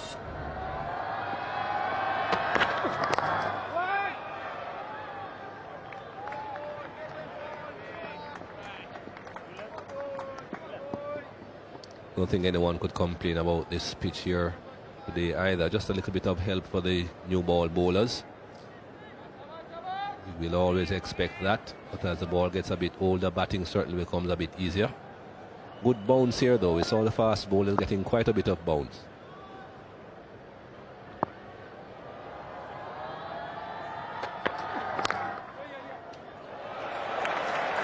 Well, that's found the gap, and that's away to that short boundary up to the new grandstand. So an early first boundary for England.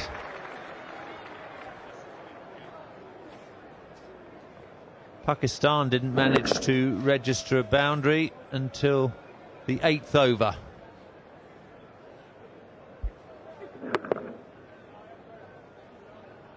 Very fast outfield. No great effort there again from Marcus Trescothick.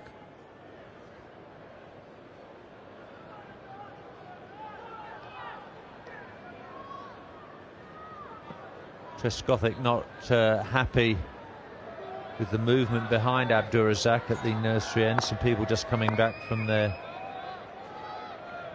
luncheon break.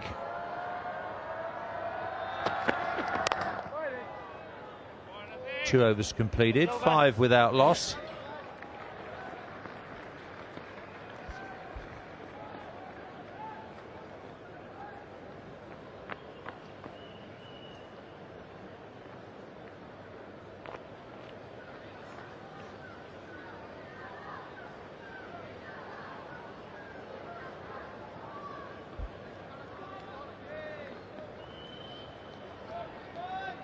18,000 tickets sold in advance for this match, but we've got a bigger crowd than that in the ground.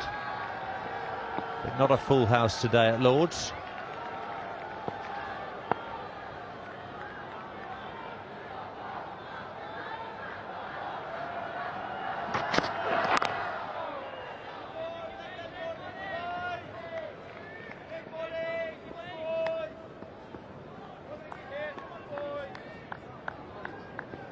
Neil Mallender just telling Waqar it's getting quite close to that front line. Hot topic these days, that pop increase with bowlers and umpires.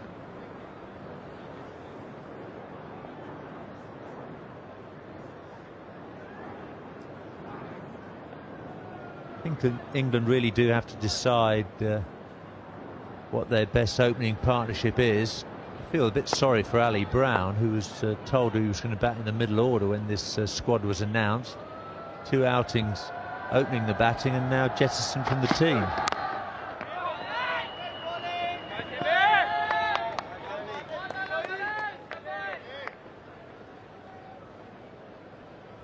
Was, in my opinion, given a pretty difficult task, Ali Brown at the top of the order, to try and go there and hit over the top in the first 15 overs.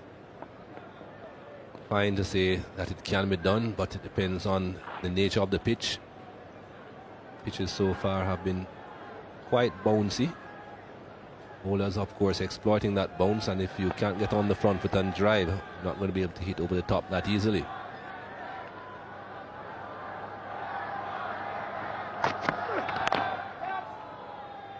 Single tonight, Yusuf Yohana fielding. I'm not sure how happy Brown will be, nor Paul Collingwood for that matter. Collingwood just had the one outing at Edgbaston. It was LBW to Razak for 2 runs. But since then, O.A. Shah has come into the picture and grabbed the number 5 berth for England.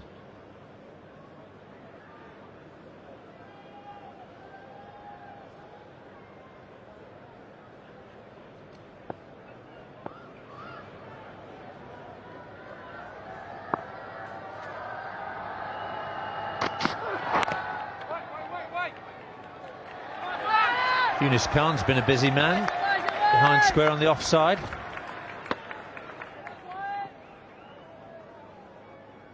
Well, if you certainly want to rest, that's not the place to be in these limited over games. That backward point position is always a very busy position. Eventually prevented a run.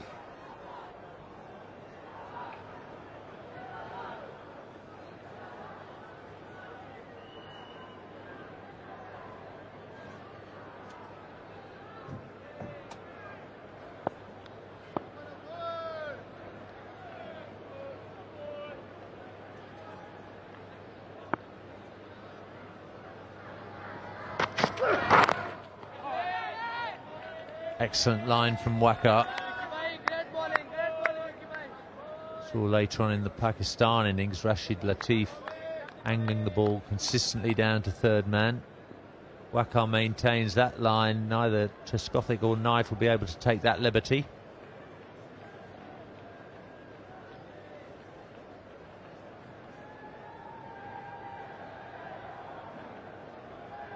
Rashid Latif, the Pakistan wicketkeepers, had a very good tour.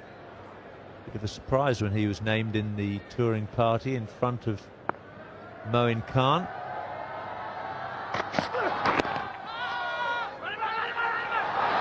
Well, this time the stump is broken, and surely Nick Knight is a goner. Shoaib Malik, the fielder, and Knight's taking those gloves off. He's fearing the worst. I think all the Pakistanis know that this is a wicket for them. They're all celebrating. Not too sure why they elected to take this run. A bit of hesitation, but even without the hesitation, I don't think Nick Knight would have made it. Look how far he is. He's almost 2 yards out. And he's a pretty quick runner, Nick Knight. Well, the red lights say it all, even if you are unable to read. Nick Knight goes. It's 6 for 1.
Alex Stewart's in at number 3 for England. A rather strangely paced innings from him at Bristol against Australia. Made 25 in 44 balls there. And to my mind, let Mark Waugh get away with murder, bowling gentle off spin. More serious task perhaps today, facing the new ball with the unlucky Nick Knight back in the pavilion.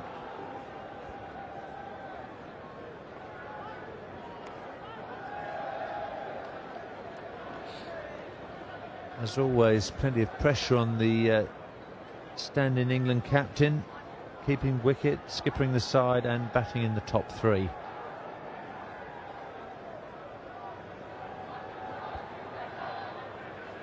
Stewart's at the non-striker's end.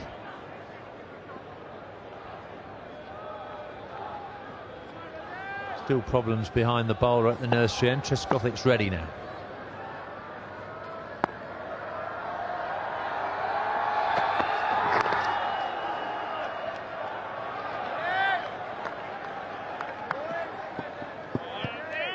Well, England had countless shies at the stumps. They weren't very successful today, but Shoaib Malik, dead-eye Dick. Amit Raja has always said that Shoaib Malik is a very good cricketer. Bowls, does a bit of batting, and that was beautiful fielding. Right on target. Oh, that's gone up in the air and missed. Yusuf Yohana, third man, Abdur Razak cannot believe it. What a let-off for England. Those catches are never easy, but it should have been taken.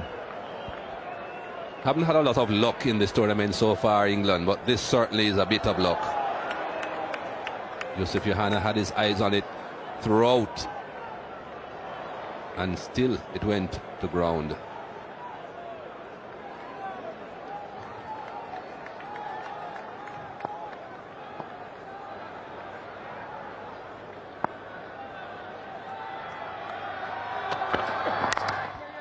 Away through extra cover.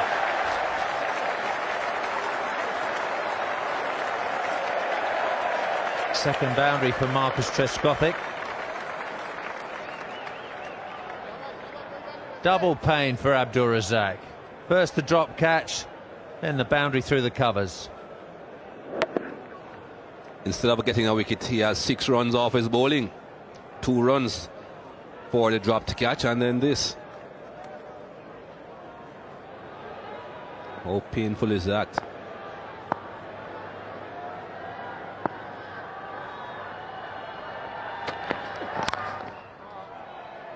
This one hits mid-off.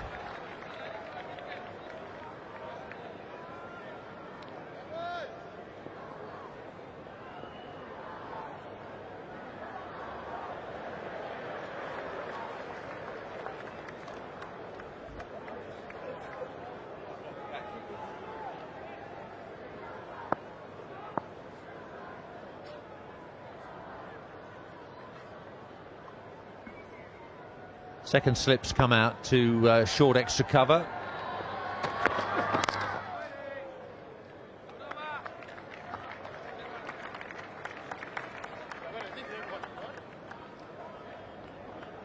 Yusuf Yohana may have picked this up late. His eye line would have gone to the leg side where Trescothick was looking to hit the ball, but he made good ground in the end, perhaps not quite enough.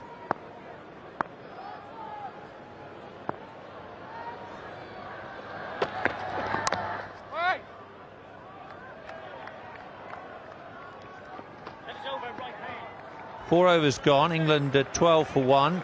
Pakistan with 15 without loss after 4. Razak had 2 overs for 10. Waqar 2 very good overs just for 2 runs. Brilliant knock by Yusuf Yohana, but that dropped catch could be very costly.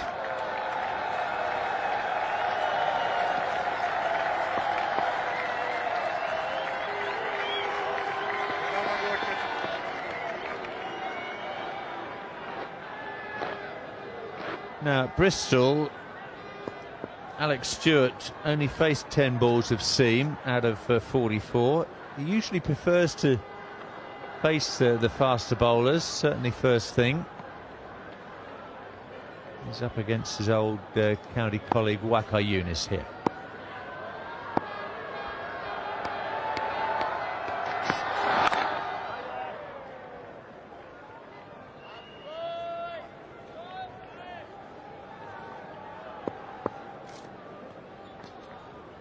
Stewart's one-day record isn't as impressive as his test match return.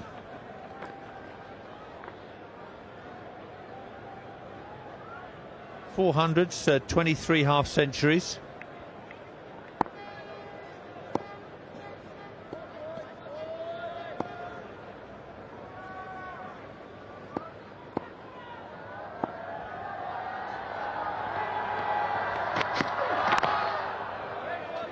Alex Stewart had a great run in the NatWest series last summer.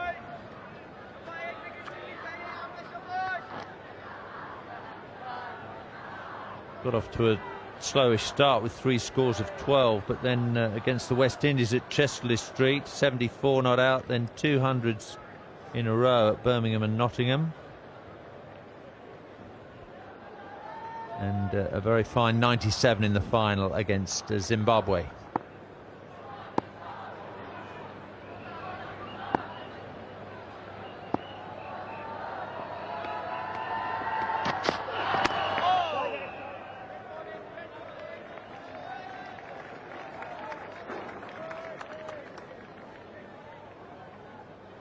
Waqar Younis is the only real frontline strike bowler, fast bowler that Pakistan have in this game. England have got to be mindful of that. Make sure that he's not too successful with the ball. Try and get some runs off the other bowlers. Of course, there are 3 spin bowlers in the lineup as well. The Pakistani spin bowlers have been quite economical. That's the main man, Saqlain Mushtaq.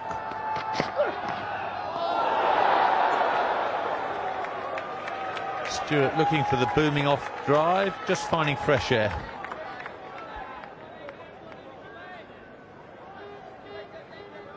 That's what I was talking about. Doesn't need to be playing shots like that, I think. Not at this stage at any rate.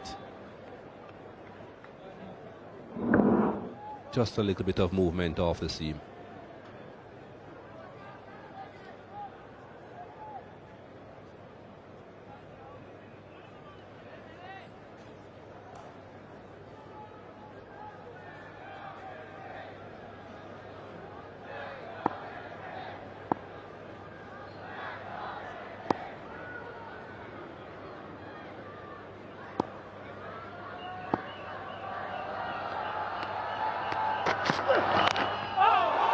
Pretty close.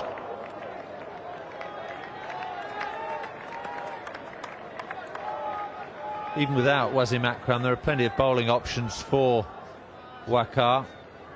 He's decided to use himself and Abdur Razak with the new ball.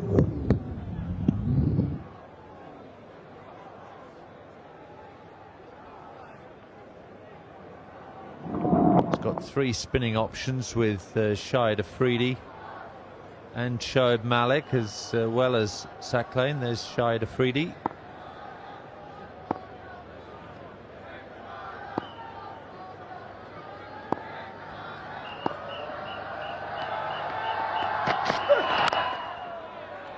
A maiden for Waqar, 12 for 1 England.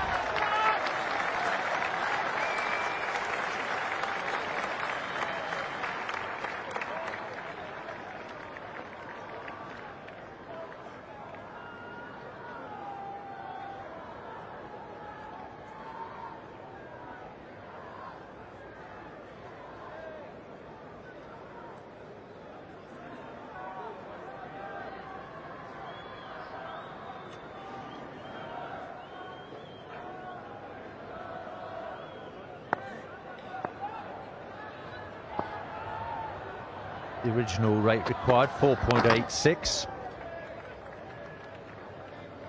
It's already up above 5. really excellent bowling from Waqar. 3 overs for 2 runs.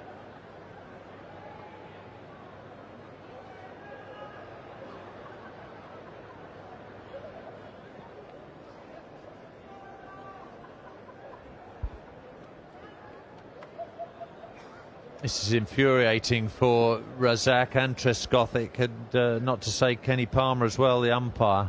People moving around behind the sight screen, and indeed the sight screen itself not behaving at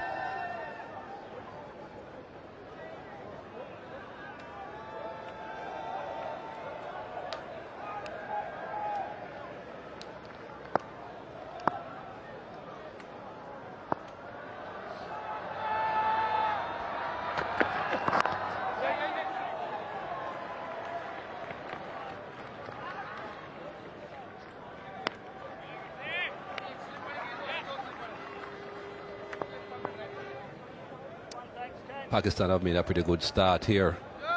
Both Abdul Razak and Waqar Younis bowling very economically, giving nothing away at the moment.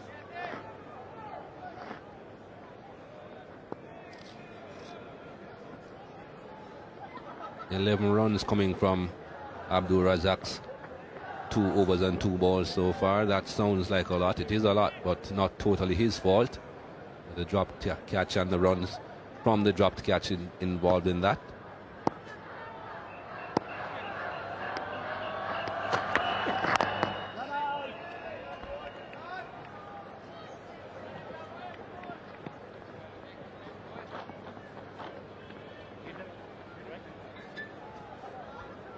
Abdul Razak took a while to get used to English conditions. It was tough on the Pakistanis, arriving right at the beginning of May.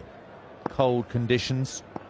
Weather for both test matches was pretty chilly.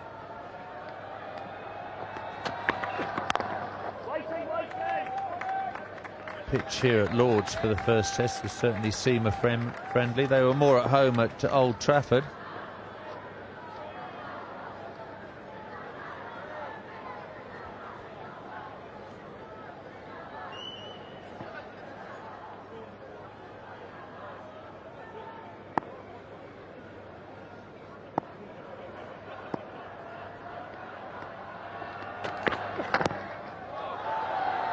Stewart's missed out there. Don't want to be missing those. The bowling has been very good. When they do go offline, you want to make sure you capitalize.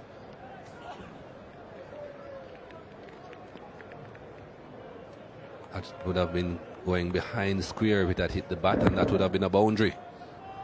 2 men are in front of square apart from the fine leg. Stewart still to get off the mark. This is his 10th delivery.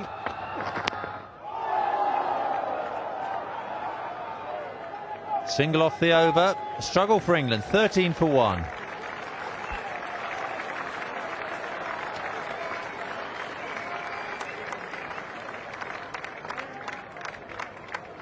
Hint of seam movement for Razak, just nipping back into Stewart.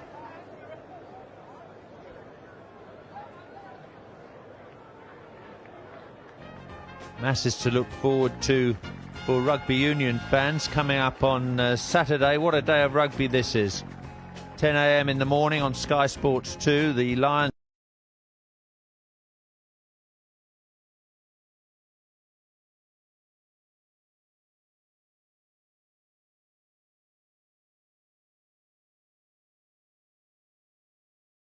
exclusively live on Sky Sports.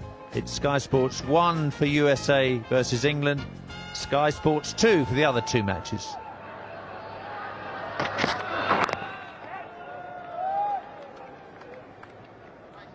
Fine legs up in the circle now.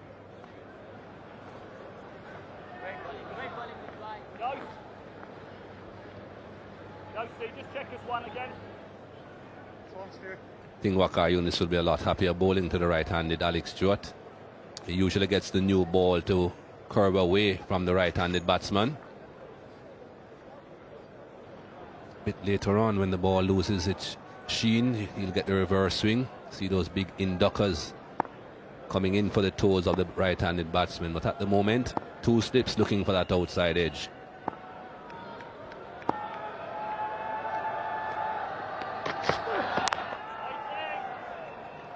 Still Stewart can't get started. This is very unlike him.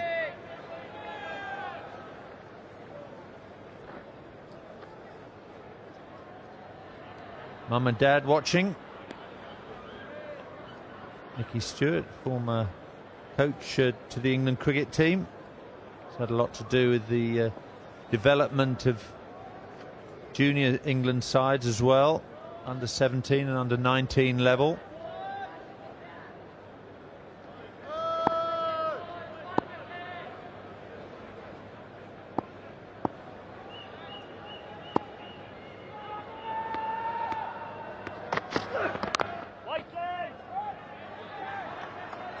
This really is great bowling. Waqar knows all about Stewart's game. He's looking for width and he's looking for the ball being over-pitched. Waqar's supplying neither.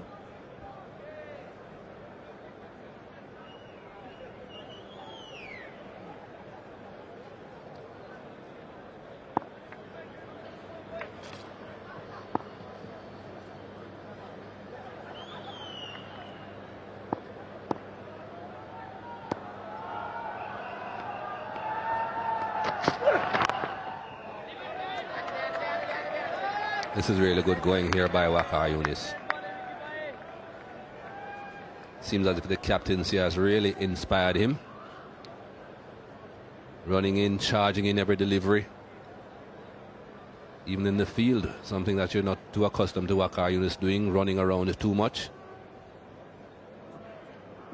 Really getting the job done here now though. Very straight.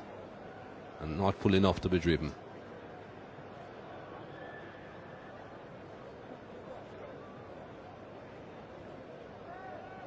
One slip comes out. Still have to have 2 catching, so he goes to extra cover, short extra cover.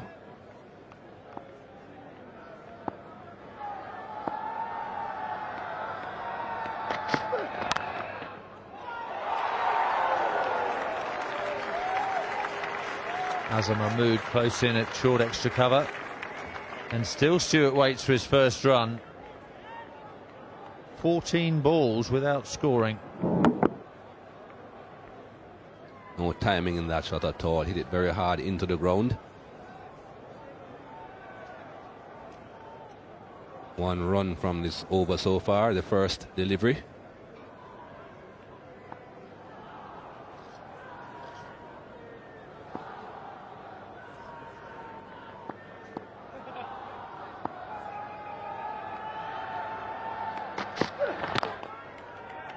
Just 2 runs from the last 3 overs now. England's run rate down to 2 and over.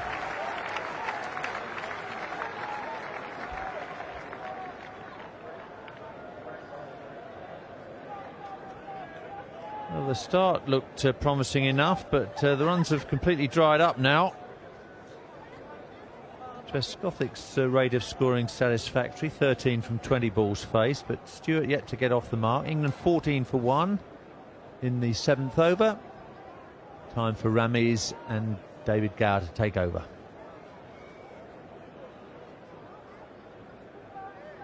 Nice, Bob.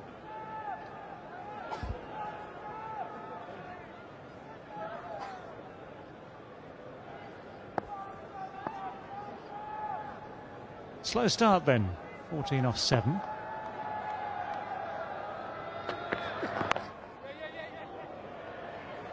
Could have been worse.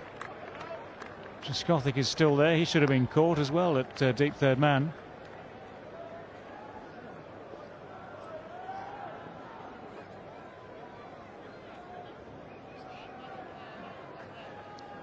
Lucky escape there, trying to work the ball away towards the onside leading edge. Yusuf Yohana, not quite there.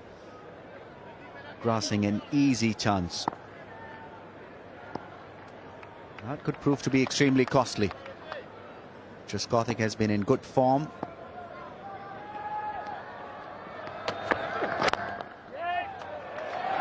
First runs for Alex Stewart. It's a lovely shot too, straight down the ground.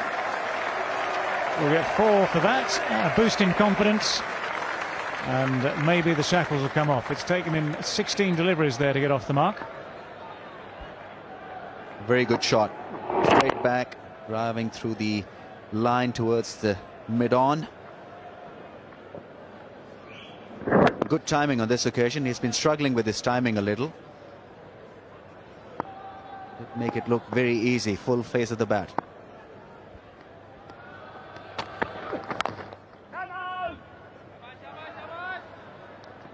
Pakistan have generally bowled well. They've tried to bowl as straight as possible, not look for wickets. Like England to be under pressure, especially in the first 15 overs. But it's a different combination for the Pakistanis. They've got 3 spinners, 2 regular and 1 Shahid Afridi, a part-timer. It'll be interesting how these spinners bowl on this pitch.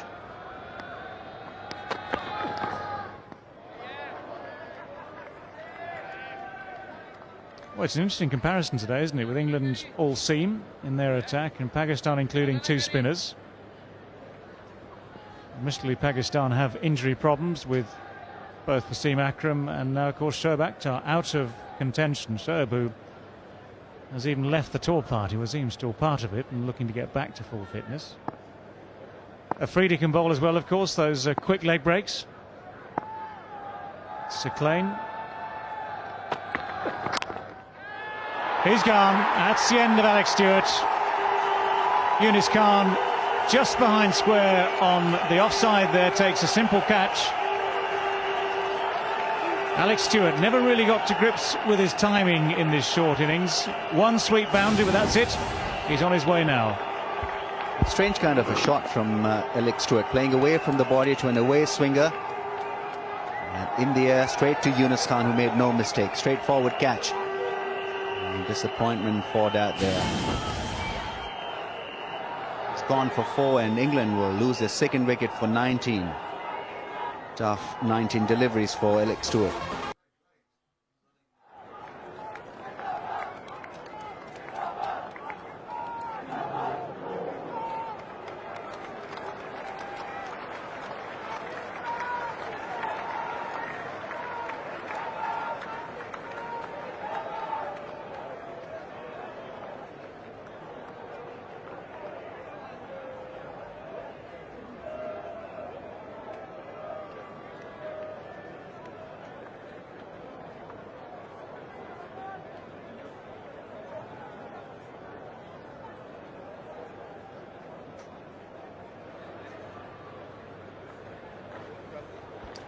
Michael Vaughan's out at the crease now. Number 99 on his back, number 4 for England.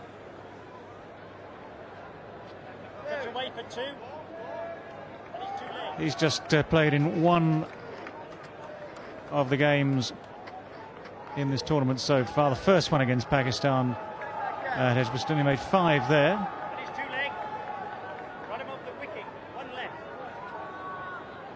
What he'd prefer to remember is the 100 he made against Pakistan in the 2nd Test match at Old Trafford. But now England need 2 things here. They need someone to steady things, but they also need someone to start to press the accelerator. Good first attacking delivery from Abdul Razak. He's getting a little bit of help every now and then. Very good spell indeed. 8 overs, England struggling, 19 for 2. And there'll be some support for Pakistan team. As usual, a lot of green and white shirts in that crowd.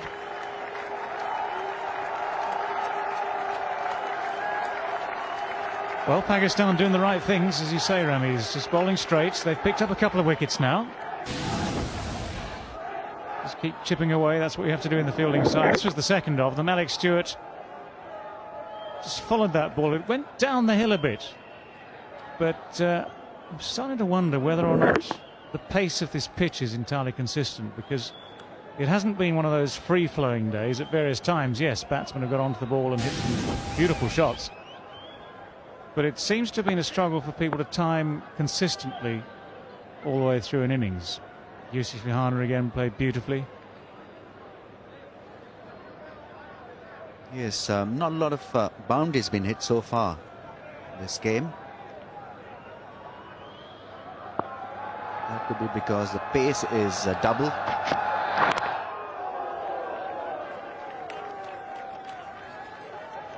It's, however, much easier to time the ball with a straight bat rather than playing across the line.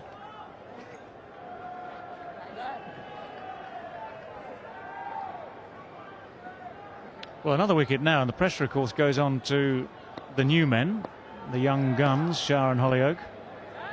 They had a good day in Bristol a couple of days back. But these would be different circumstances, another big test. Then we're down to the all-rounders after that. Dominic Cork at the top of the list.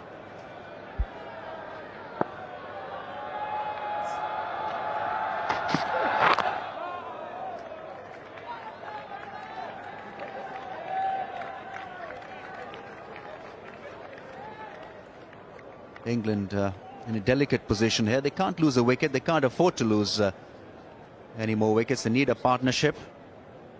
Wes Shah has just played one one-day international, so you can't expect a lot of things from the youngster, although he's very talented.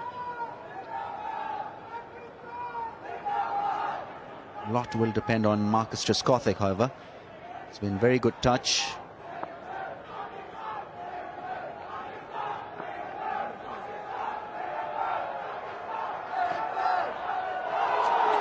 That's good delivery from Vakar. Good line, especially when you consider the slow period at Lords. It's one of those things that all bowlers, when they come to Lords, just have to adjust slightly to allow for the slope, but also he's cut his fingers over the top of the ball. That was very well left by the batsman. I thought he played that really well. It was a fantastic delivery. But Marcus Trescothick has the art really to keep the good balls away. Doesn't hang his bat at the deliveries that are going away from him. Played inside the line.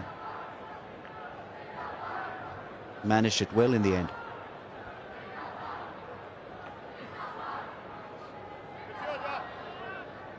As a result of that delivery, Waqar Younis strengthening the slip cordon. Azhar Mahmood being positioned at second.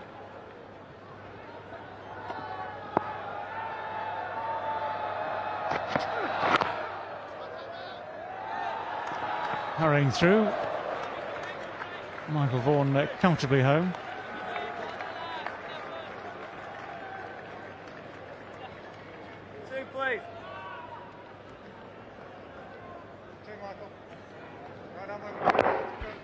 Taking the pace of the ball, playing it down away from Waqar, and rest of the field is in the circle. That is one way of releasing the pressure. Just keep on rotating the strike. It's a right-left hand combination, not easy for any bowlers. They have to adjust the line and length. It breaks their rhythm.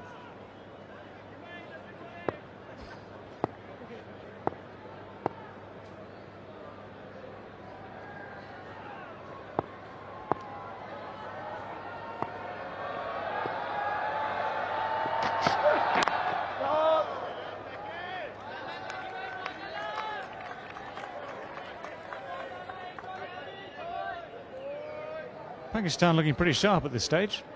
I think they're aware that the target for England, i.e. 243, is gettable if they let them get off to a decent start. What they've done, what they've tried to do is put the pressure on, keep things really tight. It's succeeded. Already the asking rate has gone up just that bit more to nearly 5.5 runs per over. Scoring at the moment at just 2.26.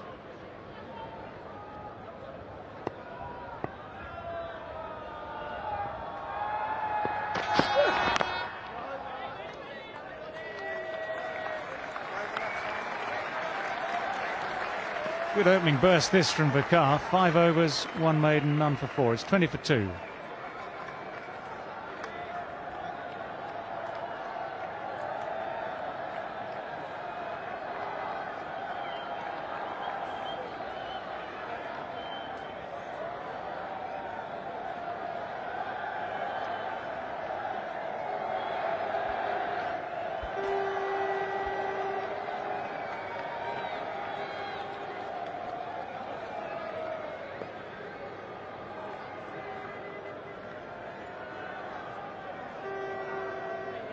So 223 runs still to win. 9 overs gone in this England innings. They need some acceleration, that is for sure.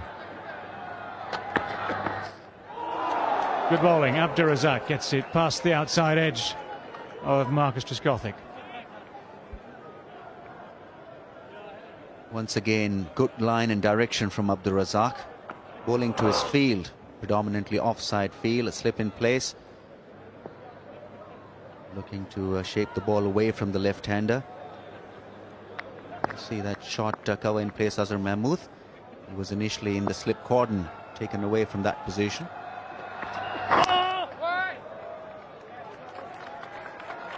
No ball. Signalled by Kenny Palmer.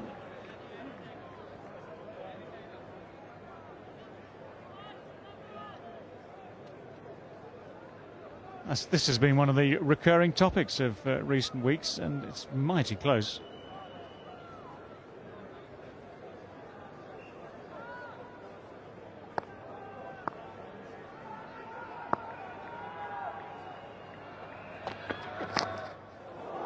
And there'll be a no ball followed by a wide.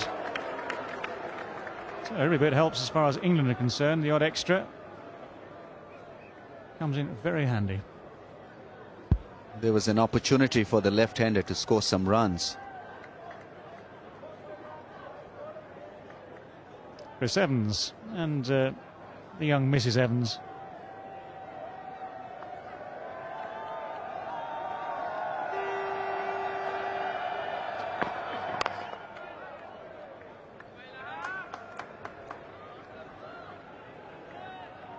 When you're in a defensive groove of mind, even bad deliveries go waste.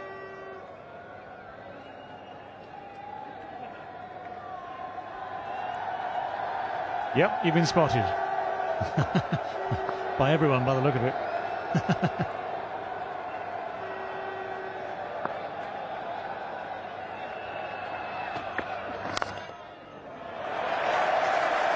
Through the offside this time from Trescothick. Just enough on it. It's just the third boundary of the England innings. And a few more of those would come in very handy indeed. England need the acceleration, they need a few boundaries. They need to put some of the pressure back onto the Pakistan bowlers. Shot back lift in the gap. Nicely timed. Very good shot. All he had to do was to avoid Azhar Mahmood. There's a gap after that and went away to the boundary.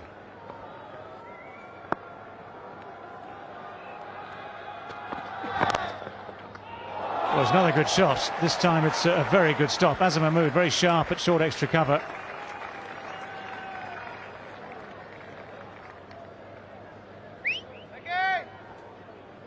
Another very good drive from the left-hander. Good reflex action. Boot and a hand, saving that ball from going to the boundary. He had to get his hands off his knees first.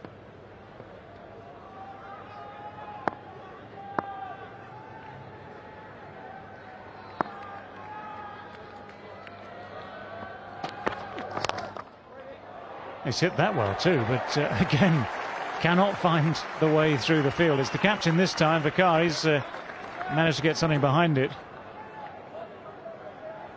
Well, it's one of those overs at the moment. It's cost 6 with the 1 boundary, the 2 extras.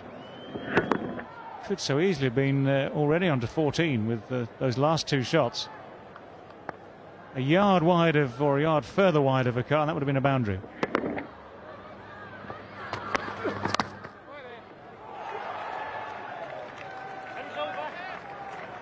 So it stays at 6 off the over. It's 26 for 2. Well, at least Trescothick seemed to be timing it a little bit better there. I think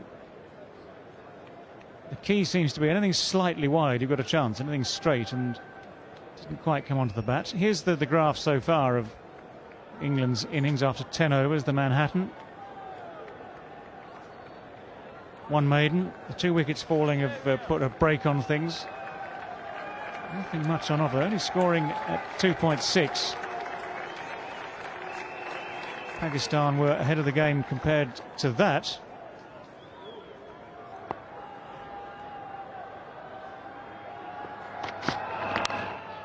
That's gone. That's a good catch. Azam Mahmood, a very, very good fielder. He's at second slip to take the catch. That's the end of Michael Vaughan. Waqar Younis bowling with a lot of pace and fire and character. Remember, he's in his 6th over, and what a delivery. A quick one, an excellent one. On that off stump, a little shade away from the right-hander, pushing at that one, neatly taken in the second slip. Went at the right height. Overjoyed Waqar Younis. It has been one very good effort. Not from the batsman. Michael Vaughan goes for naught. England 26 for 3.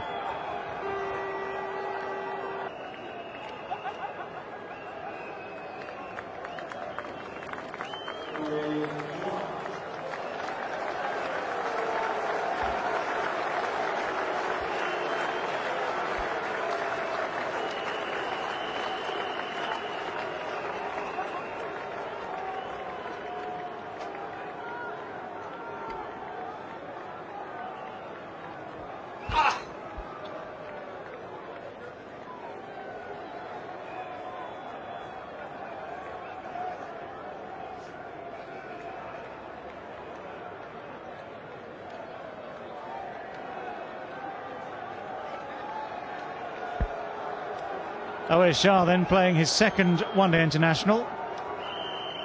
Started with some promise at Bristol the other day with 28 not out from 24 balls, but the requirement today is for more than that. A lot more. He'll have to fall back on his defence, Awais Shah. Different situation. Waqar Younis bowling quite beautifully. That average 5.45.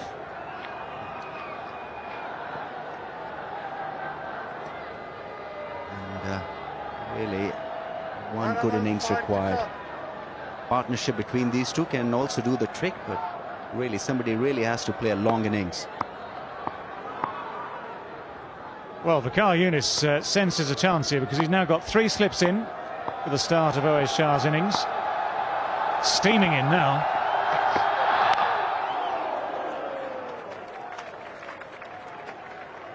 Well, one thing in Awais Shah's favour, he knows where he is. Lord's his home ground.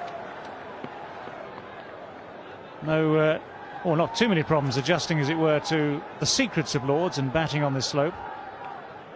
But the problems will come from Waqar and the Pakistan attack, because they at the moment sense they're onto a good thing. 3 wickets down for 26. And this is another look at the end of Michael Vaughan. It's pretty straightforward, really. Nice comfortable height for Azhar. Did go quite quickly.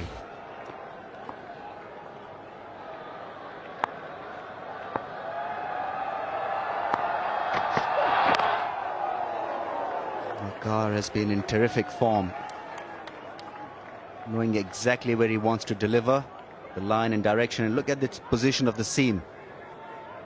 Really, ball always meant to go away from the batsman.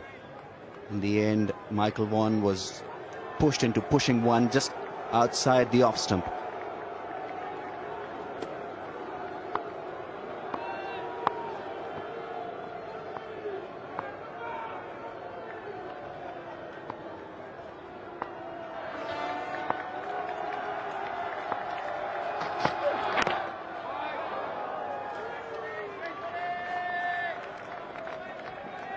Waqar Younis giving absolutely nothing away.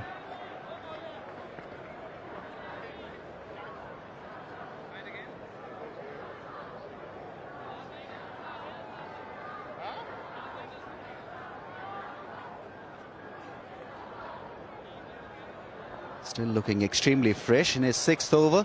Just 4 runs given. What a spell this has been from the Pakistani captain.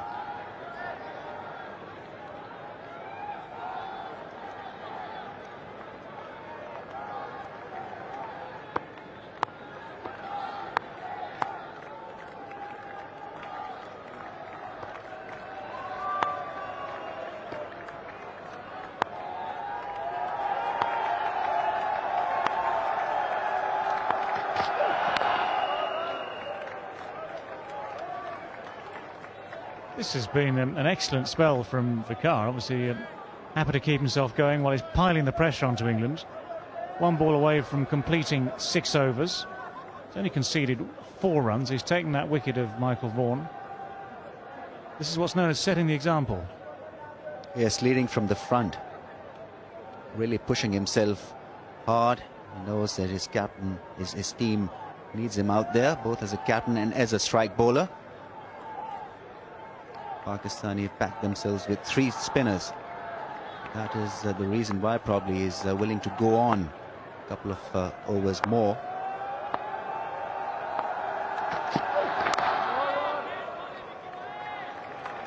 Very good over. It's a wicket maiden.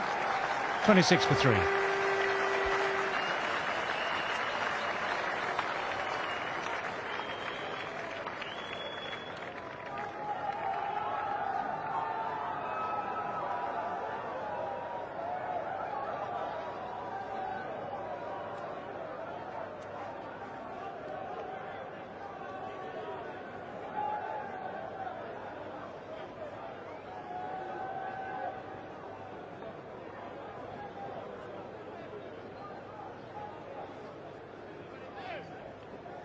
Well, that figure in the middle there, 5.56 runs per over required, is the one that's going to start to concern England quite soon. It's not been a completely free-scoring day. It's been a very slow start to the innings. The wickets they've lost now put added responsibility onto the shoulders of Marcus Trescothick and now Oais Shah. Liam Trescothick, who was in fine free-flowing style the other day, has been shackled a wee bit today. 19 from 32.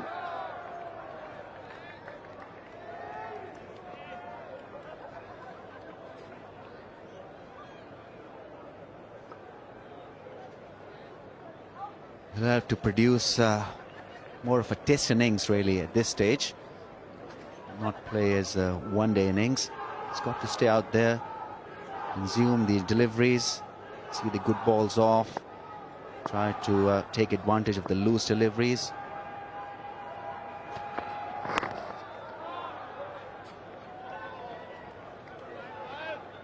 Razak did well there. He got across quite quickly. And although his captain was quite deep at mid-on, Trescothick thought about the single, saw Razak coming across very, very quickly. It was just enough to put the seed of doubt into the batsman's mind to say, OK, let's hang on, wait. And by the time the baller got past, the chance for the single had gone. Well, again, just struggling with the timing. The ones he's got through the offside have been a little bit on the up, and they've been just that little bit wide of off stump. Anything straight, he's tried to work. Timed some, mistimed others. That seemed to be just full enough to have a go. It's almost as though that right hand just came off a little bit, I think. Didn't quite get the blade through as he might normally do. This is a very sweet timer of the cricket ball, but here struggling because of the nature of the pitch and the nature of the bowling. It's been a tight spell from both Abdul Razak and Waqar Younis. It appears that it is a kind of pitch where you really have to work the ball away. Just pick up the singles initially. Not really where you can play on the rise.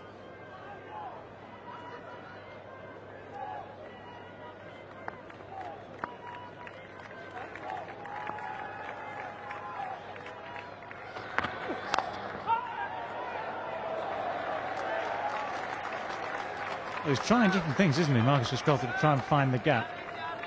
Normally speaking, he's very good at presenting the full face of the bat. If it's wide of off stump, fine, you try and get it square. This was quite straight, and yet he's tried to open the face to get it to Younis Khan's left. He's succeeded only getting it straight to him.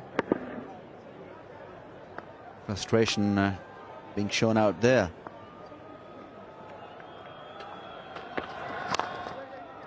He's found something of a gap this time, again without timing it. Vicar surrounds it. 2 runs from the final delivery of the over. Pakistan in control at the moment with England 28 for 3.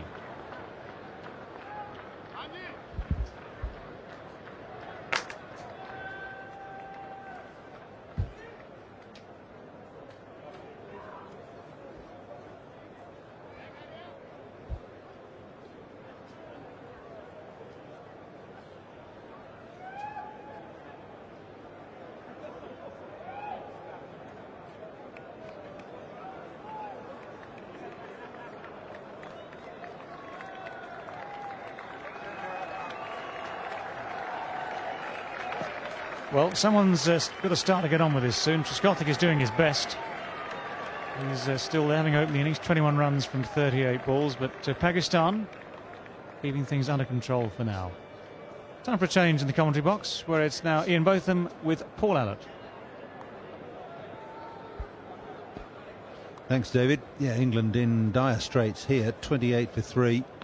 12 overs bowled in the first hour of the innings. The over 8's nothing particularly special, but Pakistan will not be bothered at all about that. Waqar has been exceptional. 1 for 4 from 6 overs and 2 maidens.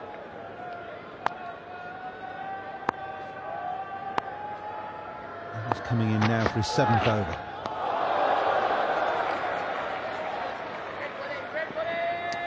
Good test this for Owais Shah in his 2nd game for England.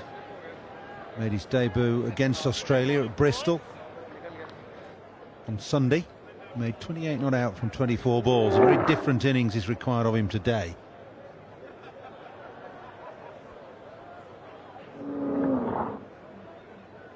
He looks pretty composed though, doesn't he?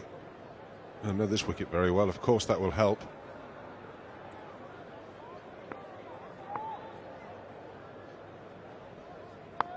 Now he's got 2 batsmen at the crease now. I've got a lot of work to do.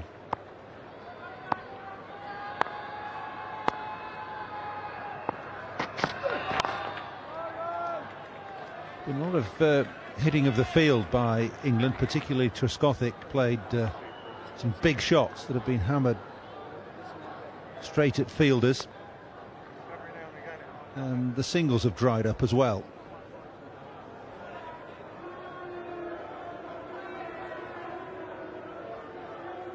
England off to a horror start. Nick Knight, the best batsman for them so far in this series. Run out by a street.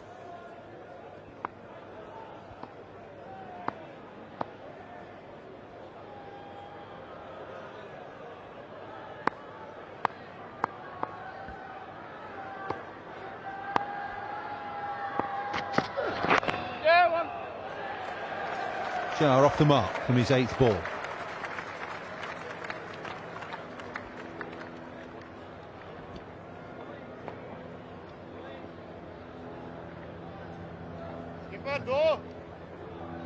Important thing here is that Shah stays there. That's what he wants to do.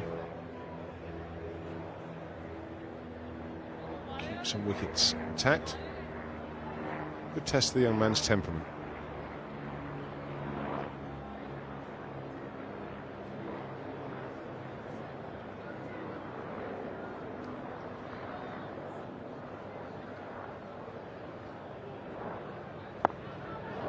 No fine leg for Trescothick. The fine leg is up, in fact, catching at leg slip.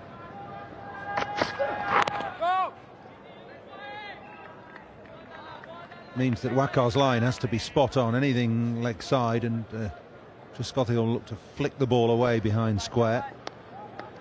But everything about Waqar's been spot on so far today. Look at those figures.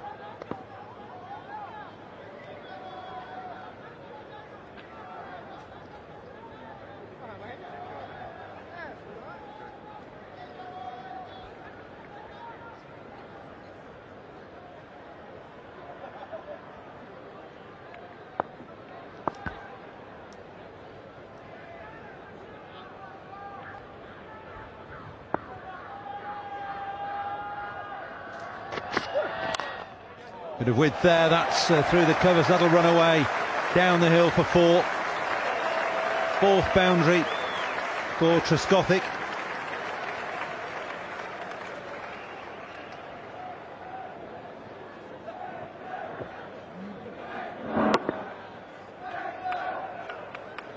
Nicely timed, and he's found the gap as well.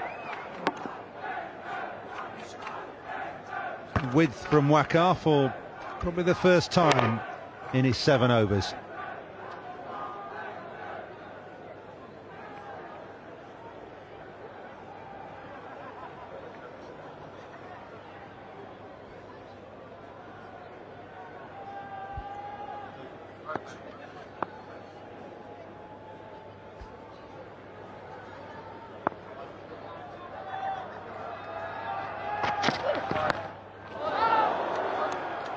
Trescothick just missing out on the pull stroke there, but that's a better over for England. 5 from it, 33 for 3 now.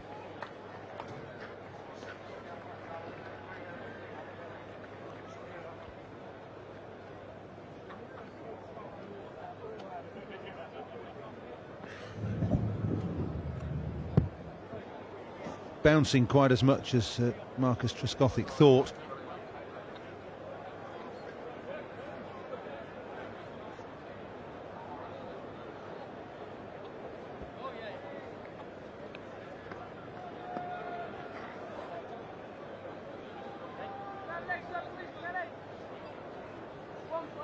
That is one leg. Thank you.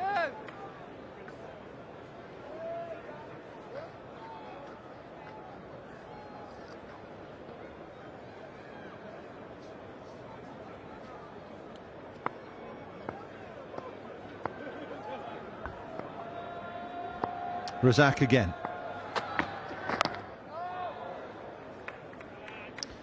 Now, what about this pitch, Ian? You were out there at the start. You said that you thought it was a pitch on which to post a score and make the opposition chase. You want two? And I've seen nothing to make me change my mind. I just felt that the wicket's not a normal wicket here. It didn't have the usual covering of grass. It's quite sparse with little bits of crowns of grass. The cracks, I don't think the cracks would open up particularly, but I did think there was a chance that the pace, or a little bit of the pace, would go out of the wicket. And I think that's the case, and I think the odd one was stopping, and I think it might well even turn a little bit. Which is the other thing, you know, Pakistan have come into this game with three spinners. Well, that was how the pitch looked at the start of play. There were little bits of crowns of grass, green grass on it. There's some cracks as well. Didn't look a bad pitch at all. There was enough green in it for Alex Stewart to think that England would be better off bowling first, and possibly that they'd be better chasing the total rather than setting one. It's looking exactly the opposite to that now.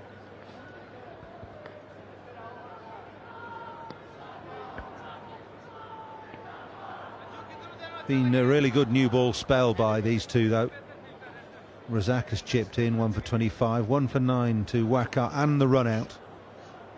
It's put England on the back foot.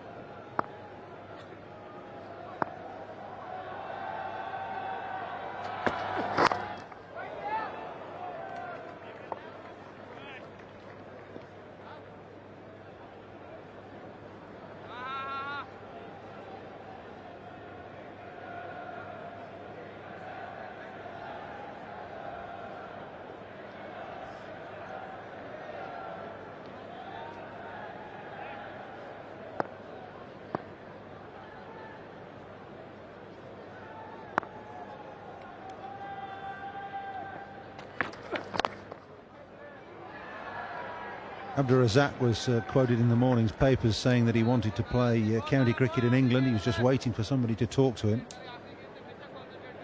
Suggest he'd make a pretty good overseas player for a county. It's just a question of availability, though, in modern international cricket going on virtually all the year round.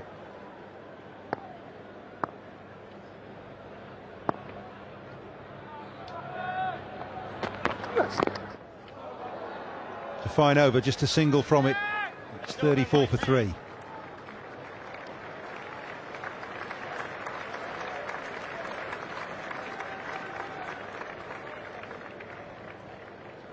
England have made 2 changes today, bringing back Andrew Caddick and Michael Vaughan. Michael Vaughan already out, gone for naught. Just 4 balls faced, caught at second slip off Waqar. Knight run out for 1. That was a big blow. Knight's been in good form, and Stewart never got going. 4 from 19. Knight the first to go, just never really set off. It was Trescothick that went, and it was never a run really. Direct hit. Then Stewart had defended that to backward point off Razak. And Waqar did for Vaughan. Sharp catch at second slip by Azam Mahmood.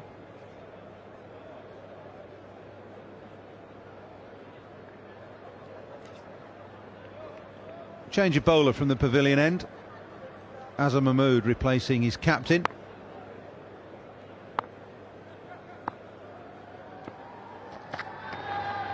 Oh, it's a good start. Just a little bit of swing and movement away up the hill. I'll do the bowler. Confidence the world of good. Good seam position, just a little bit of movement up the slope. That's a terrific start for Azam Mahmood. He looks a useful all-rounder, this lad. He keeps on chipping in with the bat. Very good in the field.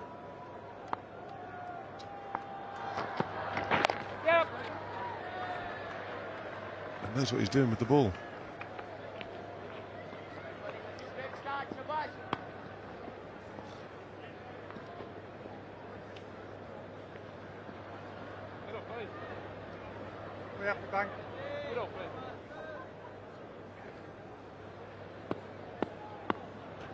Only the same field that Waqar was bowling to. Fine leg is right up at leg slip. This is the last over when Pakistan will have to have two men catching. There they are, the slip and the leg slip. And only allowed two men outside that 30-yard circle as well until the end of this over. It's a meagre return inside the first 15, this. It's often the way it goes, isn't it? A couple of wickets, knocks the stuffing out of the batting side.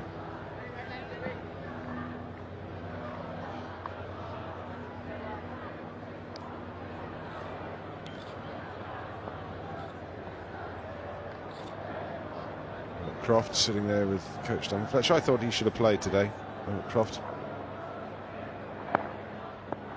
England need a little bit of variation in their attack, and he can offer that.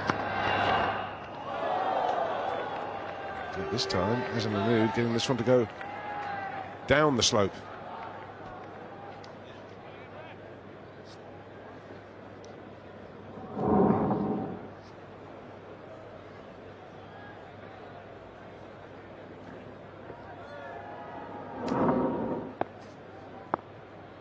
Gothic just nibbling at that outside off stump. It's a good delivery.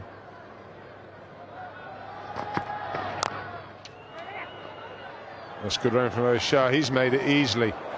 Now, can they get any more out of this? I don't think so. It's gone too quickly. Shahid Afridi, the man out in the boundary. So just the one. But he was quick there, O'Shea.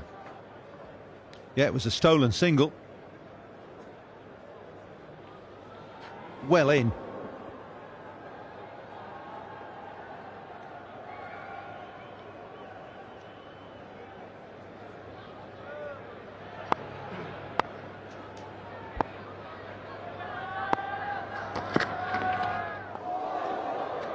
And Shah covering his stumps and then looking to run it down to third man. It's not worked. It's 36 for 3.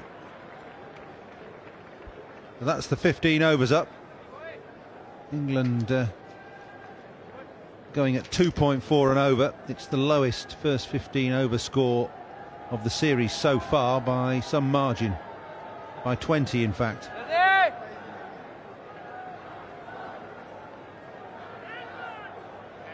England made 61 against Pakistan at Edgbaston and 66 against Australia at Bristol. And now Pakistan are really going to try and turn the screw. They're bringing on Saqlain Mushtaq. Saqlain difficult enough to keep out, let alone score off. He'll be bowling his brand of off spin and the varieties that go with it. Bit of straight on and a bit the odd one that spins the other way. That is centre. Well, might be young in years. Only 24 years old, but vast experience. Saqlain, he's extremely experienced. It's good variation, keeps you guessing all the time. He looks to attack you. Well, England couldn't fathom him at Edgbaston, 2 for 20 off his 10 overs. Holyoake and Elam, the men out, or his wicket, should I say. And the Australians, on the other hand, attacked him. 8.4 overs, 1 for 45. Ricky Ponting, the man he got out in that game at Cardiff.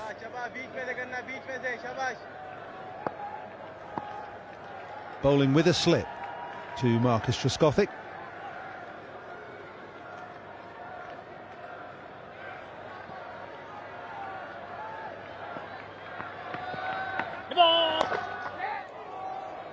That's with a no ball.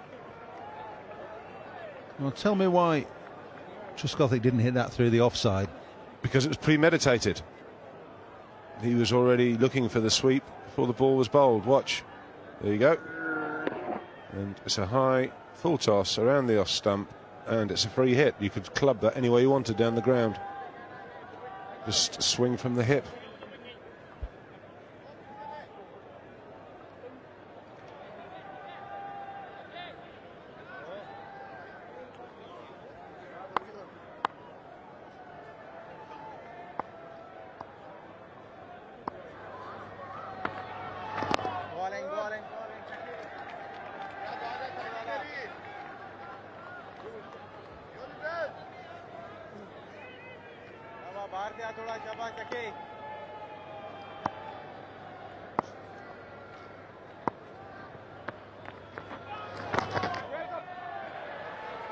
That sweep again.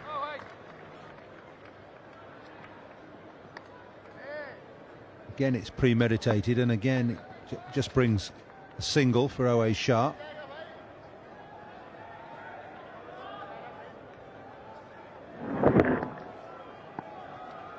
Seems to be the in shot, doesn't it?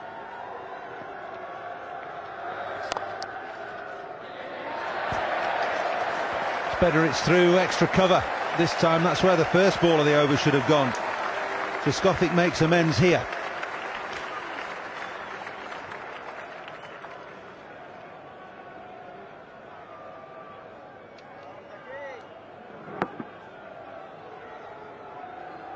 Not the best piece of fielding I've seen, I have to say. Sacklin might be a little disappointed at that. Wasn't the best of balls, but again premeditated. But it's not a bad over so far. 7 from it, still 2 balls because of that no ball to come.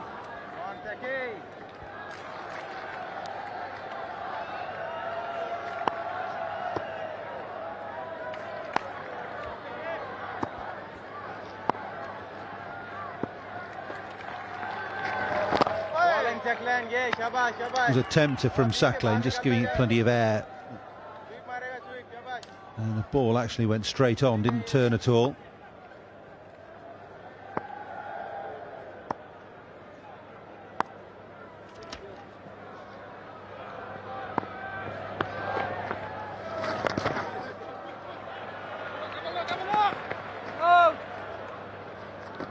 Well, not a very good first over from Sacklin. 9 runs from it. It's 45 for 3.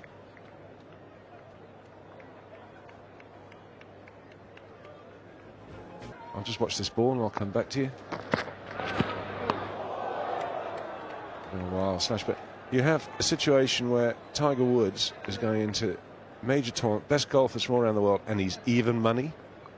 That's extraordinary. He's going for his 5th major on the trot, Tiger Woods. You can see it all live on Sky Sports. Starting on Thursday, the US Open. Tiger Woods at even money. It's quite extraordinary.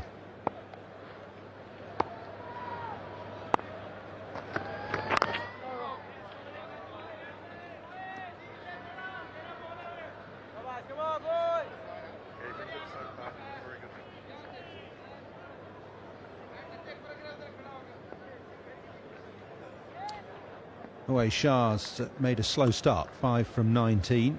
You can't really blame him for that. England don't want to lose any more wickets. They've got to consolidate their position. Needing almost a run a ball now for the rest of the innings to get up to that Pakistan total. Going along at under 3 and over at the moment.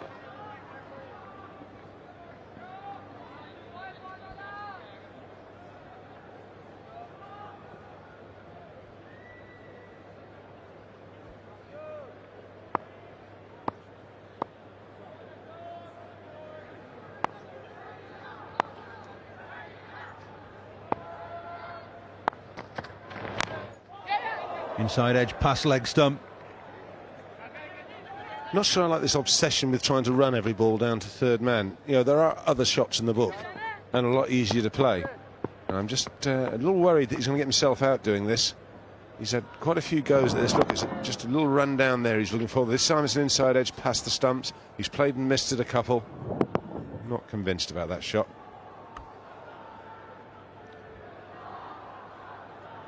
Well, it's a product of plenty of one-day domestic cricket, which isn't necessarily hold you in very good stead when you come onto the international arena. You've got to look to play shots into the gaps, not just fiddle balls down to third man all the time. Well, the odd one, yeah, if it's out there and it's right. But selection's important, but not every ball that's outside off stump.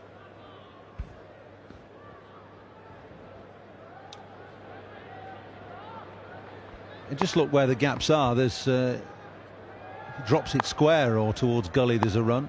Mid wicket, there's a run. Mid off, there's a run. Another inside edge, gets a single though. It's 48 for 3.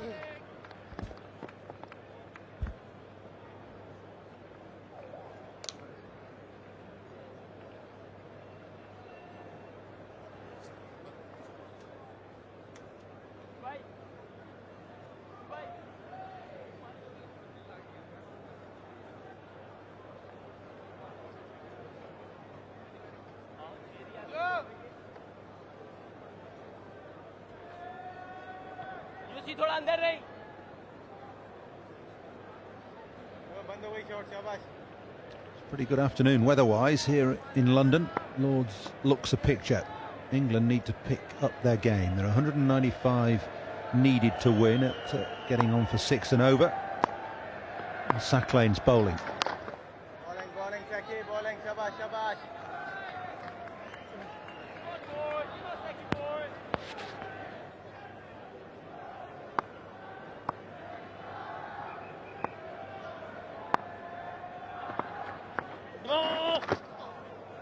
No ball, and it's a good job it was, otherwise it would have been a big wide.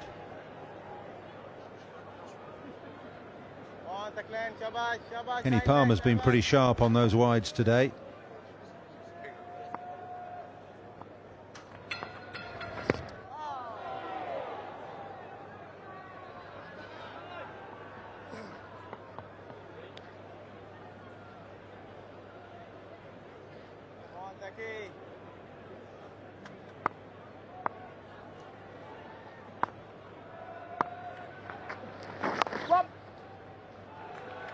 That's neatly played. It brings up the 50 for England. Taking them a while. We're in the 18th over.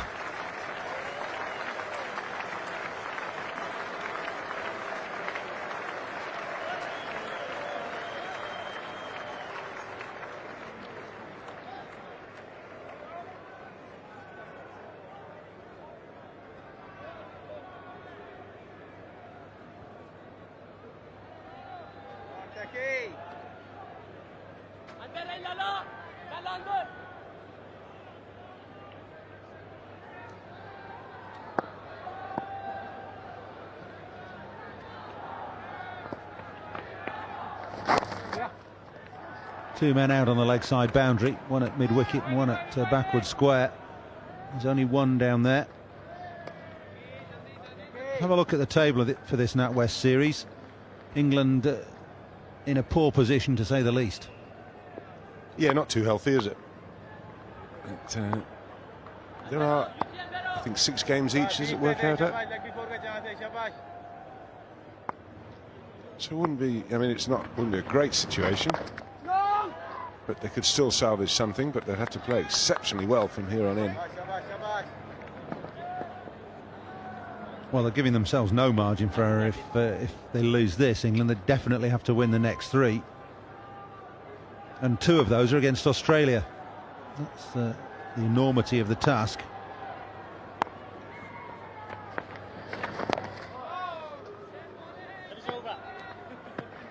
Steady over, it's 51 for 3. Have a look at the progress of these two teams. In comparison, Pakistan had lost 3 wickets at this stage.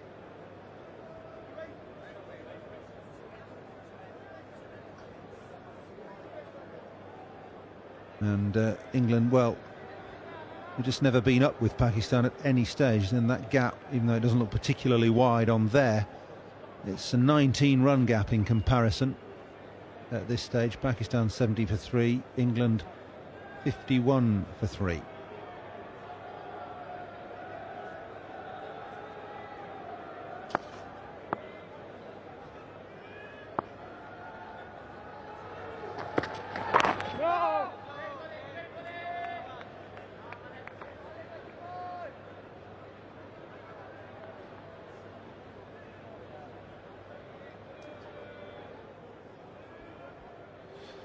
Run rates up to over 1 a ball now. That's a huge task over best part of 32 overs. Not as if these two are unaware of what's ahead of them. They're trying everything in their power to boost this run rate. I mean, credit where it's due. They've bowled well.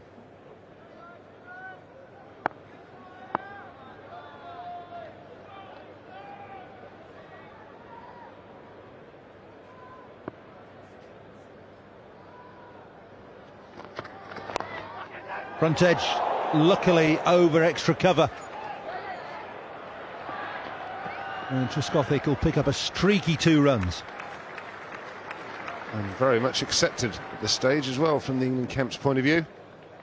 He must have a very good bat maker, because that came off the meat of the edge. We're going to hit that through mid-wicket, and it's managed to get it over the man at cover. A let-off.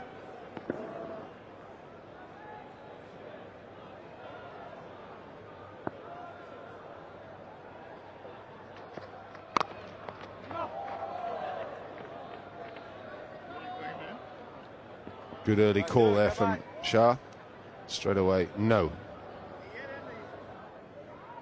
Yeah, well, so often you see batsmen steal a single here when the ball's just dropped at the striker's feet. Trescothick didn't know where it was and had to check, and Shah had been beaten to it by Azam Mahmood's follow through.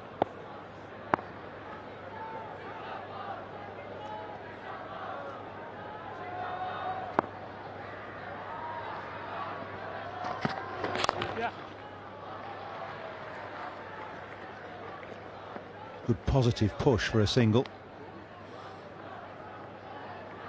Shah could do with learning from the example set by Trescothick there.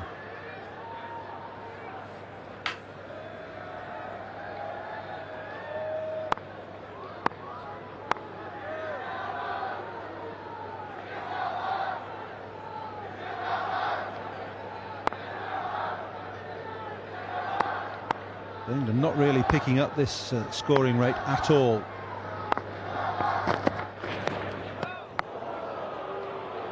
That'll help. Swinging wide from Azam Mahmood.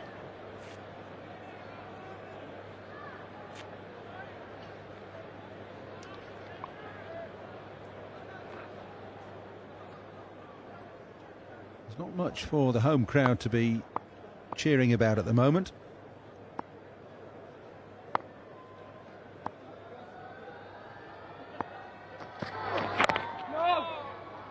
19 overs gone, 55 for 3.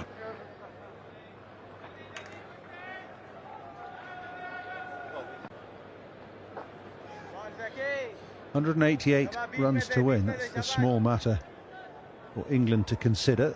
Over a runner ball for 31 overs. Sacklane bowling from the nursery end.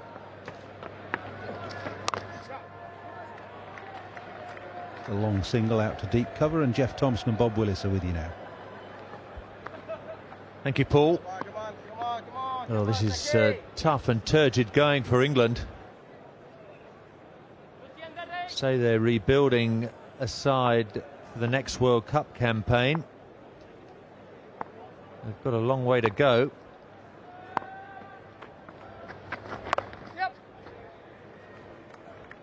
If England end up losing today, it'll be the first time ever that they've lost 8 one-day internationals in a row.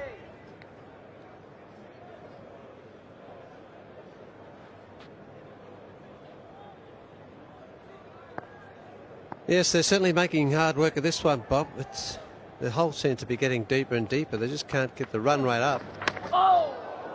And you imagine that's going to be difficult against this fella too as well, Suckling. But they've got to take it to him. They're persisting on playing across the wicket to him. Now, what's up with coming? I heard Ian Botham say that, but the Australians the other day played, they tend to use their feet come out of it. He's got to change the length that way. This is something we've been very critical of, Jeff, with the England batting lineup. Don't seem to have any technique against spin bowling at all in terms of leaving the crease, coming down the pitch, showing the bowler the full face of the bat, and hitting the ball back down the ground, either on the ground or in the air. Okay, long on's back at the moment, but there's still plenty of room over mid-off. Well, the thing is, you don't have to hit it. You can get out to it, and if you can't play the shot, well, you just renege on it and just bunt it in close for the single. But you know, to just try and squirt across the line all the time, you only got to get a single anyway. And the other way, you got to break up the length of the guy. He's got to be thinking about more. But if you stay on the crease, he could just afford to bowl what he likes and how he likes.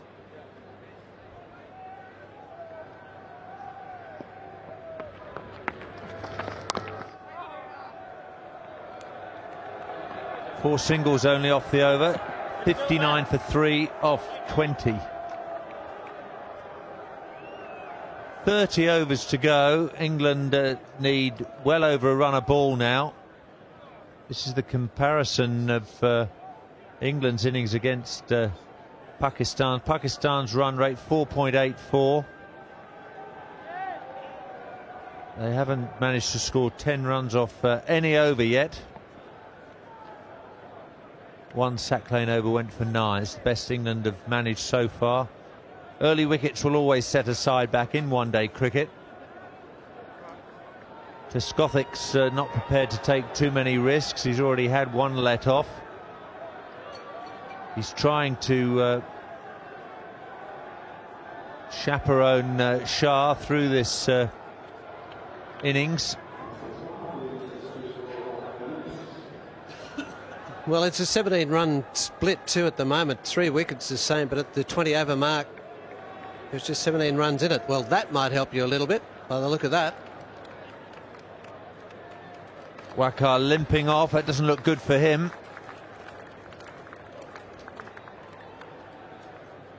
It's like a serious hamstring injury to me.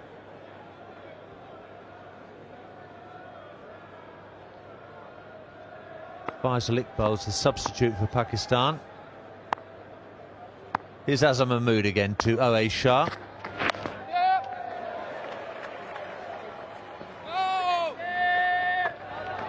Eli down at the third man.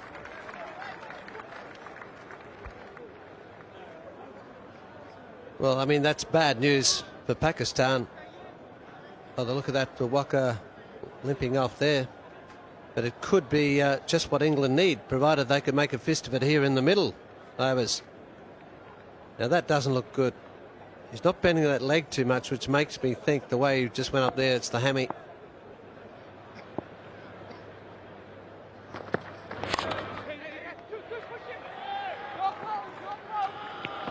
Abdul Razak.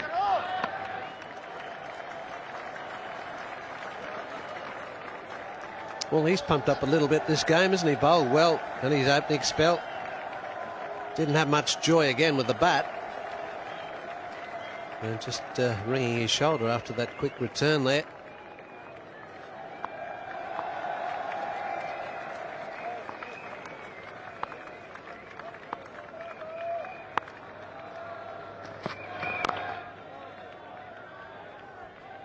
The line from the Pakistan seamers has been excellent.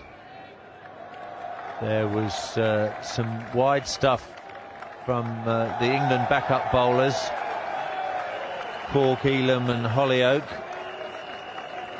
The 3 frontliners did an excellent job for England. Goff, Caddick and Mullally.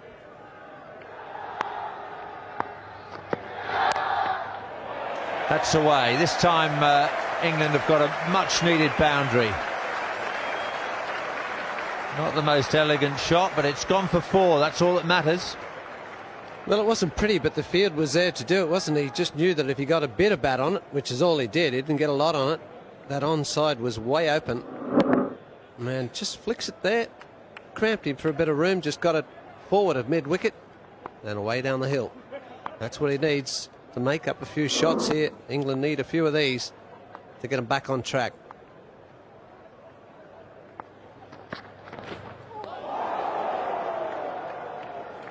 Highly optimistic from Shah. He's feeling the pressure out there. 15 runs from 35 balls faced. Partnership worth 39, but it's taken a long time. 66 balls in all.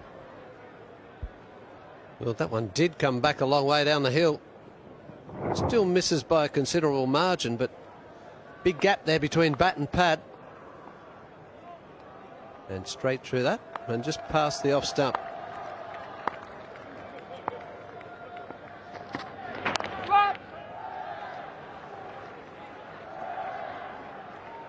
Shah will keep the strike. 16 to him. 66 for 3 England after 21. Australia have got off to a marvellous start in this NatWest series. Played to 1-2. Tremendous weekend down at Cardiff and Bristol. They're back in action on Thursday afternoon against England up at Old Trafford. If England can't win this match, they've got an awful lot to do. England's matches to come against Australia at Old Trafford, Pakistan again at Headingley, and finally against Australia at the Oval. Pakistan taking on Australia at Chester Street on Saturday. Trent Bridge next Thursday. That's a day-night match as well.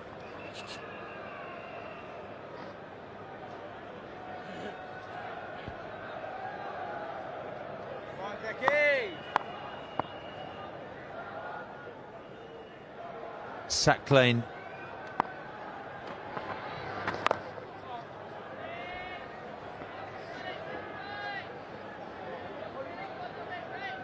interesting field. The outfielders on the leg side are fairly square of the wicket.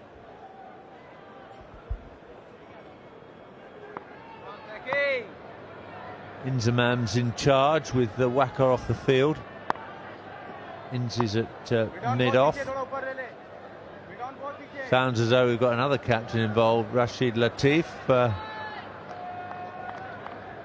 suggesting that long on comes in a few paces. He's done that.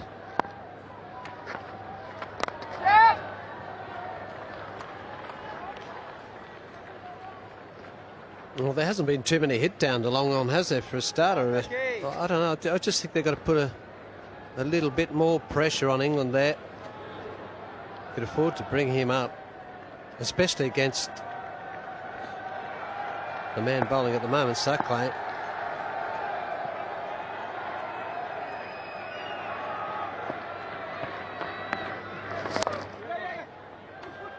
Shovelled into the leg side by Trescothick, but there's only going to be a single.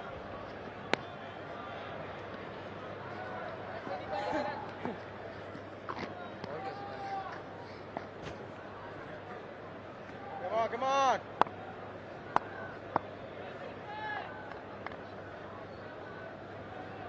Come on, Taki.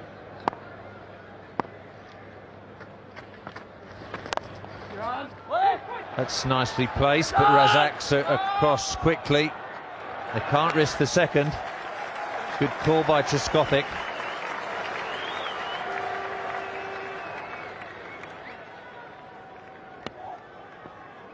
Yes, he is a good fielder. He moves quickly, Razak, as well. He's not the man you want to take on. He's one of the more athletic fielders out there and got a pretty good arm.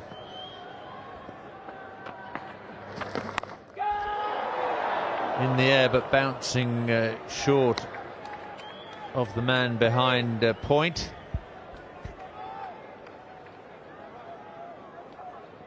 Yunus Khan, the man there. Just sort of stops on him, this one, trying to force it just a little bit close to him, and just as well didn't get enough on it, just falling short of Yunus.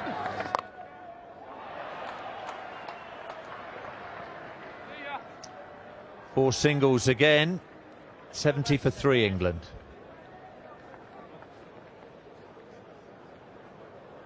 Trescothick 42, Shah 18. The word from the dressing room is in fact that Waqar is suffering from cramp, not a hamstring injury as we first thought. So he may be back. Waqar's given his all on this short tour of England, both in the test matches and in this one-day series. Been charging in off that long run-up.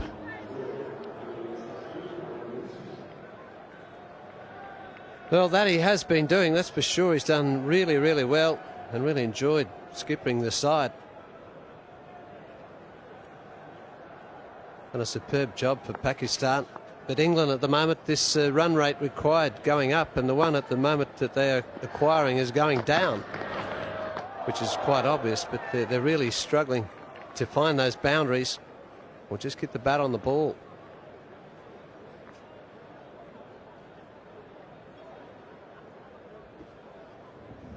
Azhar Mahmood was the pick of the Pakistan bowlers in the test match here back in the middle of May.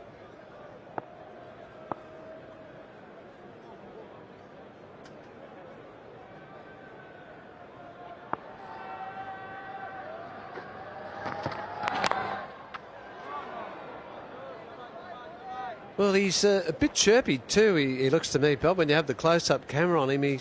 I don't know whether he's talking to his players or the batsmen now, but he seems to have a few... he backs himself a bit. He was doing it against Australia too down at Cardiff. He was a little bit annoyed when he was getting slapped around a bit, but still wasn't short of a comment.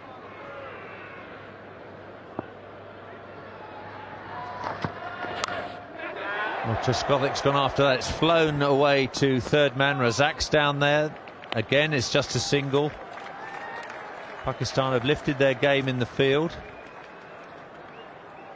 Yes, you're dead right about that, Tomo. Certainly during the Old Trafford victory, Azhar Mahmood was motivator in chief, striding in from slip and gully almost after every ball and saying his piece. Well, unfortunately, even when England take the risk like that shot there, they just don't get the boundary. It's a risky shot. He throws a bat at it, but it goes to a fielder. So nothing quite going right.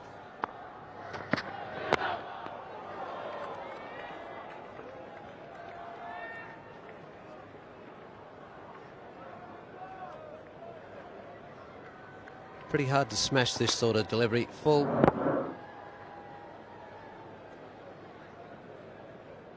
You're lucky if you get a one off those. Could get an inside edge. It's on the borderline of being called a wide too as well, but the length is superb for one-day cricket.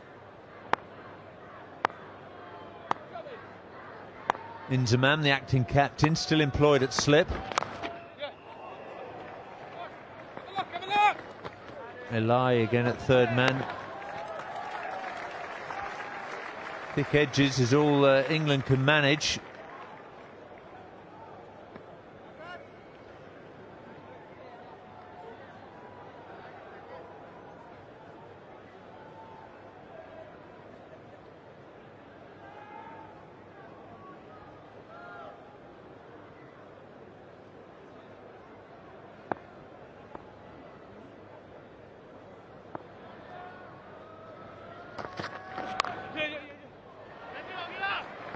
Well, just the one again down to third man to Razak.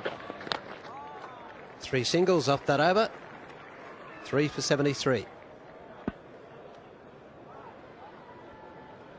Pakistan made 242 for 8 from their 50 overs. That was a run rate of 4.84 overall. England creeping along at just over 3 runs and over, but a partnership developing here. It is taking some time though. 47 between Trescothick and Shah. 5 minutes short of the hour, but 79 balls have been faced.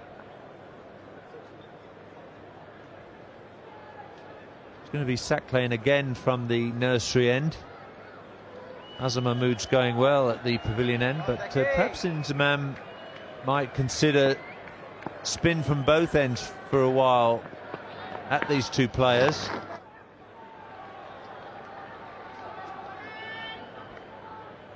Well, Afridi would be the choice there, wouldn't he? Just for variation. England can't afford to let this drift much over 6. They've got to keep it around that 6 mark, even the way it is, so they can catch up at the end. To let it go any higher than that would be disastrous, I feel.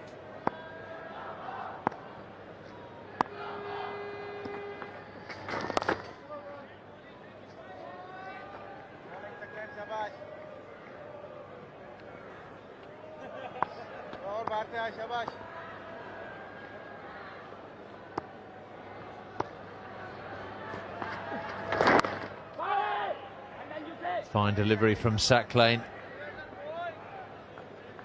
Shah got into a good position. He was waiting for the ball to turn, but it was the straight honour from Saqlain.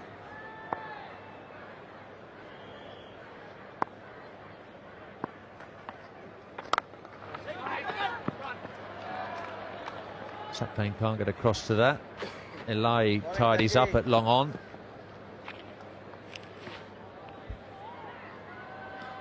Just 7 fours in the whole innings. 7 fours in 23 overs and 4 balls.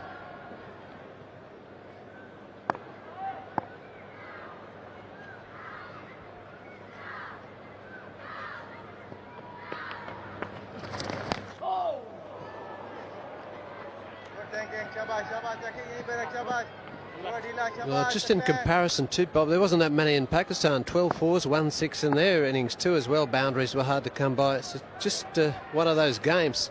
You sort of wonder when you watch this pitch, I mean, the way it's played. Well, he's going directly opposite to the direction of the ball. That is hopeful. 3 for 75.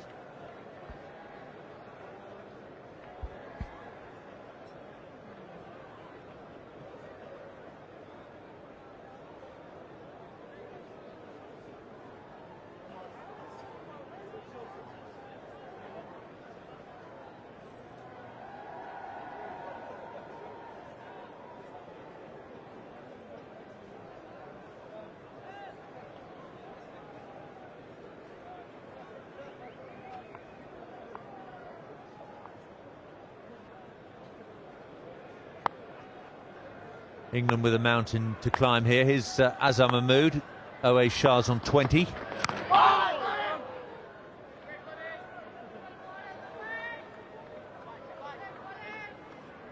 you think this track at Lord's has changed much since your days with Australia and Middlesex, Tomo?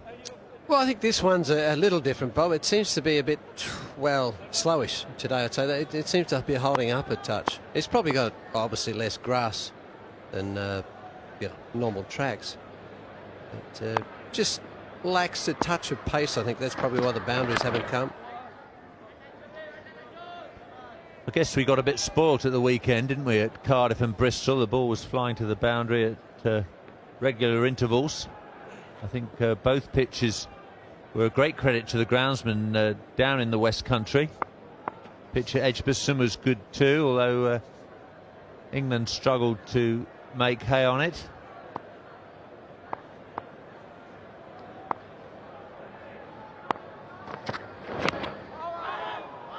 Another good piece of bowling. It's got to be imperative. The pitch has got to have pace in it. As long as it's got no sideways in it, the more the pace, I think the better the one-day game. The good players play their shots. They like it to come on. You can drive, you can cut, back foot shots.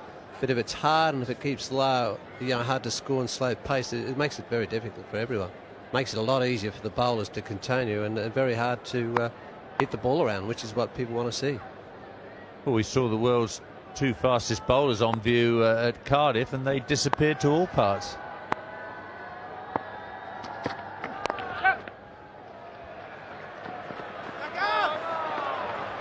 "50 partnerships up between these two. 89 balls just over the hour. Rather muted applause from the crowd for that partnership. They've been very patient, the England supporters.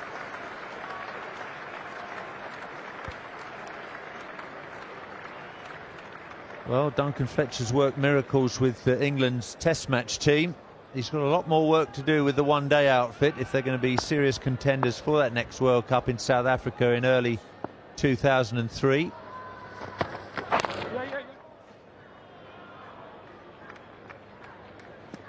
Imran Nazir's now the substitute for Waqar. Faisal Iqbal's swapped with him.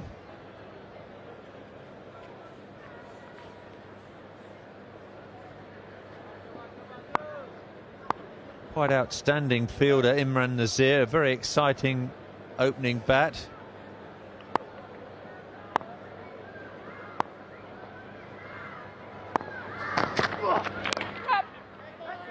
Well, again, work behind square. They'll look for two here and should do it at a romp.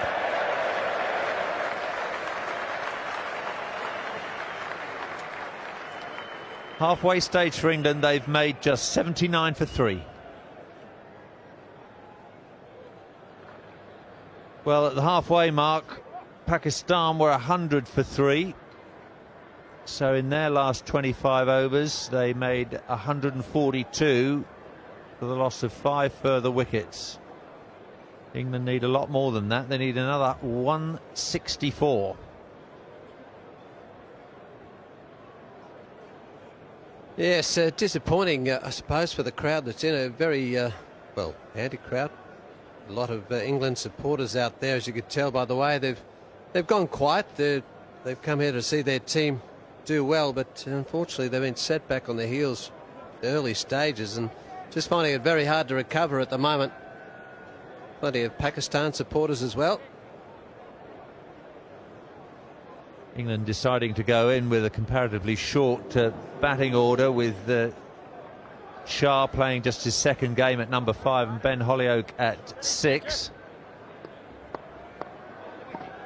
Change of bowling, right arm off the wicket. Now we're going to see Shoaib Malik for the first time on this tour. Other side. Malik.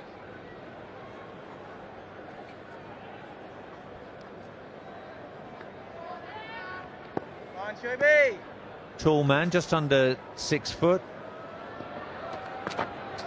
Oh! Shah wants the run and they've taken it.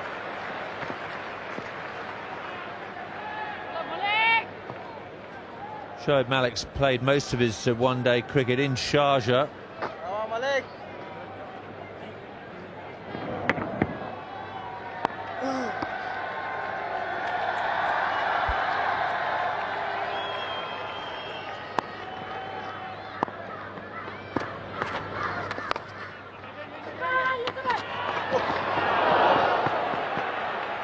Well, Trescothic's taken some risky singles. I guess he thinks he has to at this stage. Well, I don't think there was a single in this. The fielder had picked the reverse end, or direct hit would have removed him for a starter. I think he could have thrown it to the keeper as well. But the other end was even worse. But luckily, England put the pressure on, got away with it. Maybe that's the luck they need.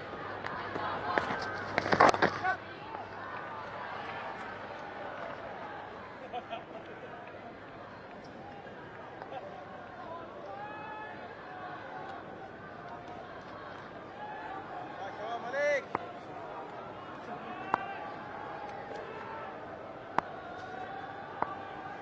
Similar field to Sack Lane.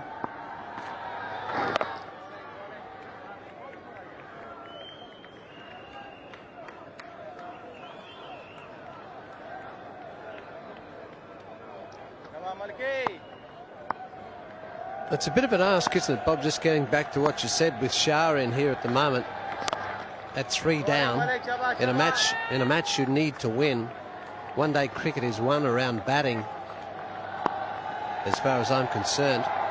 And a fella in his second game to try and set you up for the match is a big ask. They're back more their bowling, England, to win this match. But like I said before, one-day matches is usually a batting game, and well, they could fall short on the batting list. 3 for 82. Well, we've seen some outstanding fielding today from the Pakistan side. And right the way through the NatWest series, the standard of fielding has been quite superb. Malik there with that catch.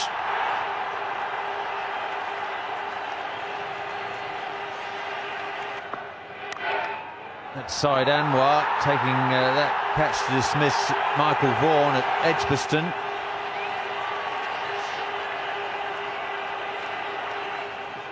Australia weren't out of the act for long. That's Shane Warne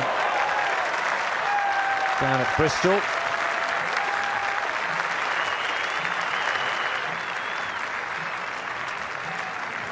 Very safe hands, Shane Warne. Classic catches. All very similar, all around that mid-wicket area too as well.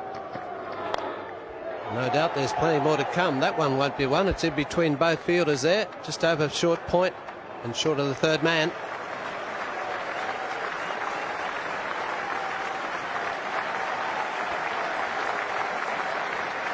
.50 for Marcus Trescothick. Not too many of those 50 runs have come off the middle of the bat. But he's hung on in there, even though his form hasn't been fluent. 5 fours.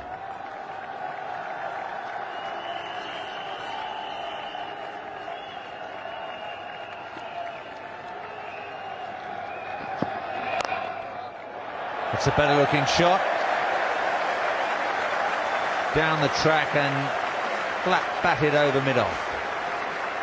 Well, he's certainly enjoyed getting to the 50 mark, hasn't he? Down the track and just flat batted. We've seen this earlier on in the series too as well. Similar shot at Birmingham, if my memory serves me correct. And he's hit that one just as well too.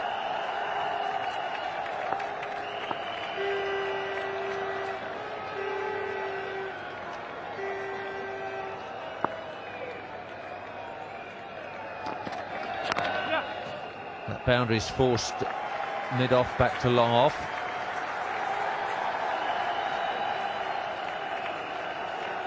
Azhar Mahmood in his 7th over.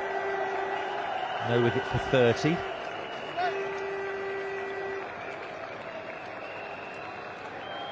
Rate required above 6.5.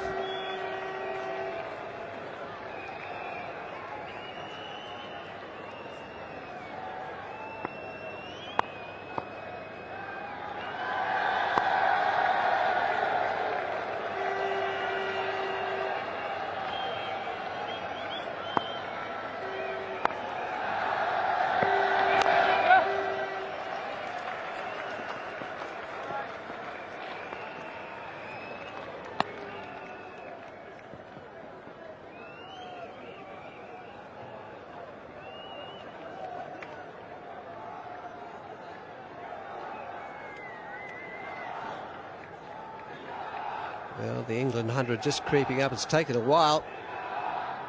A few boundaries in that the last couple of overs have helped the England cause, but a long, long way to go here for these two. This man on screen has got to play a big part there to win this match. Trescothick has been consistent in this NatWest series. He made 28 off just 30 deliveries in England's opening encounter at Edgbaston. And 69 before being run out at Bristol against the Australians.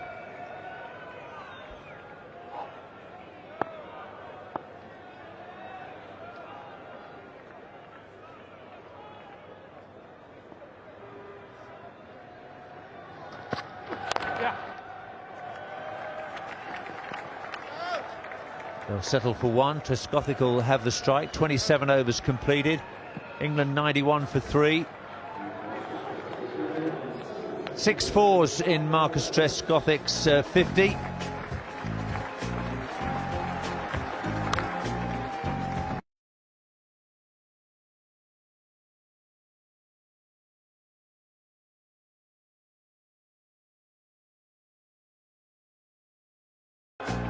Rare full pitch from Saqlain Mushtaq.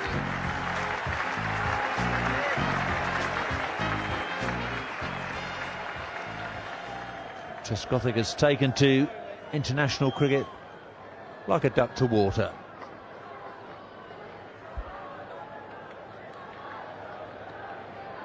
Come on, Malik. Shoaib Malik to continue from the nursery end. In the commentary box now, Ian Botham and David Gower.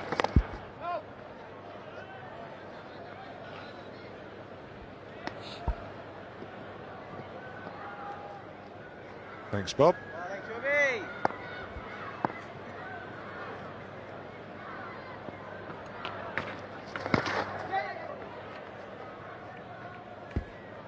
Leg by. Bowling Shubi.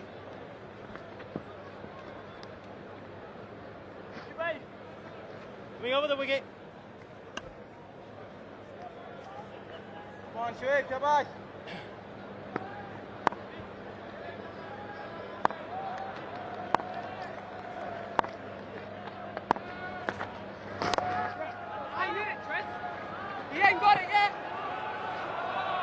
Quite a lot of ones are available around the ground.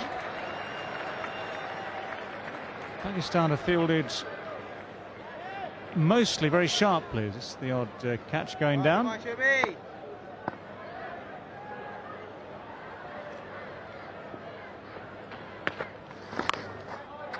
Clubbed away, and it's going to be 4 runs. Just for a moment, it looked as though it would reach Abdur Razak there on the deep mid-wicket boundary. It was hit very hard and very flat. Just curled away from him. It's one of those you didn't quite know what to say as a commentator. You're thinking, is it that well? But oh, hang on. And just look at this. I think it just swings a little bit away from him, but a real teaser of Abdur Razak. Well, pretty well hit. 4 runs. He's tried it again. This one's hit very, very firmly. It's gone a long way. 6 runs this time. It's a shot I've seen Marcus Trescothick playing when he's been playing for Somerset. It's a sort of like a slog sweep outside the off stump. And he's just mows it. And that goes all the way. Shoaib Malik goes over the wicket. Good delivery too. That 6, of course, bringing up the 100. It's 103 for 3.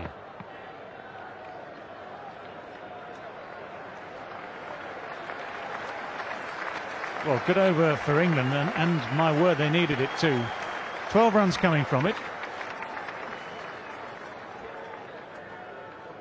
6 and a 4 in the over made a big difference to Trescothick. Big difference to England, and that drop catch earlier.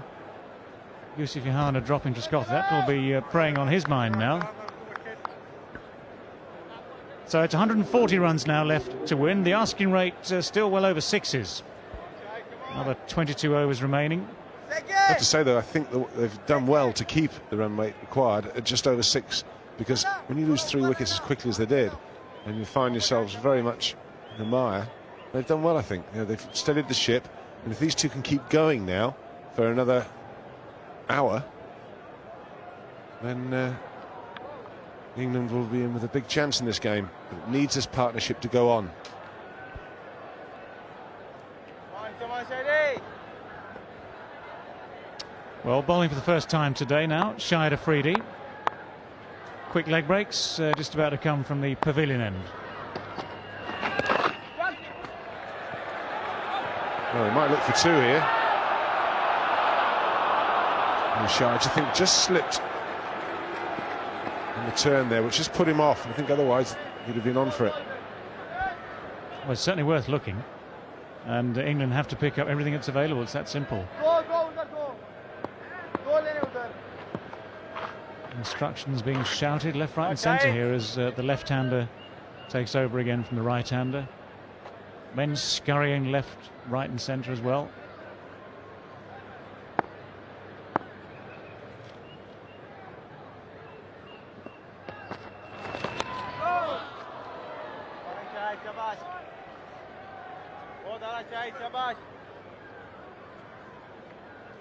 He's been a useful performer, Shahid Afridi, for Pakistan in his limited overs internationals. Good all-rounder. That's gone pretty high now. Has he got the carry? Oh, he's got 4 for it. Inzamam almost managed to prevent it heading across the boundary. He got close, as close as he could to position himself underneath it initially, but it dropped short. And then just had that little extra something to get it over the rope. Well, they say you pick your fielders, don't you? Well, he's not the quickest over the grounds.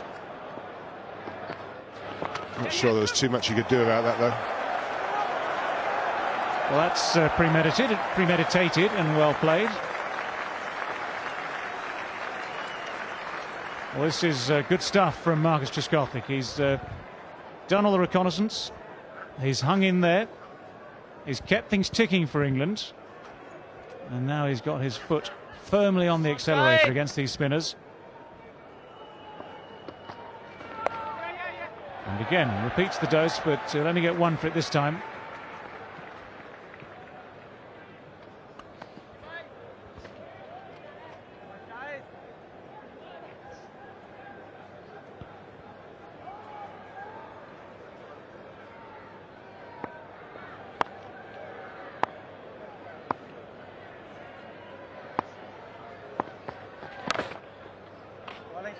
That's almost a seamer from Afridi.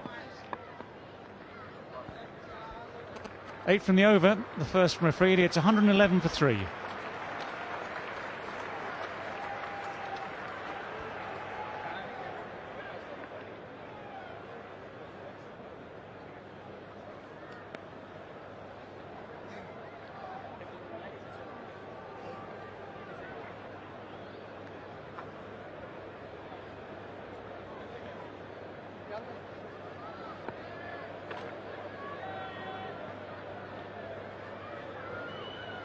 Hey, Brownie. Well, the card tells a story. Only two men in it really for England this afternoon so far. Trescothick on 73, Shah on 26. This partnership between them now 85. Full toss. And it wasn't meant to go down there, but it'll do. I think England will take them any way, any shape, any form.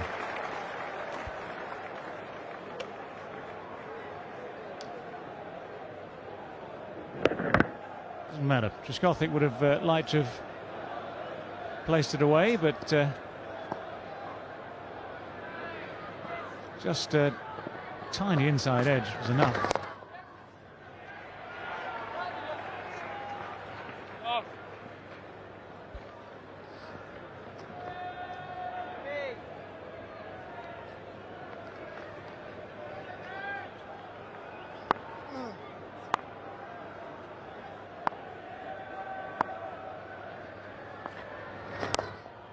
Shabash, shabash, shabash.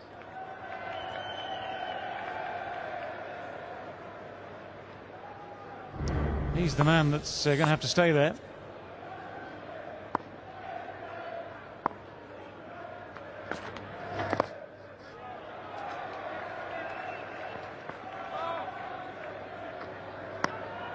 Oh, he's Shah now, keeping his head pretty well, I think. He's playing the support role for Trescothick, doing it well. And it's Trescothick who's decided to try and play the big shots. That's fine. While he's still there and doing that, then Shah needs to try and keep giving him the strike.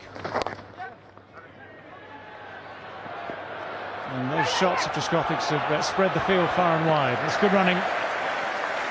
There was an urgency about the running there. Shah was very quick down for the first one.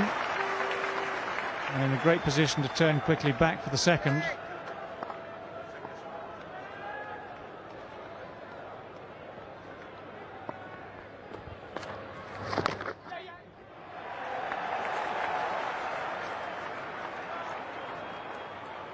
Just the one. Well, handy for Trescothick. He keeps the strike. And that's what England would prefer at this stage. He's going well. 120 for 3.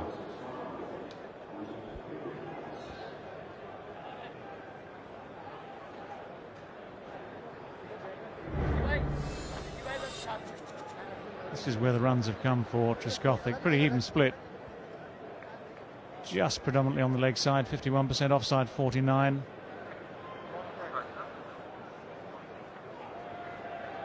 ...81 runs from 94 balls, 9 fours, 1 6. It's the boundaries that are going to count really from now on. And it's almost entirely down to him that the acceleration has come in these last 4 overs, from which have come 38 runs.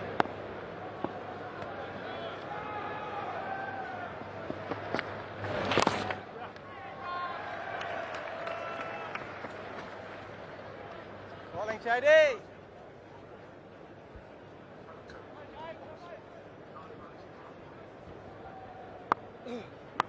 There's the evidence of the acceleration. They've done well since those early 3 wickets fell. Last 4 overs, very productive.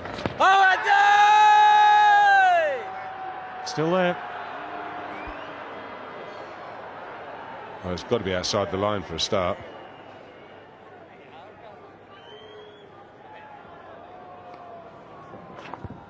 Yeah.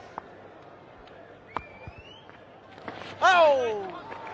That's beautifully played. He's got pace on that too. That's going to be 4. Owen Shah joins the party then. Not just nudging it for Trescothick to have the strike, but producing a boundary of his own.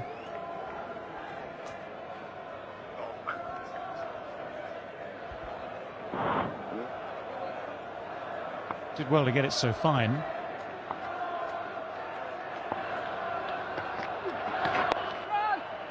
That's the 100 partnership.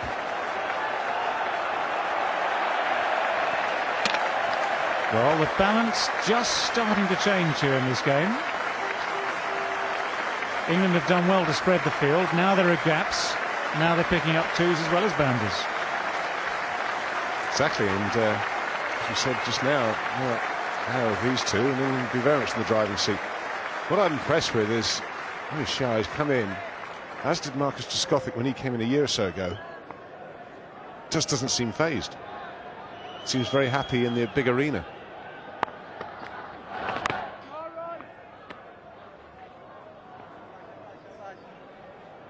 Shahid.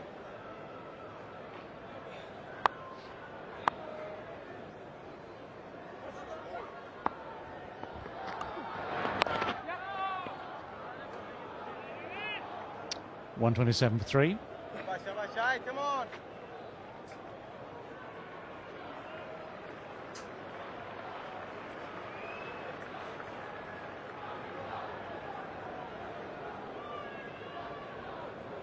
Partnership very much dominated by Marcus Trescothick. 82 not out, 33 not out to Shah. The partnership, those 63 runs to Trescothick, 33 of course to Owen Shah.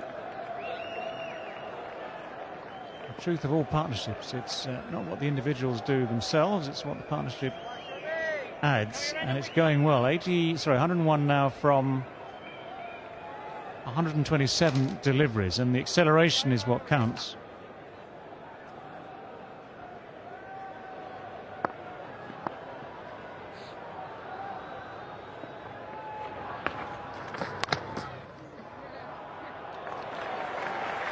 Well, in the end, Trescothick got himself out of trouble there. Shoaib Malik tried to confound the early foot movement. Actually bowled it pretty well, but Trescothick managed to get just enough bat on it to get it into the space.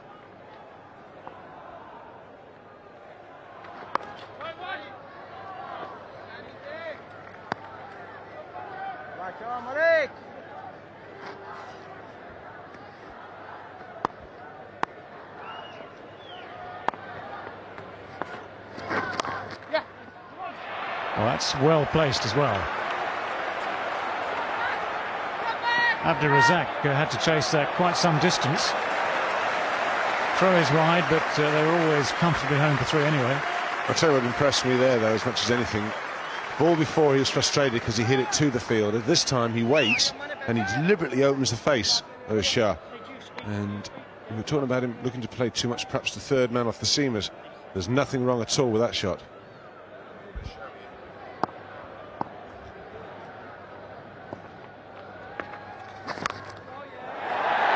Fetch that one back. Any one of 50 people in the mound stand will have the chance. And the fellow of the MCC tie throws it back. The rest signal 6.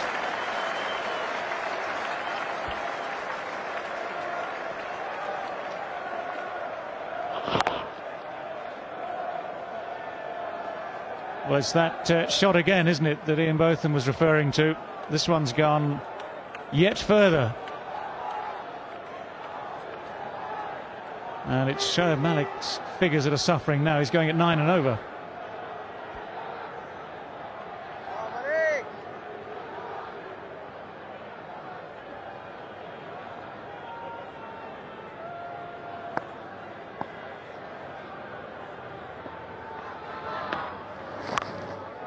And again, that's gone further still. That's gone 30 yards further. That is a long, long hit. That's just gone underneath the first tier. The mound stand. In England, and Marcus Trescothick changing this game. Now, it's all very well Inzi telling him what to do, but there's not a lot you can do when someone plays as well as this. That's a big one. Well, these are great shots in every sense. He's kept his eye on the ball. He's a powerful man. Doesn't matter whether you got 65-yard boundaries, 70-yard boundaries, 75-yard boundaries. They're not big enough if you're going to hit the ball like that. Bakar Younis is going to have to do something about this. Desperate bid to see if he can stem this flow of runs. Not that much you can do if the ball's disappearing 40 yards over the boundary line. Doesn't matter how many fielders you've got.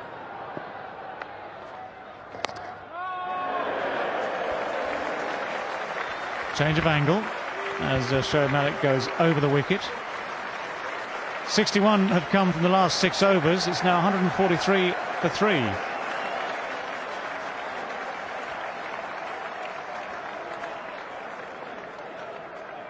So look at this shot in this over now. That's the one that impressed me from O'Shea. He waited for that. He's opened the face quite deliberately and placed it behind square after missing out the ball before. And then the left-hander comes on strike. Now what's the bowler thinking now? Oh dear. That goes for 6. And then very next ball goes further. And that swung everything England's way. Well, good 6 overs, as I said, for England. They're looking good now. 143 for 3 and time for a break, as the players will take what for some is a very well-earned drink. So that's what's left for England then. 100 more runs to win this game. Asking rate has come down very, very nicely indeed to 5.56 runs per over. And the problem for Pakistan is that in these last 30 minutes or so, the spinners have taken a real hammering. Although Saqlain first bowled 5 overs, went for 22.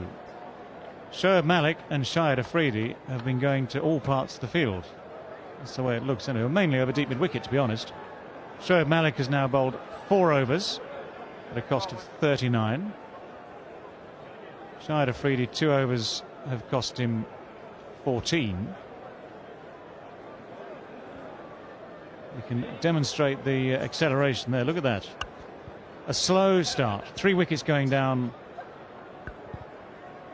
far too quickly for England. Consolidation from Trescothick and Shah, and then in these last 6 overs especially, it's been rapid acceleration. And it's brought England right back into the game. It's brought a change too. It's Azam Mahmood back into the bowling attack.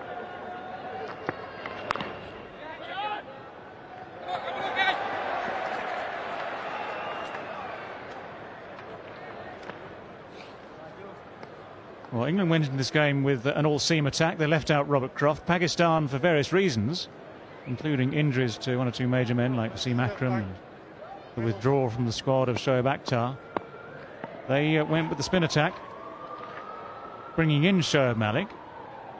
It's Malik who's proved most expensive so far.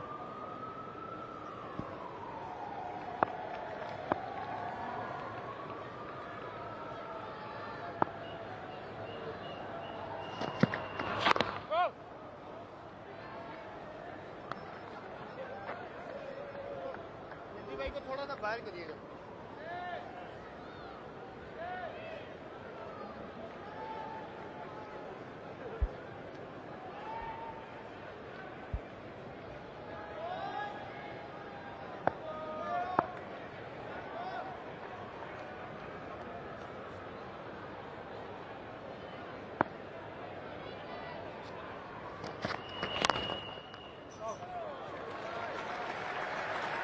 Well, it seems there's a big difference today between the seamers and the spinners. As Mahmood brought back in to try and put the brakes on here.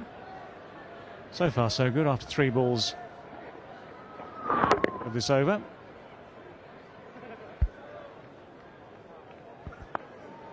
Just getting enough hand on it.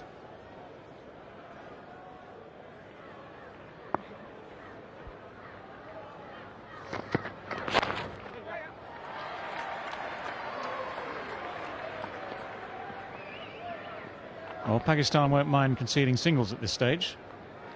Not too many, of course, but having seen that flurry of boundaries, they just want things to calm down a bit.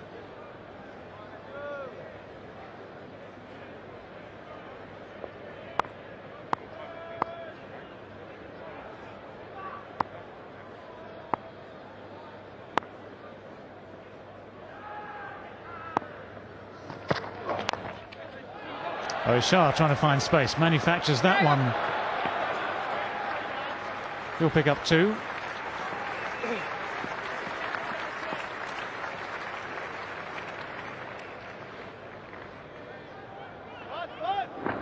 He worked it out. There was a space out towards deep mid wicket. That's where I think he was looking to hit initially. It turned out to be something of an inside edge, big inside edge.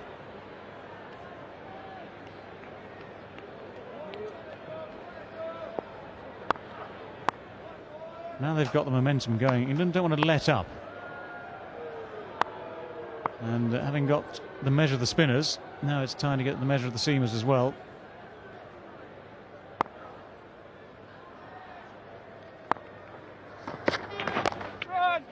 That's gone fine. Testing one there. Siclain passes the test.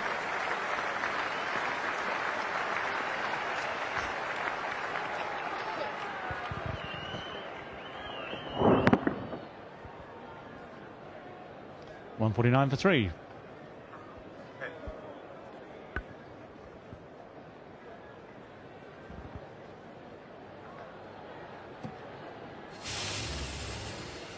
Big difference now you'll see between the figures of the seam bowlers and the spinners, especially the 2 at the bottom of the list. Just check the economy rates. 9.75 against the name of Shoaib Malik, 7 against that of Shahid Afridi. Compare that to Waqar Younis, who bowled beautifully at the start of the innings. Okay, that's the time to bowl on a day like this, but his efforts to keep it down to 1.29 and over now being in danger of being ruined by what's happening with the 5th and 6th bowlers.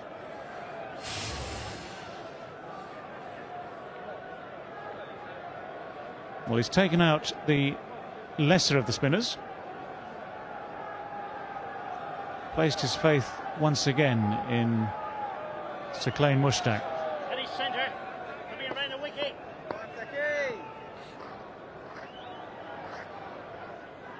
Now men spread everywhere. There's a deep cover, deep long off. There's a deep long on, there's a deep mid wicket and a deep square leg. They're desperately trying to cover every part of the field.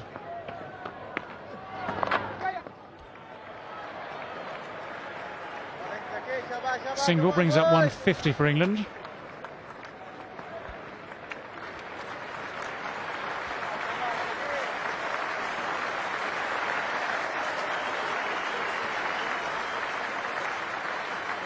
.243 is the target.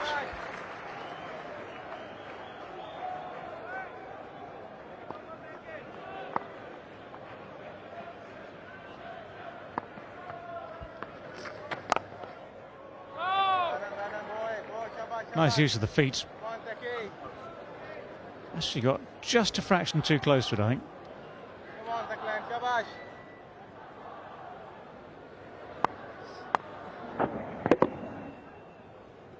use of the feet to no reward.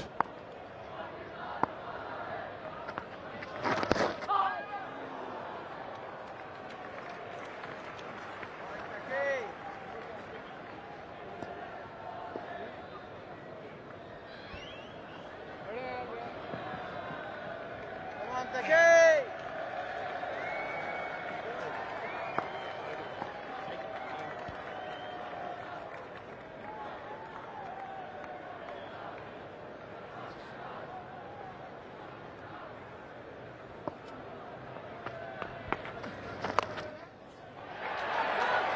'Wrist rolled on top, and it's 4 runs.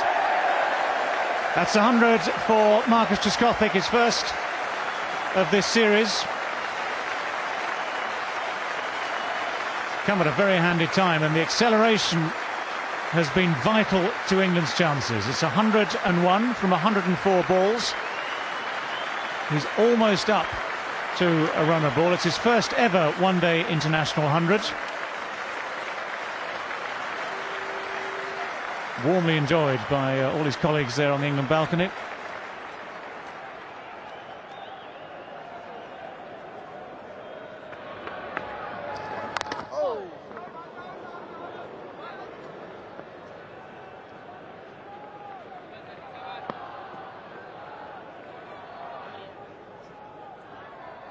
Come on, Taki!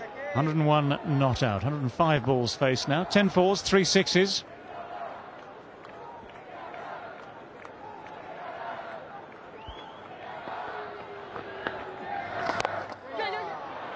Going to drop short.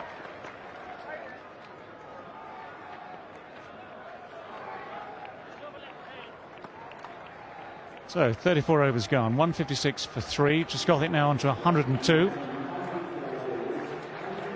There's been some fine striking involved in getting there, getting to that 100. It was a slowish start, inevitably, with the way Waqar Younis especially bowled. But once Trescothick got going, some of these shots against the spinners went a long, long way. It's almost as though he's just getting the range. And that swing, very trustworthy. Each one went just that bit further into the mound stand. And he's entitled to celebrate. So Alex Stewart is his captain, and his colleagues there enjoying the 100. There'll be a message coming out too, saying keep going, Trez, because that's what England's need.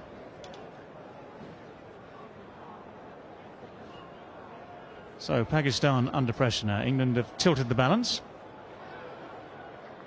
Another 87 needed in 96 balls.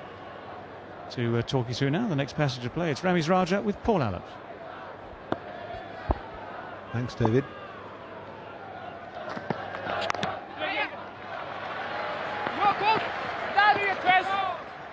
Settling for one. This partnership has brought England right back into this contest. It's been a really fine effort. 86 to win from 15 overs and 5 balls.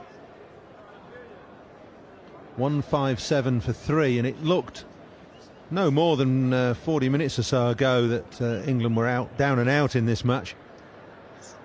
But you can never write a team off in one-day cricket, one-day international cricket.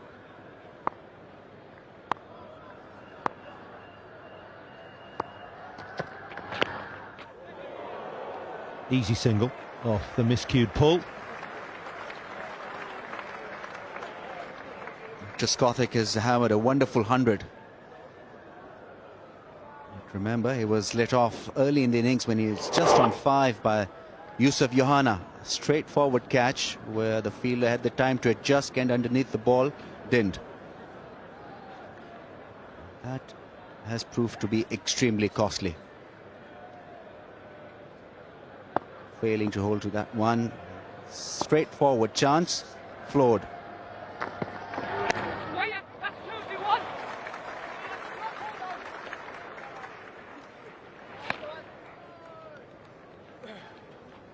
It's not only batting or bowling in one-day cricket, it's also fielding. And Yusuf Yohana, although he scored 81, must be feeling the heat. Running in negative, considering that Trescothick has got on to 100 and he scored 81.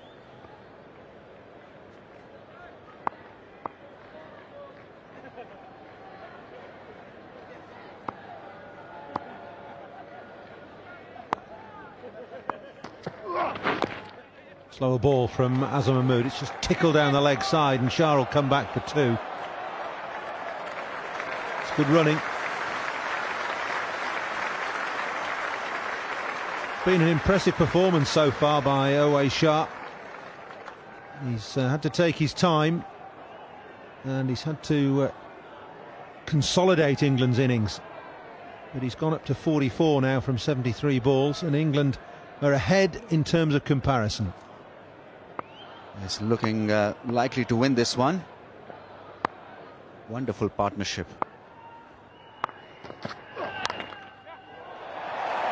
It's a sort of wristy shot that Shah can play. He's found the gap quite deliberately on the leg side, working that from way outside off stump. He's well settled, seeing the ball early. Azam Mahmood not impressed with that shot. Well carved away from wide outside the off stump. Flick of the wrist. Nicely played in the gap.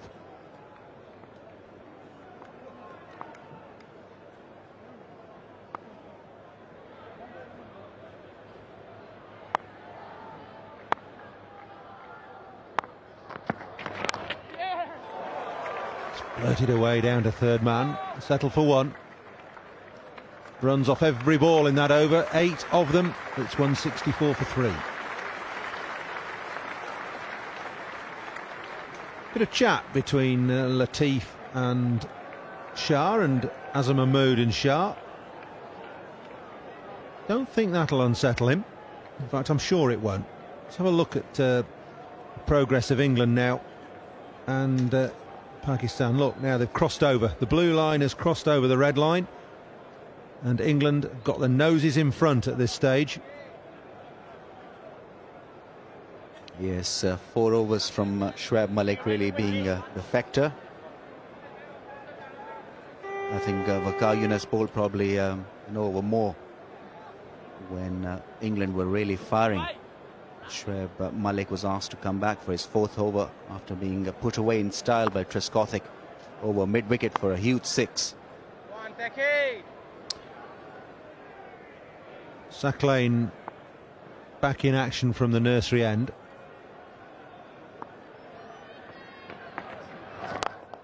It's well played, well bowled as well. Shah didn't quite get to the pitch of that, but still played it straight, still stayed with the ball and kept it down. Would have been so easy to chip it back to the bowler. It's a very refreshing approach coming down the track.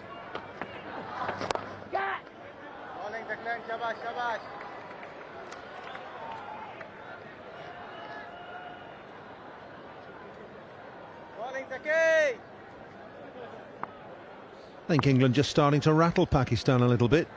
82 in 26 overs England scored, the first 26 overs.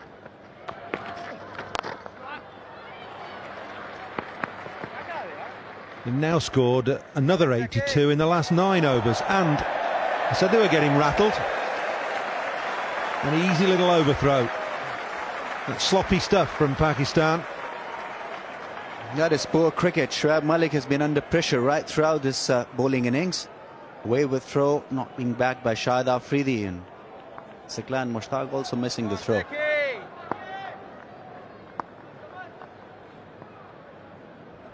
So 49 Owais Shah, just 1 run away from his 50.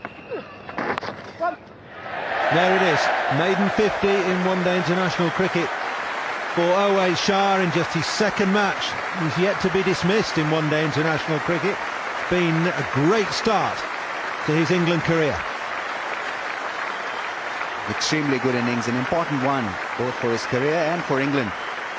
When they were struggling, Owais Shah came in and steadied the ship. Got 28 not out in the last game that he played of just 24 deliveries. The approach has been a good one, healthy one, aggressive approach. He's played the spinners really well. Big appeal for LBW, but it's a no ball. And they're going to come back for 2. The ball has only gone, well, less than 30 yards away from the stumps. That's good running. Sack Lane can't believe it's a no ball. Not going to worry Kenny Palmer. He's been standing there in that position as umpire for years and years and years. Well, it's a very close one. He hasn't delivered when the foot looked just ahead of that popping crease. It came back just at the point of delivery.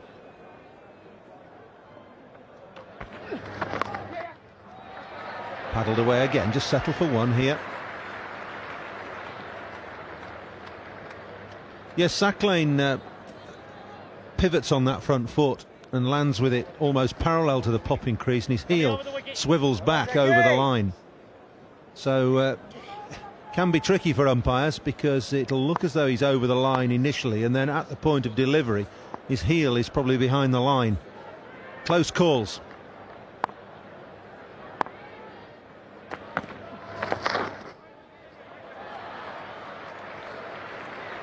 Another good over for England.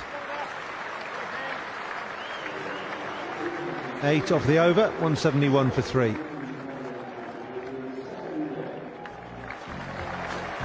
Owais Shah has gone to his maiden England 50, and these are some of the strokes that have taken him there. It's a slow start, but it had to be, because he, together with Trescothick, had to rebuild this England innings, and it's been full of wristy strokes.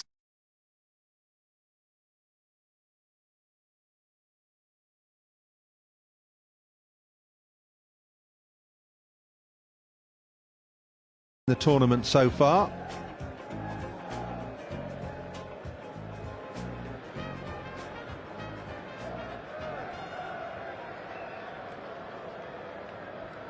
Trescothick at the top. Not been without incident either. There's a bit of chirp going on out there. Confident young man.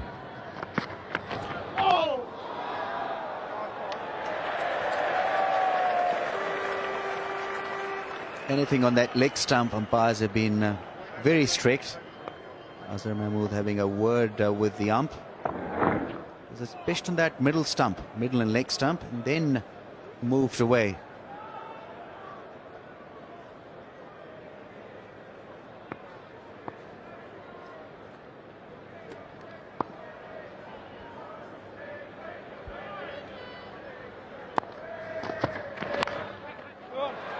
Flicked away by Shah, down to a fine leg. It's got to be just a touch careful here, Owais Shah. He's seeing the ball nicely early, but just can't afford to miss one of those, because he's dragging the ball from within the stumps at times.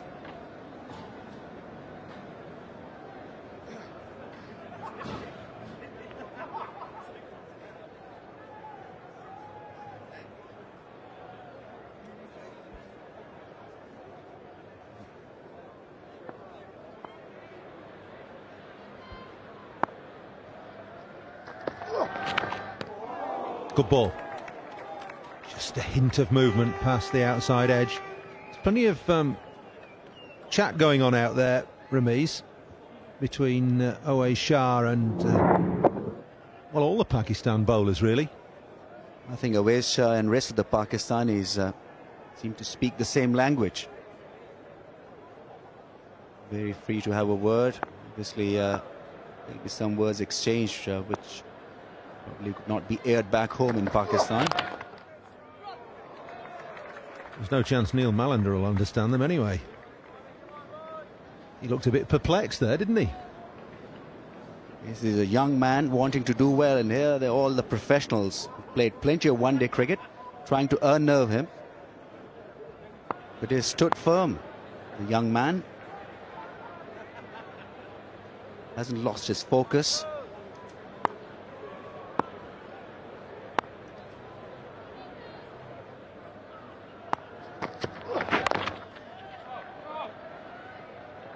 The Owais Shah, born in Karachi, of course, 22 years of age, captained England under-19s back in 97-98 in the World Cup finals in South Africa. England won that under-19 World Cup. He's had a great season for Middlesex, best of 203, averaging 75, 200s, 350s. That's why he's in this England setup now. So, Paul, that's the reason why they're letting him score. He's born in Karachi, is he? Well, I don't think they're letting him score.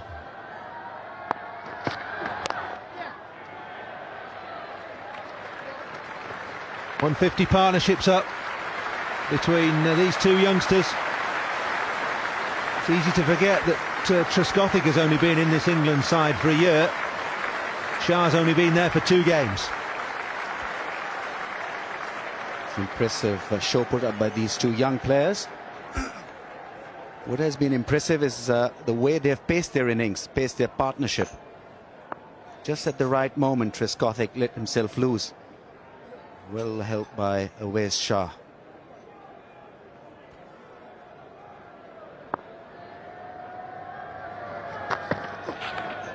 Oh, well bowled. Very good finish to Azhar Mahmood's spell. 10 overs, none for 50. It's 176 for 3.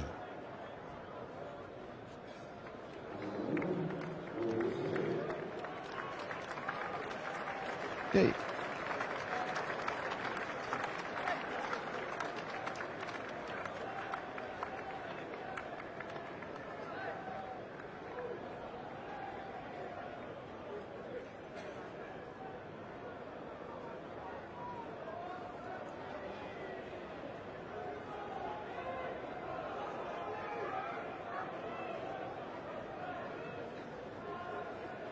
England need 67 to win this match at Lord's from the remaining 78 balls. Trescothick and Shah have got the run rate required down to just over 5 and over. Not long ago it was way over 6 and over required. 6.71 after 26 overs. That's what was required. A different ball game now. Chipped into the offside. Quite deliberate. Long off's back. And that was perfectly played. Little chip shot by Awais Shah. This is where he has been so impressive. He hasn't really tried to hit it across the line. He knew that it was a floater, the straighter delivery from Siqlain Mushtaq. Played it with a straightish bat. Extremely good shot.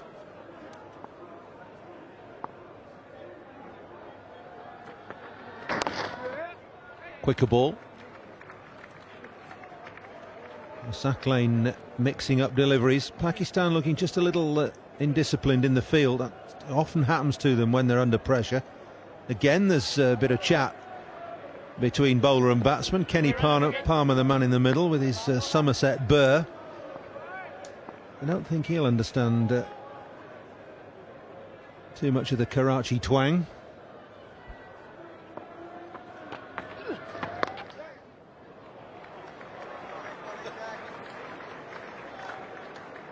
There have been long conversations going on between the Pakistani bowlers and Awais Shah. And so far, the youngsters have done well.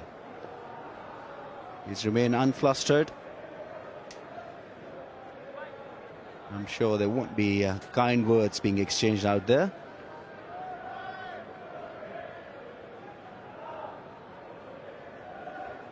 Come on, Taki.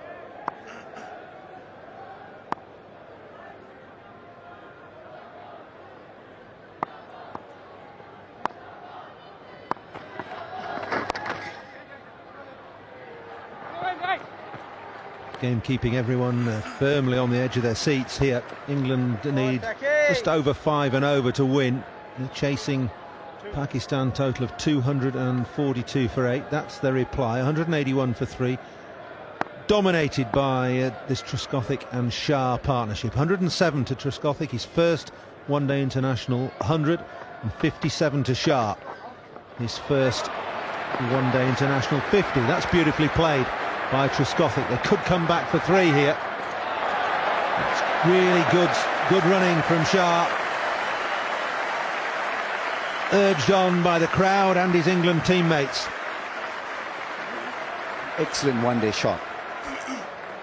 Just got to the pitch of the ball and played it nicely. Just a deft touch was all required. He got that in the end, and good running by Awais Shah.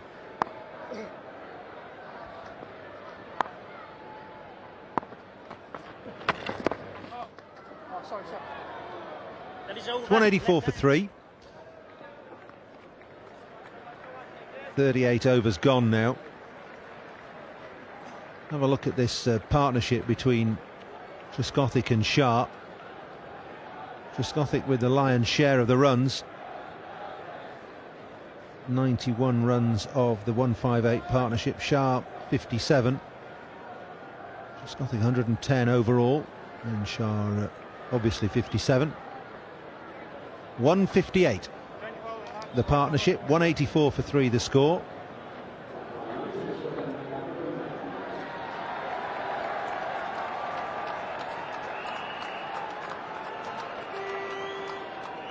Have a look at the Pakistan bowling figures, because really until the introduction of Shoaib Malik and Shahid Afridi, England were way behind the 8 ball.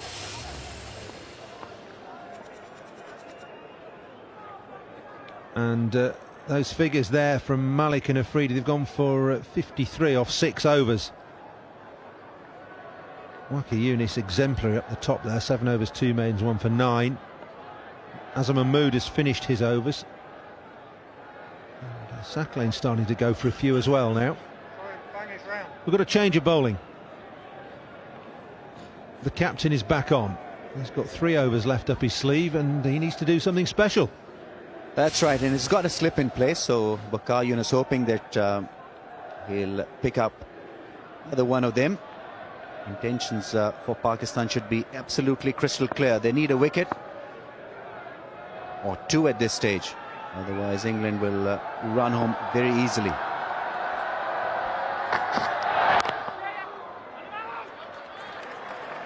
It's good.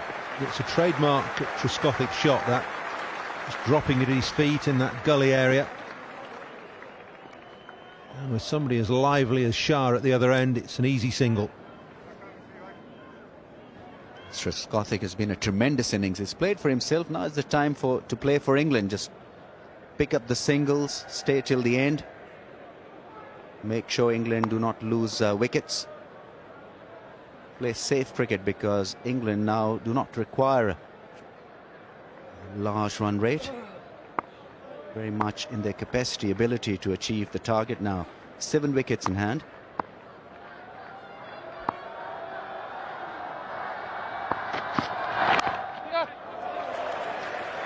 Chopped away down to 3rd man off an open face.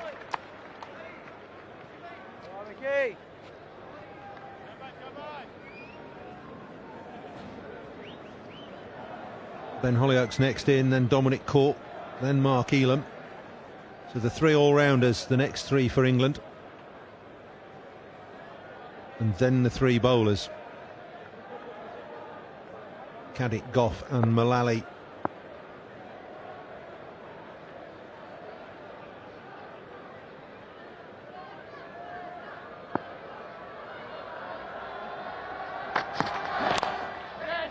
Over the top.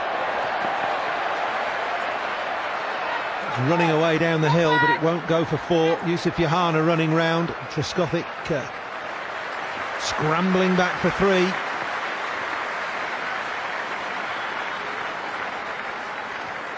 Intentionally playing that one in the air. Very good timing from the left-hander. Shot back left, away from the cover fieldsman.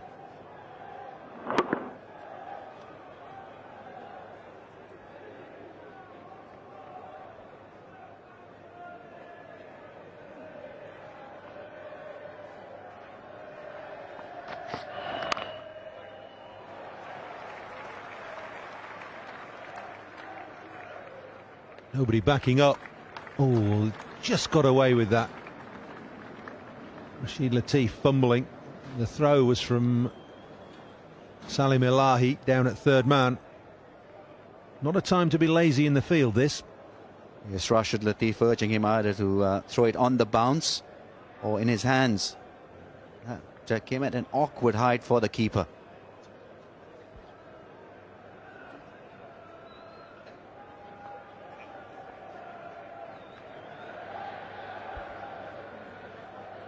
Upped his rate, Marcus Trescothick. That strike rate up to very nearly a run a ball, 97.4.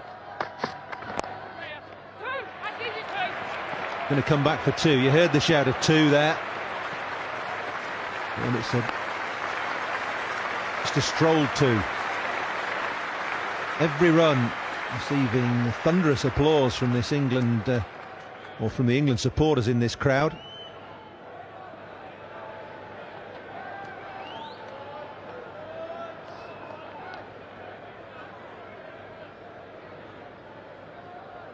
Extremely good crowd here now, chanting for England victory. Very close to that.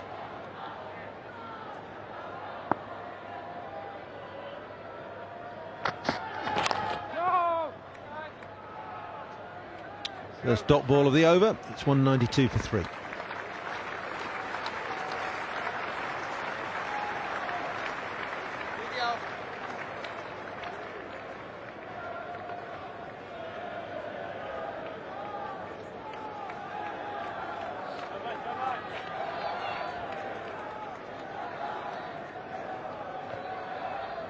Change your bowling, run off the wicket.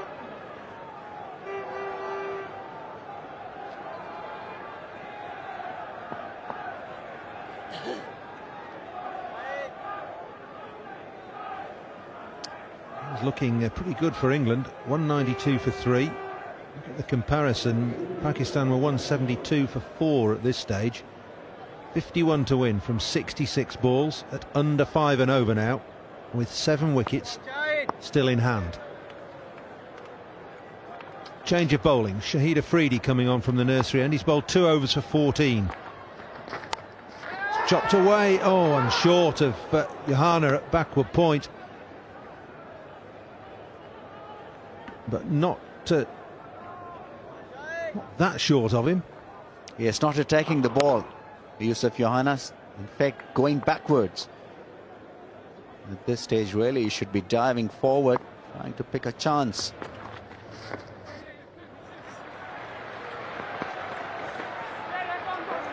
Shah's coming back. Well, that's an appalling throw, and some dreadful backing up as well, which means that England can gather 3 runs there when they should only have got 1. Captain not impressed. Having a firm word with his bowler, Shahid Afridi. Well, it was a very good shot. A shot that can easily frustrate the opposition, the bowler and the captain. Delivery being paddled away for sweep.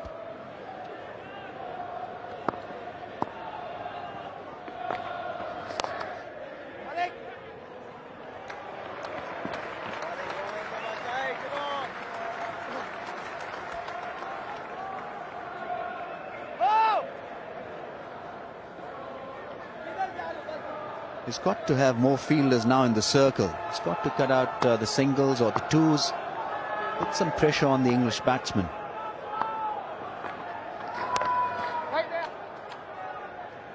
Yeah, there are runs everywhere, aren't there? And at just under 4.5 and over, well, just at 4.5 and over. You're quite right. Pressure needs to be applied.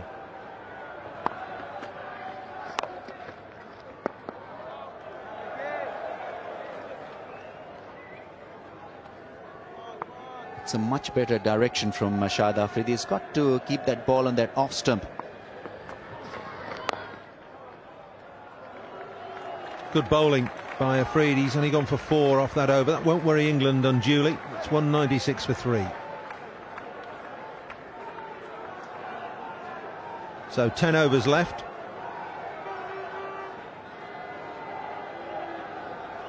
England need 47. Just look at this for a poor bit of fielding. Should only have been 1 anyway. And the throw has gone way over the keeper. It's always worth a laugh when you're on the opposition balcony. He wasn't laughing though.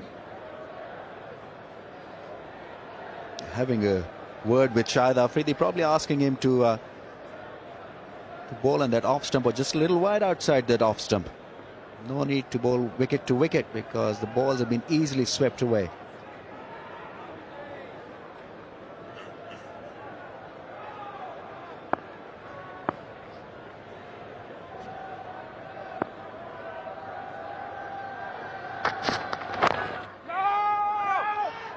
Shah will have to get back. Gone. Run out by a direct hit there. Owais Shah has gone for 62. It's been a really fine innings and it's ended in unfortunate circumstances. Just a bit of over-eagerness on the part of Owais Shah has led to his downfall.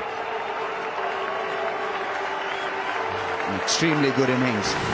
Yunus Khan hitting the target. Early call of no from Trescothick. Yunus Khan really had to hit the bullseye, and he did that in the end.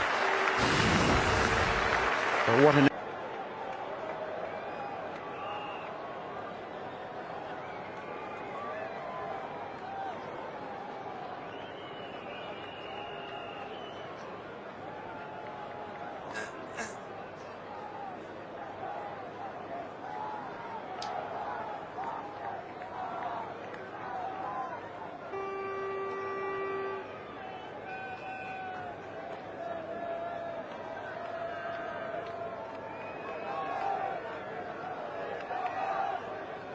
Ben Holyoake is the new batsman coming in for England at number 6. He's greeted by Marcus Trescothick, who is 117 not out. Just put on 170 with Owais Shah. Ben Holyoake with that good innings against Australia. He's got just a little bit more time at his disposal, not too much, but still got a job to do for England.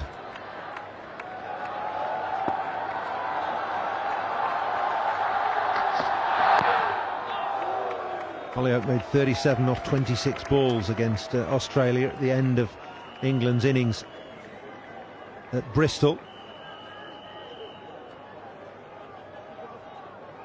And he's at the crease because Owais Shah just got a little bit over-ambitious. Yunus Khan, the fielder, there was never a single there. Trescothick said no almost as soon as he hit the ball, and Shah was way out of his ground.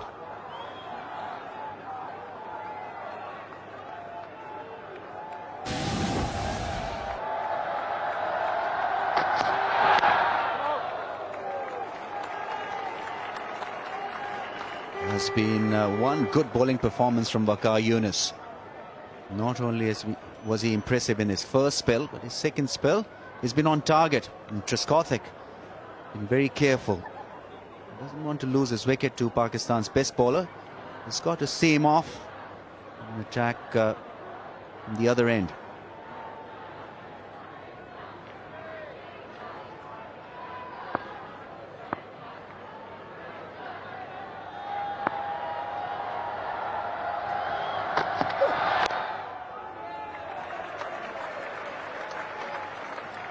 Important that both Trescothick and Holyoake just tick the score over now. Pick up singles. Don't need to do anything stupid. Don't need to go for big shots. Under 5 and over required. 46 off 56 needed.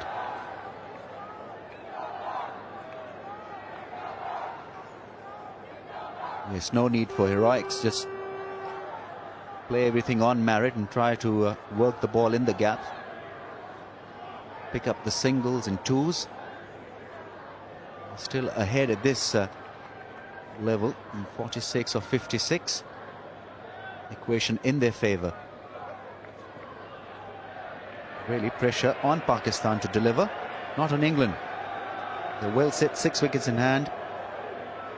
And Waqar Younis doing the right thing by getting more men in the circle. For the new man Ben Holyoake. Good pace. Oh, it's bowled him. Bowled Ben Holyoake first ball. That took an age from the time that Holyoake got some bat on it. Went down at his feet, bounced probably 8 feet in the air and then just trickled back onto leg stump. So Holyoake goes first ball and Pakistan are right back in this now. How many times have seen this happen? Ball going up in the air. Ben Holyoake losing the side of the ball. And hitting the stumps. That's unfortunate dismissal. And delight for Waqar Younis, who was hoping that the ball would come back and hit the stumps. It did that in the end. Gone for naught. England 197 for 5.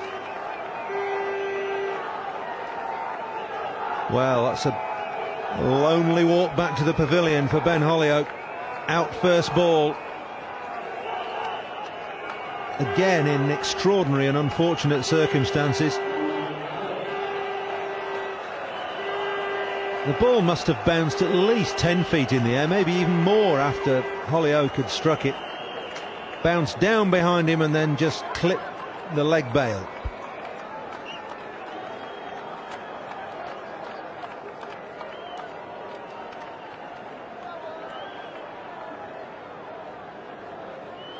Let's have a look at this dismissal again. The worst defensive stroke. The ball has beaten him for pace a little bit. Look at the time after the ball has hit the bat before it comes down and clips that bail. What is the cardinal thing they say in cricket? Keep your eye on the ball. The batsman really failing to read that one. Pushed it hard onto the pitch, went high in the air, looking for a run, as you always do in one-day cricket, not realizing that it would come back and disturb the stumps.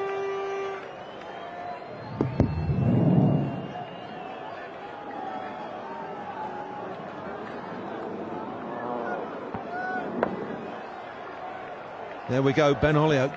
To be fair, I don't think he knew where it had gone. He was looking for a quick single. It was not to be. Bold first ball. 197 for 5. Dominic Cork is the new batsman. He's on strike. And Waqar has done the job here. 2 wickets in this over. One of them a run out.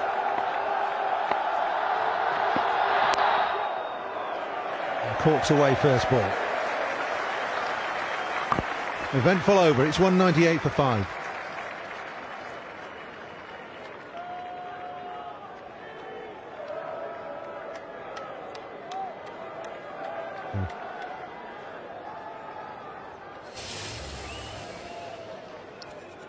So Trescothick still there, England's main hope. 118 not out.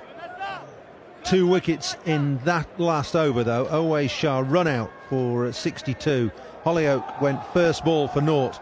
Dominic Cork is there with Trescothick, and England still need 45 to win from the last 9 overs. Exactly 5 and over to take you through to the end of this fascinating game. Michael Holding and Bob Willis. Thank you, Paul. Well, this match right back in the balance now with those 2 quick wickets. Here's Freedy.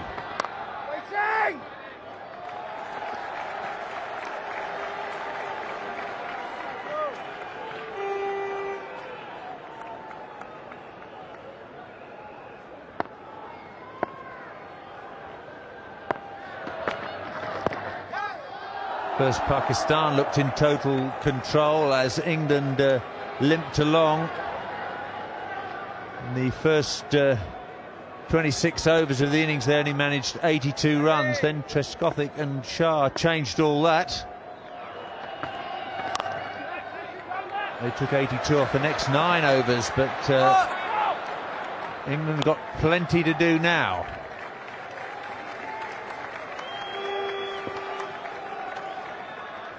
Elam Caddick, Gough and Mullally to come for England, not the longest tail.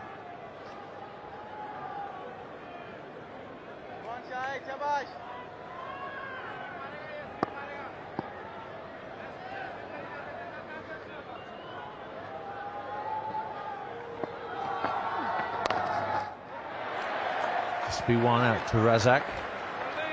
The 200's up for England in the 42nd over.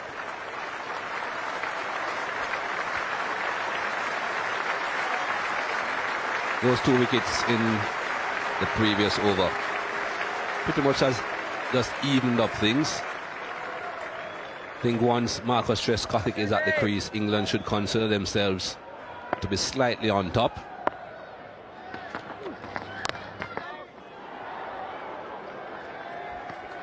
Because it's more what happens at the other end. Dominic Cork is a natural stroke player. He'll look to hit the ball through this closely set field.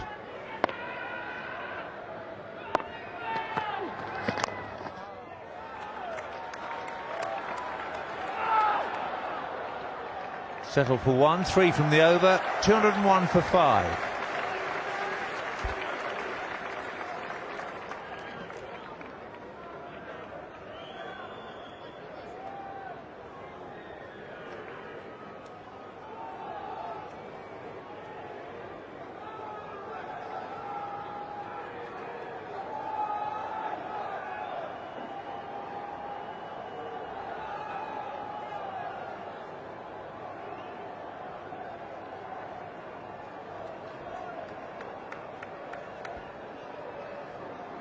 Well, Waka's going to complete his spell. This is his 10th and last over.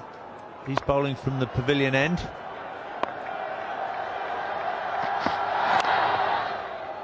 Cork advancing down the track. He wants the run. Another direct hit. That looks as though it's out as well. The Pakistanis are celebrating. It looked a suicidal run. Trescothick would have been in trouble had the ball come into the keeper. But the direct hit was at the bowler's end. Yes, either end would have been trouble. I think Trescothick would have been in trouble as well. And Dominic Cork is a long way out. That ball didn't go anywhere near far enough for a single. Another wicket goes down for England. Wasn't the wisest run in the world. Yusuf Yohana, the man doing the fielding. He dropped a catch earlier on. Well, I suppose you could say that he has almost made up for that dropped catch because Marcus Trescothick is still there. It's 201 for 6.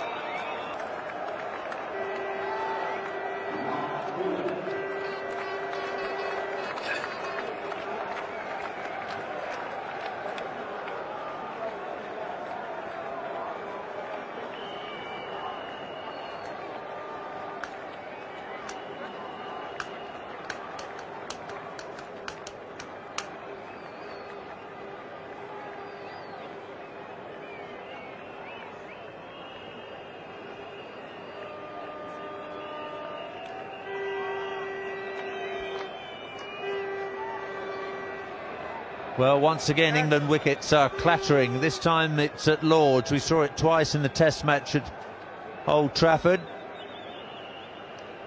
Here's Mark Elam. They've lost 3 wickets in 13 balls. But most importantly for them, Trescothick still there, 119 not out. That is the important factor for England. Marcus Trescothick still there and seeing the ball quite well. What the other batsmen have to do is make sure that if and when they get on strike, they take singles and get Trescothick back on, but not to attempt the sort of single that Dominic Cork just did. Waka around the wicket to Trescothick.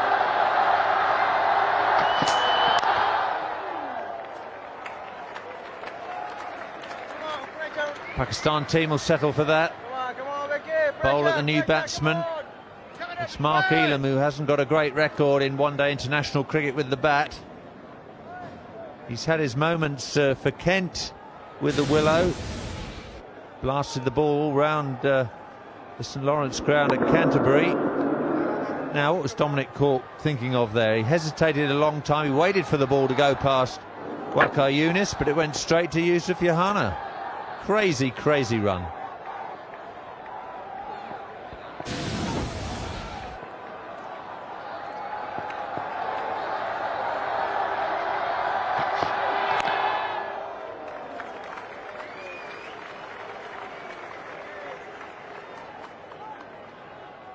Average of under 18 for Mark Elam.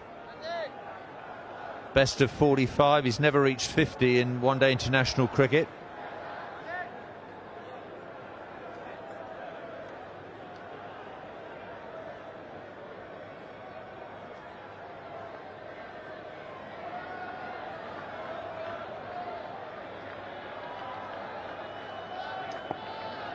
Difficulty of this one-day game.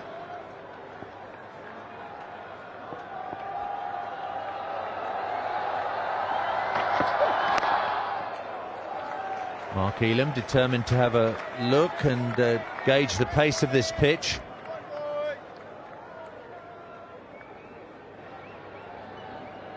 Runs required. Fast catching up with balls remaining. 44 balls to be delivered.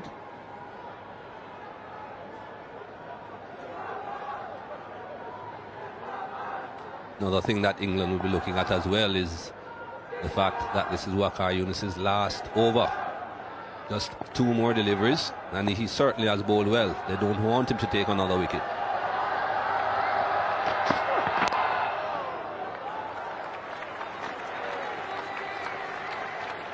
Seeing out Waqar Younis's over, it would seem to me that's what Mark Elam is doing.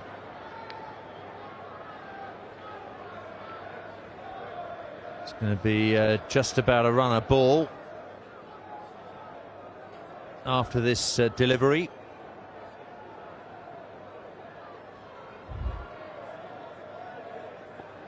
How is Waqar going to juggle his bowlers? He'll be able to concentrate on that 100% after he's bowled this, his last delivery.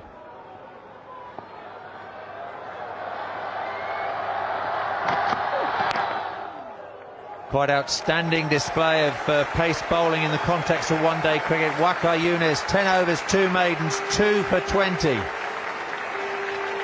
He's led from the front all the time on this short tour of England.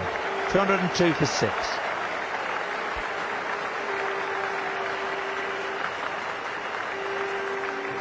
Well appreciated by his fans in the stands, Waqar Younis.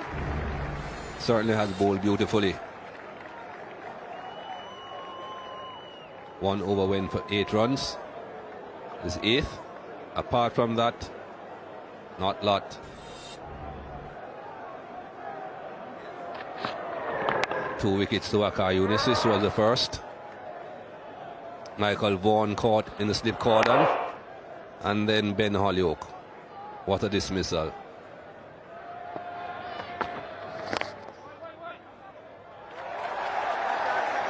Shahid Afridi starts his 5th over, the 44th of the innings. Runner ball now.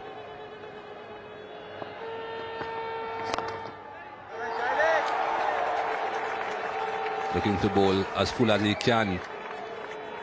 Shahid Afridi. He saw what Trescothick did to the spinners who pitched the ball in front of him.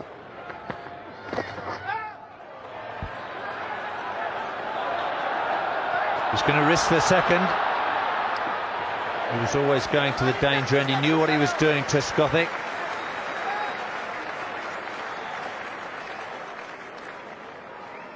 Just got a bit of cramp in that right leg. Not surprising. He's done a lot of running between the wickets today.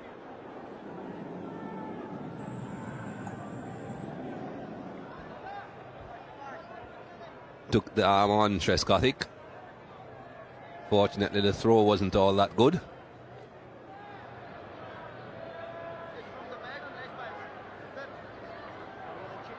Can England conjure up a boundary to relieve some of this pressure?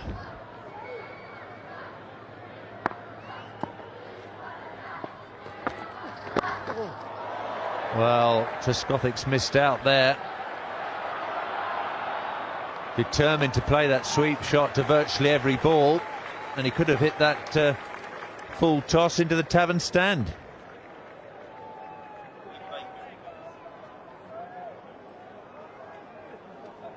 Looking to play the sweep from before the ball was even delivered. At least he got a run. Could have had a few more though.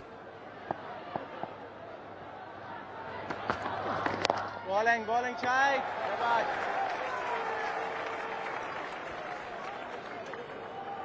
Now, Mark Elam's got to find a single from somewhere. Get the strike back to Trescothick. And he's gone. Mark Elam's failed again. He's gone for a duck. England 205 for 7. Are this Lord's crowd going to go home disappointed? Well, some of them are.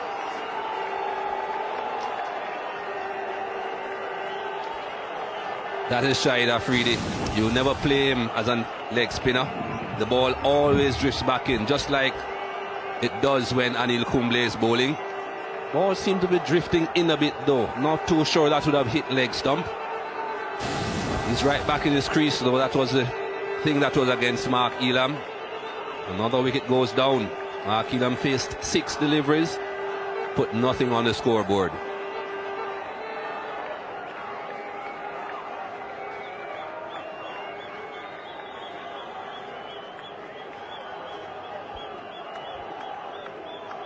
Darren Gough in at number 9, above Andrew Caddick. And after that, there's just Alan Mullally. Alan Mullally spent some time at the crease at Edgbaston, but didn't trouble the score as much. Dean Conway, the physio's on, trying to get rid of that bit of cramp in Trescothick's right leg. Trescothick 123 not out, but he's only been a spectator for most of the time at the other end as these wickets have tumbled. England have lost 4 wickets for 9 runs in the space of 4 overs.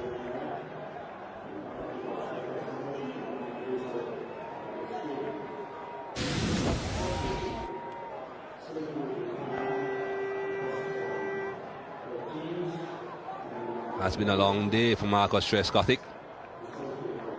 Had to be in the field, of course, for the first 50 overs when Pakistan batted.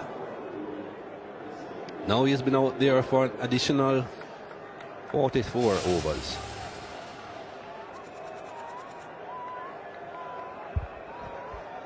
Well, just 2 scores over 10. Well, just 2 scores over 4, in fact.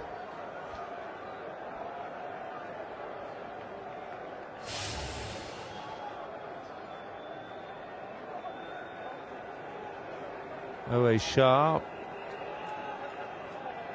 one of the run-out victims.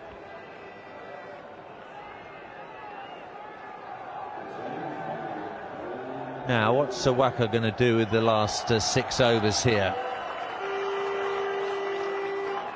Abdur Razak's going to replace the skipper at the pavilion end. Razak's got 3 overs left to bowl.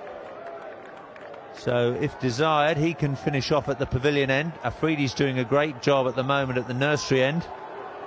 He's got plenty of overs left. So, that might be the plan at the moment for Waqar and Pakistan.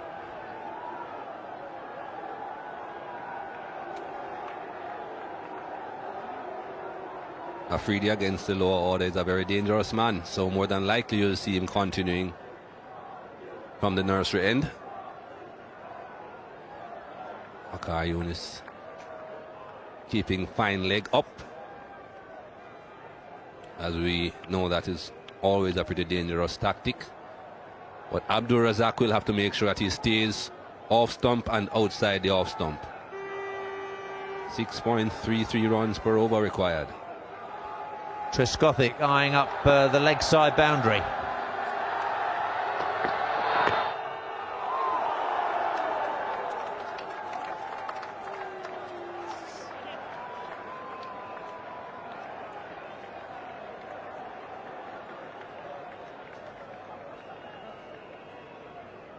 .38 to win, 35 balls to go.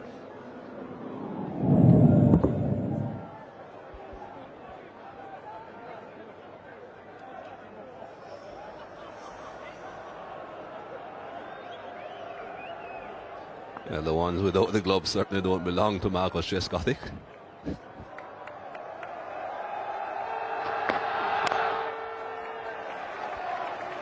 Everything going according to plan for Pakistan. Give the left-hander a single and bowl at the tail.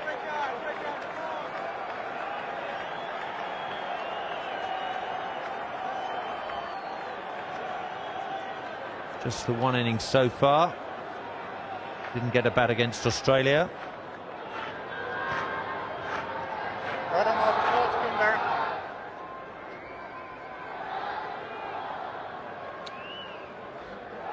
Darren Gough now will be trying to manufacture a single to get Trescothick back on strike. There are certainly a lot of gaps on the onside. Where will the ball be?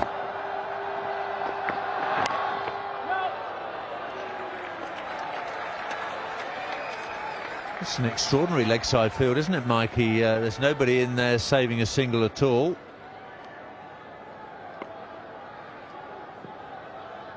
Mid-off and mid-on, right back on the edge of the circle. There are two other men saving one at cover and backward point, and a slips in position.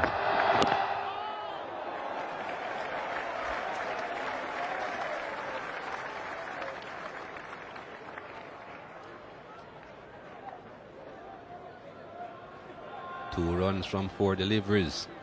Pakistan will be happy with that. Trescothick now, the pressure will be on him to try and get a boundary.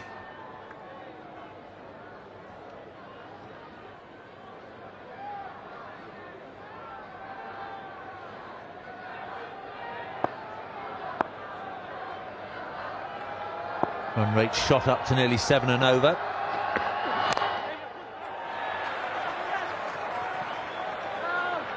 Yusuf Yohana, they're not going to try a second run to him.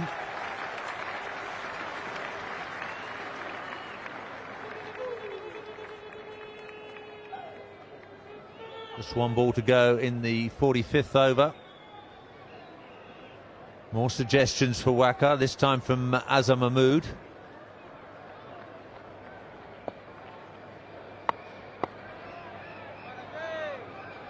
No slip now. Are they going to be happy to let Goff get a single?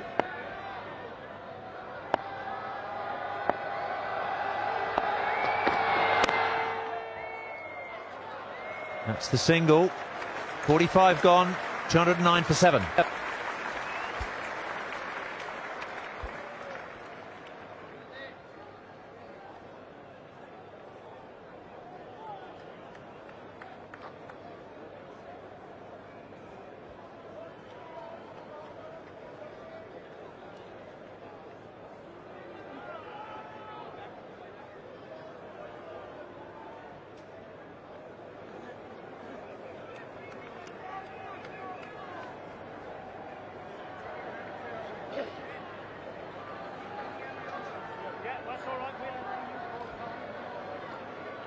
Trescothick 125, Goff's on 2,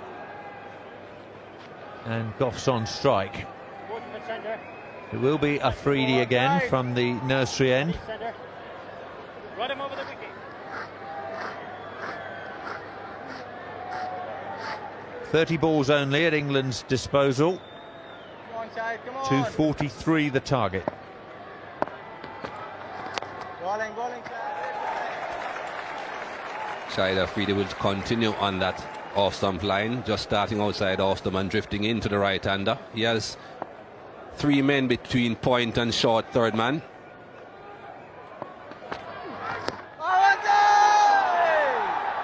Trescothick wants a single this time. It's a leg by.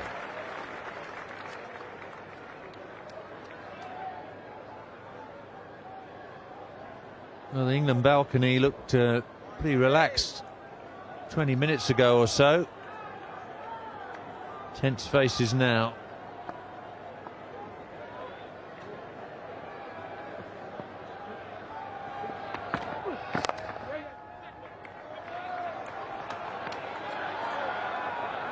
Singles aren't going to get England there.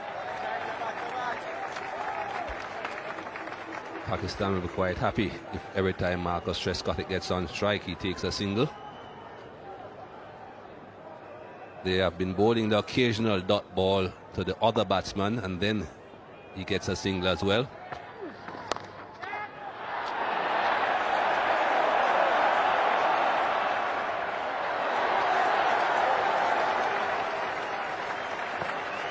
Razak fielding in front of the tavern stand.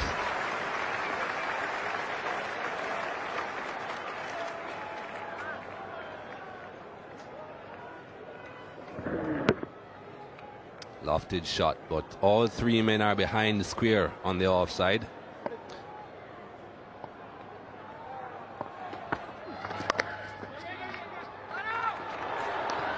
Trescothic's made it. But he's overrun by about 10 or 15 yards, so he can't get back for the overthrow.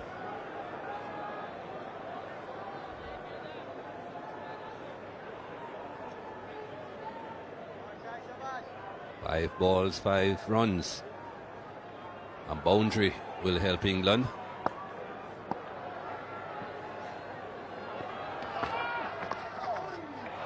That's gone fine. There should be 2 at least here.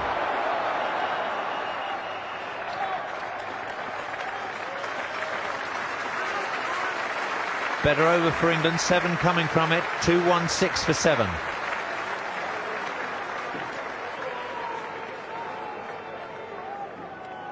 Alex Stewart won the toss here this morning, invited Pakistan to bat first. 242 for 8 they made. The most important contribution from Yusuf Yohana, 81 from him. Yunus Khan did well, 41. And Azam Mahmood striking 27 at the death off just 21 balls. 242 for 8 Pakistan. The England bowling, the top 3 did brilliantly. 2 for 37 Caddick, he bowled his 10 overs straight off. Goff came back at the end to finish with 2 for 38. Mullally picked up 2 as well for 47. The other 3 much more expensive.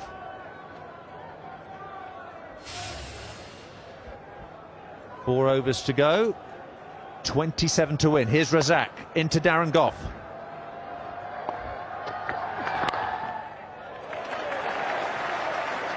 They lie at third man.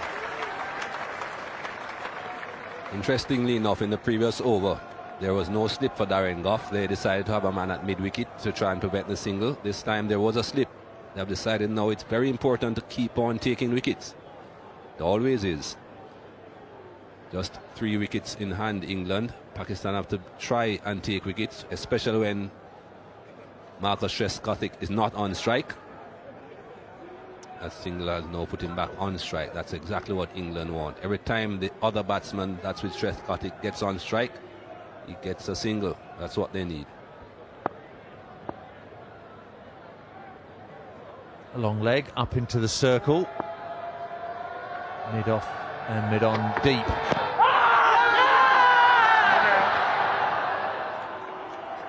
I'm not sure the appeal distracted Trescothick. There was never going to be a run there.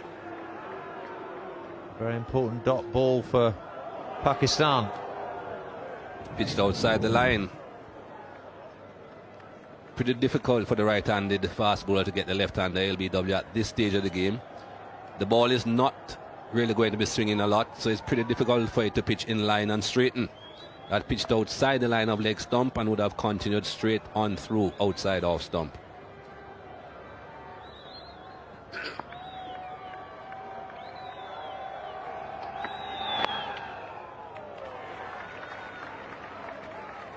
Zach Lane.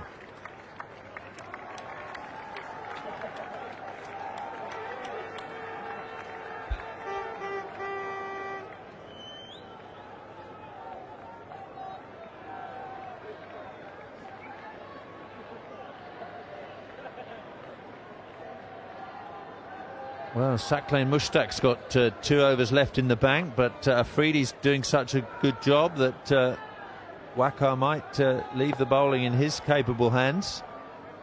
Saqlain's getting those hands as warm as he can, just in case he's required. Razak to Goff. Well, that looks pretty straight and gone. Neil Mallender is in no doubt about that. Darren Goff goes now for 6. England in all kinds of trouble now. 218 for 8. They still require 25.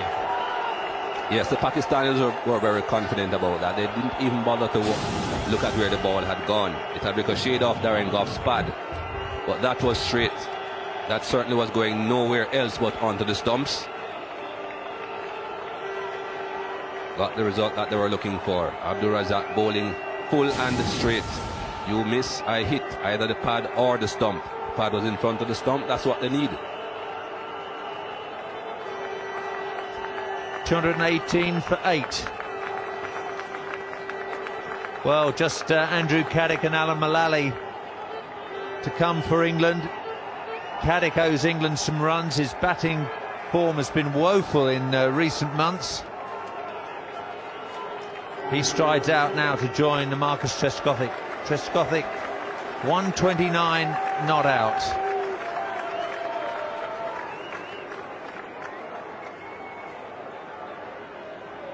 That was a good wicket for Pakistan, but even more importantly, every delivery that's not scored off, that's a big plus for Pakistan. 2 runs off 4 deliveries so far.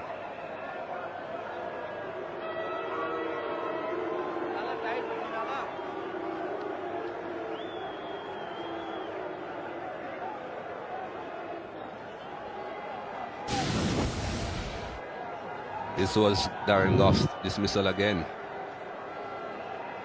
Plumb in front, one would have to say.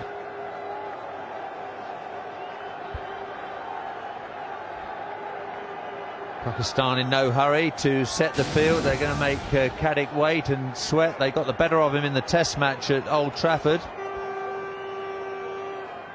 Can he get his own back now? Wasim Akram, like Nasser Hussain, can only spectate.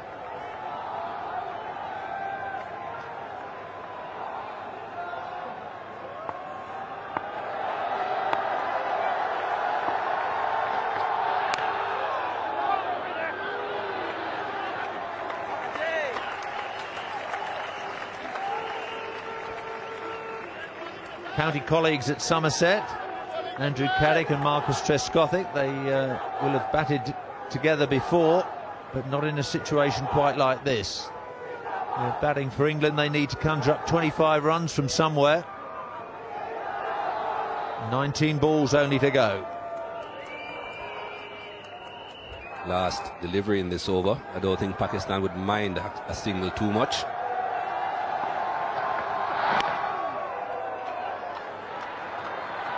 Another run-out possibility, but this time the throw has missed the stumps. Caddick gets the single. He's off the mark. 219 for 8. Would have been out by a distance, Andy Caddick.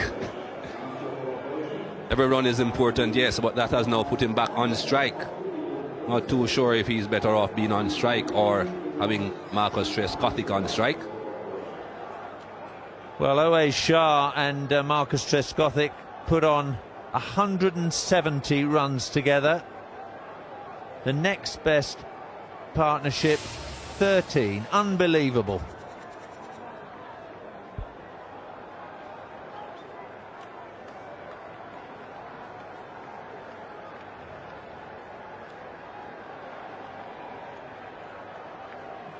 Pakistan totally unconcerned about their over rate.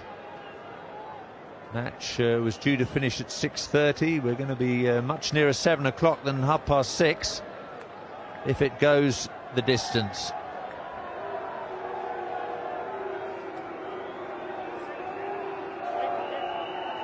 Waka's happy to stick with Shahid Afridi. So Saqlain still waiting in the wings.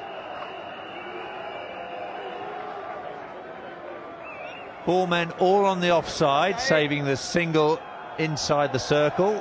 Everybody on the leg side is 2/3 of the way to the fence.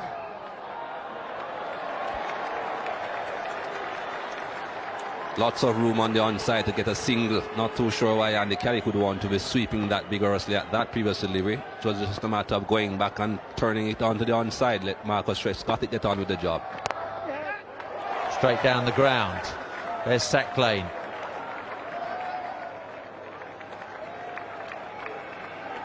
A dot and a 1. 23 to win, but just 16 balls left now. Boundaries. They need at least a boundary, England. And of course, Pakistan will be looking to give Trescothick a single to get him back off strike.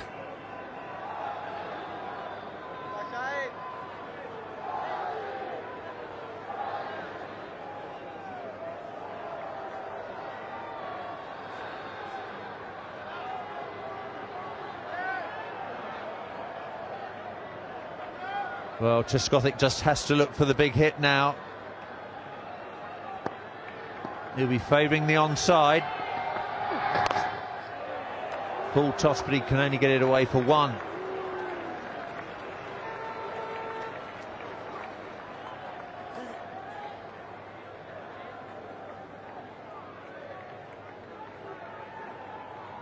That's what Pakistan wanted.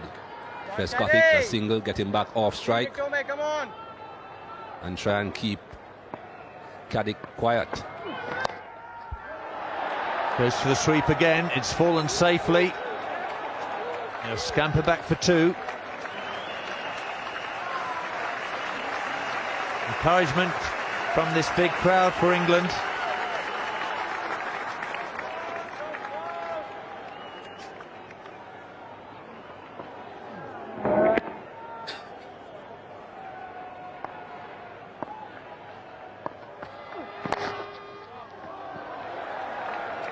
England haven't managed to find the boundary for 14 overs now.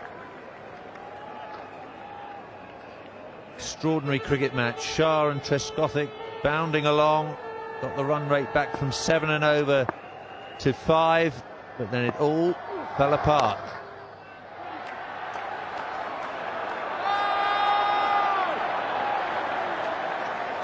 Five from that over, and from the Pakistan viewpoint, they're happy. Caddick's on strike again. 2-2-4 for 8.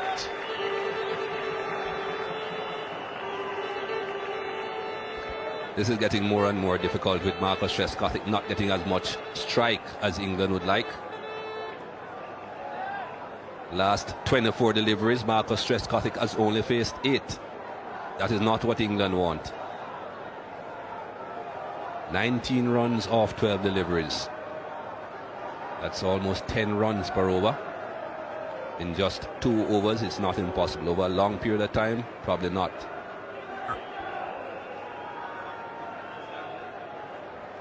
Well, we've got another summit conference. Inzamam's putting in his input, and Waqar decides that it's going to be Razak to finish from the pavilion end.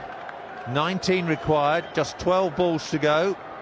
Last second instructions from the captain. Where's he going to place the fielders?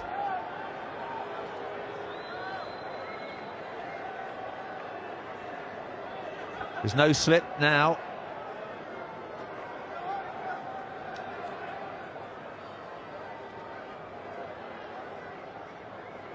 Three men inside the circle on the offside, just one on the on. Caddick's on strike, he's made 5. Trescothick has been stranded at the non-striker's end for the most part. He's on 130.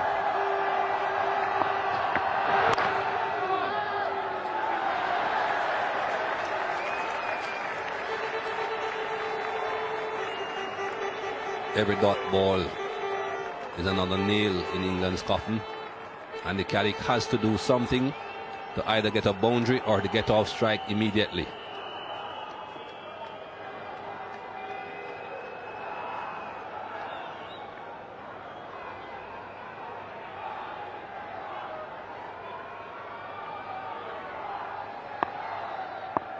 You'd really think England would have to get 2 boundaries in this Razak over to have any chance.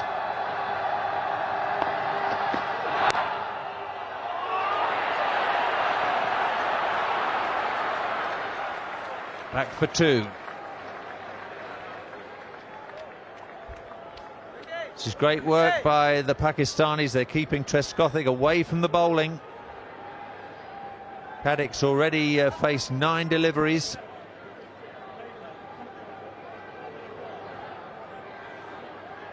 And with 7, he's now the 3rd top scorer. Only 3 scores into double figures for England. 2 batsmen and the extras on 13. Great change of pace. Huge shout from Razak. Had it like a startled rabbit down to the other end.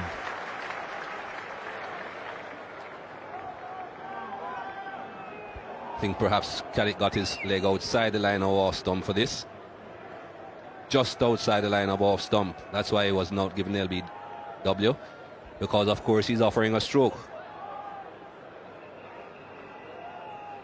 This is what England needed though. Marcus Trescothick back on the strike. They now need a boundary or two from him. 9 deliveries, 16 runs to get.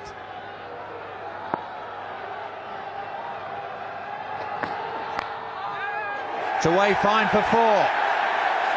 Trescothick saw the man up in the circle. Eli was the man. He got it past him. That's what England need. They need another one off this next ball as well.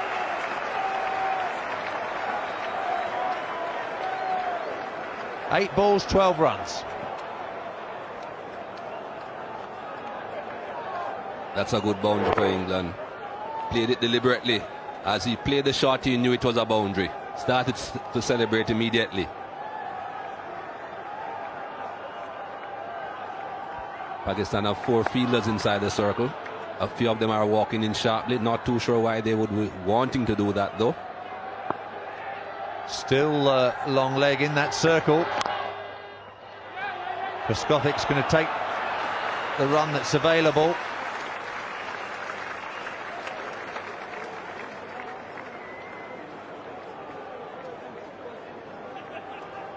Now, what can Andrew Caddick conjure up off this last ball? It'll be Razak's last of the match.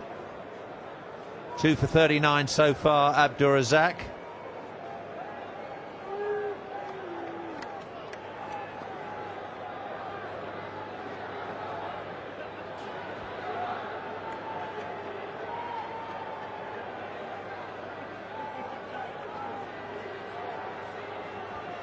Four men in the circle are mid-off, extra cover, who's very close in, and backward point on the leg side. We've got a mid-wicket. Everybody else is out on the fence. Caddick's got that away. There'll be a couple here.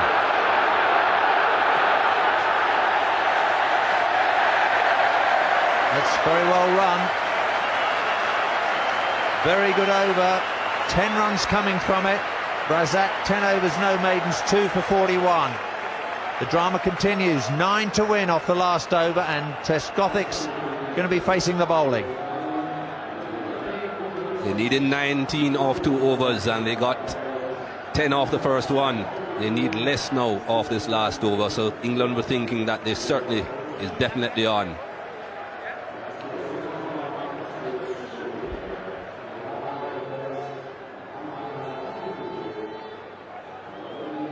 Now, Waqar Younis is resting Shahid Afridi, and he's summoned up his more experienced spinner, Saqlain Mushtaq, to bowl this last over. That's a bit of a surprise to me. Afridi was loose and bowling very well. 7 overs for 35. Saqlain's got to come on and get it exactly right straight away. He hasn't been in action for an hour, Saqlain. And Trescothick is eyeing up that tavern stand boundary like a kid eyeing up lollipops in the sweet shop. Not too sure this is a good move by Waqar Younis at all. We saw Marcus Trescothick hit Saqlain Mushtaq into that same tavern stand, and also the mound stand quite frequently earlier on. Wasn't able to do that against Shahid Afridi, and Shahid Afridi has been going at 5 runs per over. That is what would be good for Pakistan. Another 5 runs off his last over would be perfect. Now, what Trescothick can't afford to do is lose the strike off the first ball.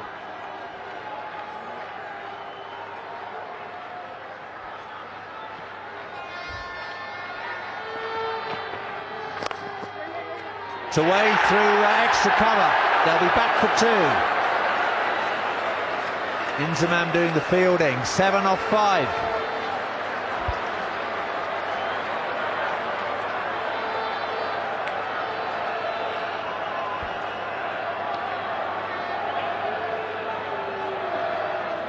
Again, that ball driven past Waqar Younis on the offside. Not too sure why he's walking in this rapidly though, Waqar Younis.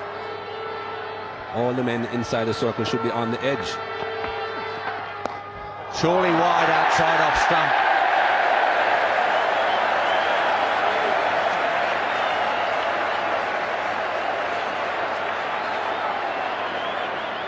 Extra delivery for England. 6 to win off 5.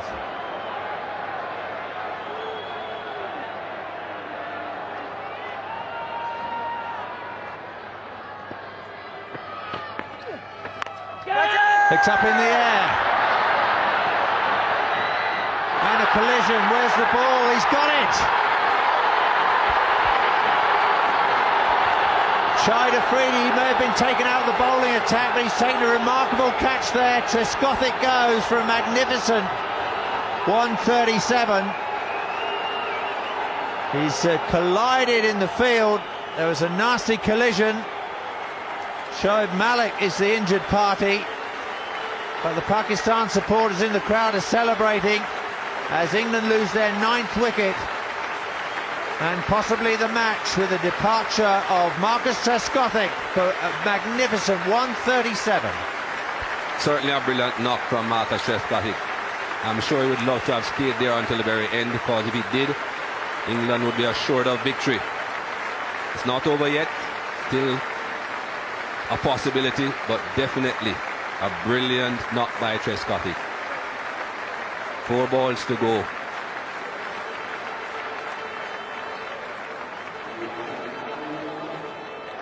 Well, here's Alan Mullally for England. He's their last chance. He had his little net at Edgbaston with Nick Knight. Can he conjure up with Andrew Caddick 6 runs from 4 balls? Shoaib Malik's in plenty of trouble out there.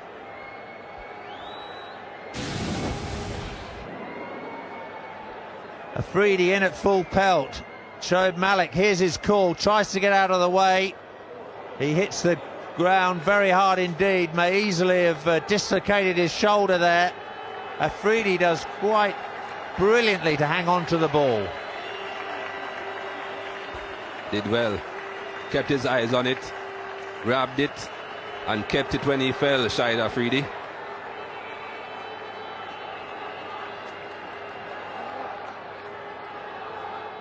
Obviously there was no calling there. I think Shoaib Malik just tried to pull out at the very last minute when he saw Afridi beside him. No one called, but he did well. That was a good catch.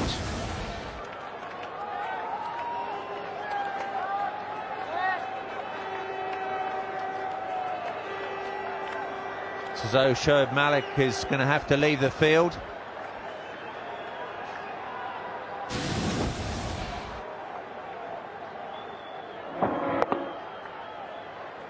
Just got too far underneath it. Afridi taking an outstanding catch, but Pakistan have lost Shoaib Malik.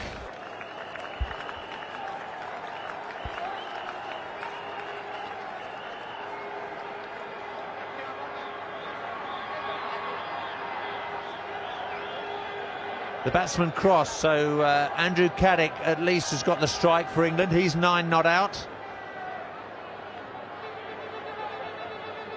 4 balls to go, 6 to win.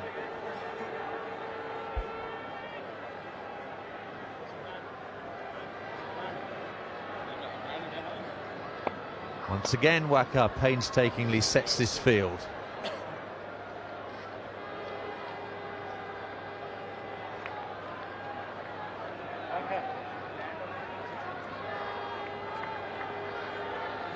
Now he's got a man fine behind. Caddick likes that sweep shot. That's well covered. Deep backward square leg and a short fine leg. Men out on the cover boundary and at long off and long on. England need 6 to win. If the scores are level, it's a tie at 1 point each. 4 balls to go. What shot will Andy Caddick attempt?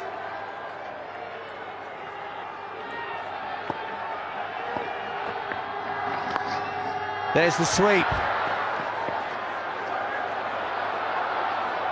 We've only got 1. Mullally exposed at the business end. 5 to win all 3, 4 to tie all 3. And then Mullally on strike. No real change in the field placing. The mid-wicket just comes a bit straighter. And Mullally coming down to get a bit of advice, one would think, from Andy Caddick.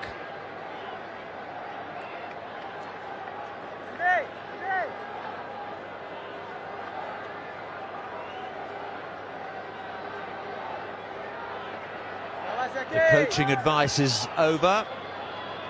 Mullally has to do it for himself now. He too eyes up the leg side. Is Sack Lane going to throw in the mystery ball first up to the number 11? Come on, Sack Lane!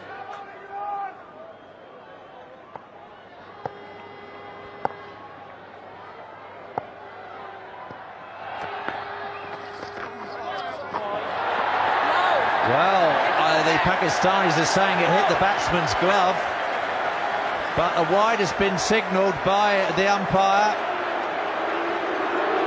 They want the umpire to reconsider. Waka's there arguing with the umpire. I don't think you get any change out of Kenny Palmer. Don't see how that can be a wide though. If the ball has hit some part of the batsman, it cannot be a wide. It was a long way down the leg side, but the ball hit the glove. That cannot be a wide. That is ridiculous, really. Well, the Pakistani fielders have got to get back to their fielding positions. It's a poor decision by Kenny Palmer, but I think the intent was there from Sack Lane to fire it down the leg side if he could.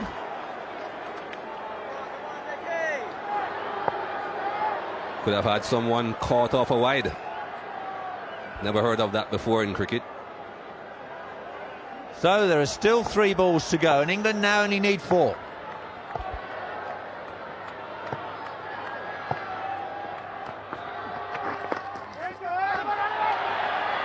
Caddick sprints for home and makes it.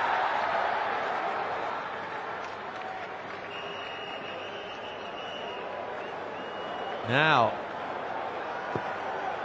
3 to win off 2 balls, 2 for a tie for England. Mullally looks relaxed. He always looks relaxed.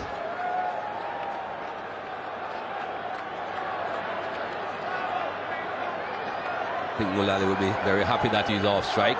He'll be quite happy just running instead of trying to hit the ball.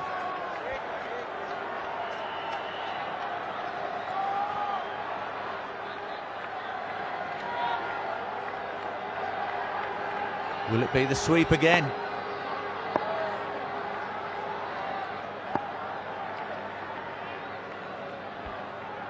Sack Lane makes him wait. Great delivery. He saw Caddick coming. The Pakistani supporters celebrate. Now England need 3 to win it and 2 to tie off the very last ball. And once again, Waka's going to make Caddick wait. He's having a chat with his bowler. Well, what a last over. 4 runs off the bat and 2 wides. But England still require 3. Well, everyone came here today looking for a bit of excitement, looking for a good game. They certainly got their money's worth.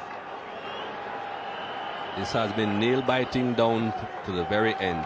1 delivery to go, 2 to tie, which will be better than a loss, 3 to win. Here we go. Well, it doesn't matter whether he's out or not. England have lost again. 3 in a row. Pakistan home by 2 runs. England have lost 8 one-day internationals in a row. It's been a great day's cricket here, as it was at Bristol on Sunday, but England still looking for their first point in the NatWest series.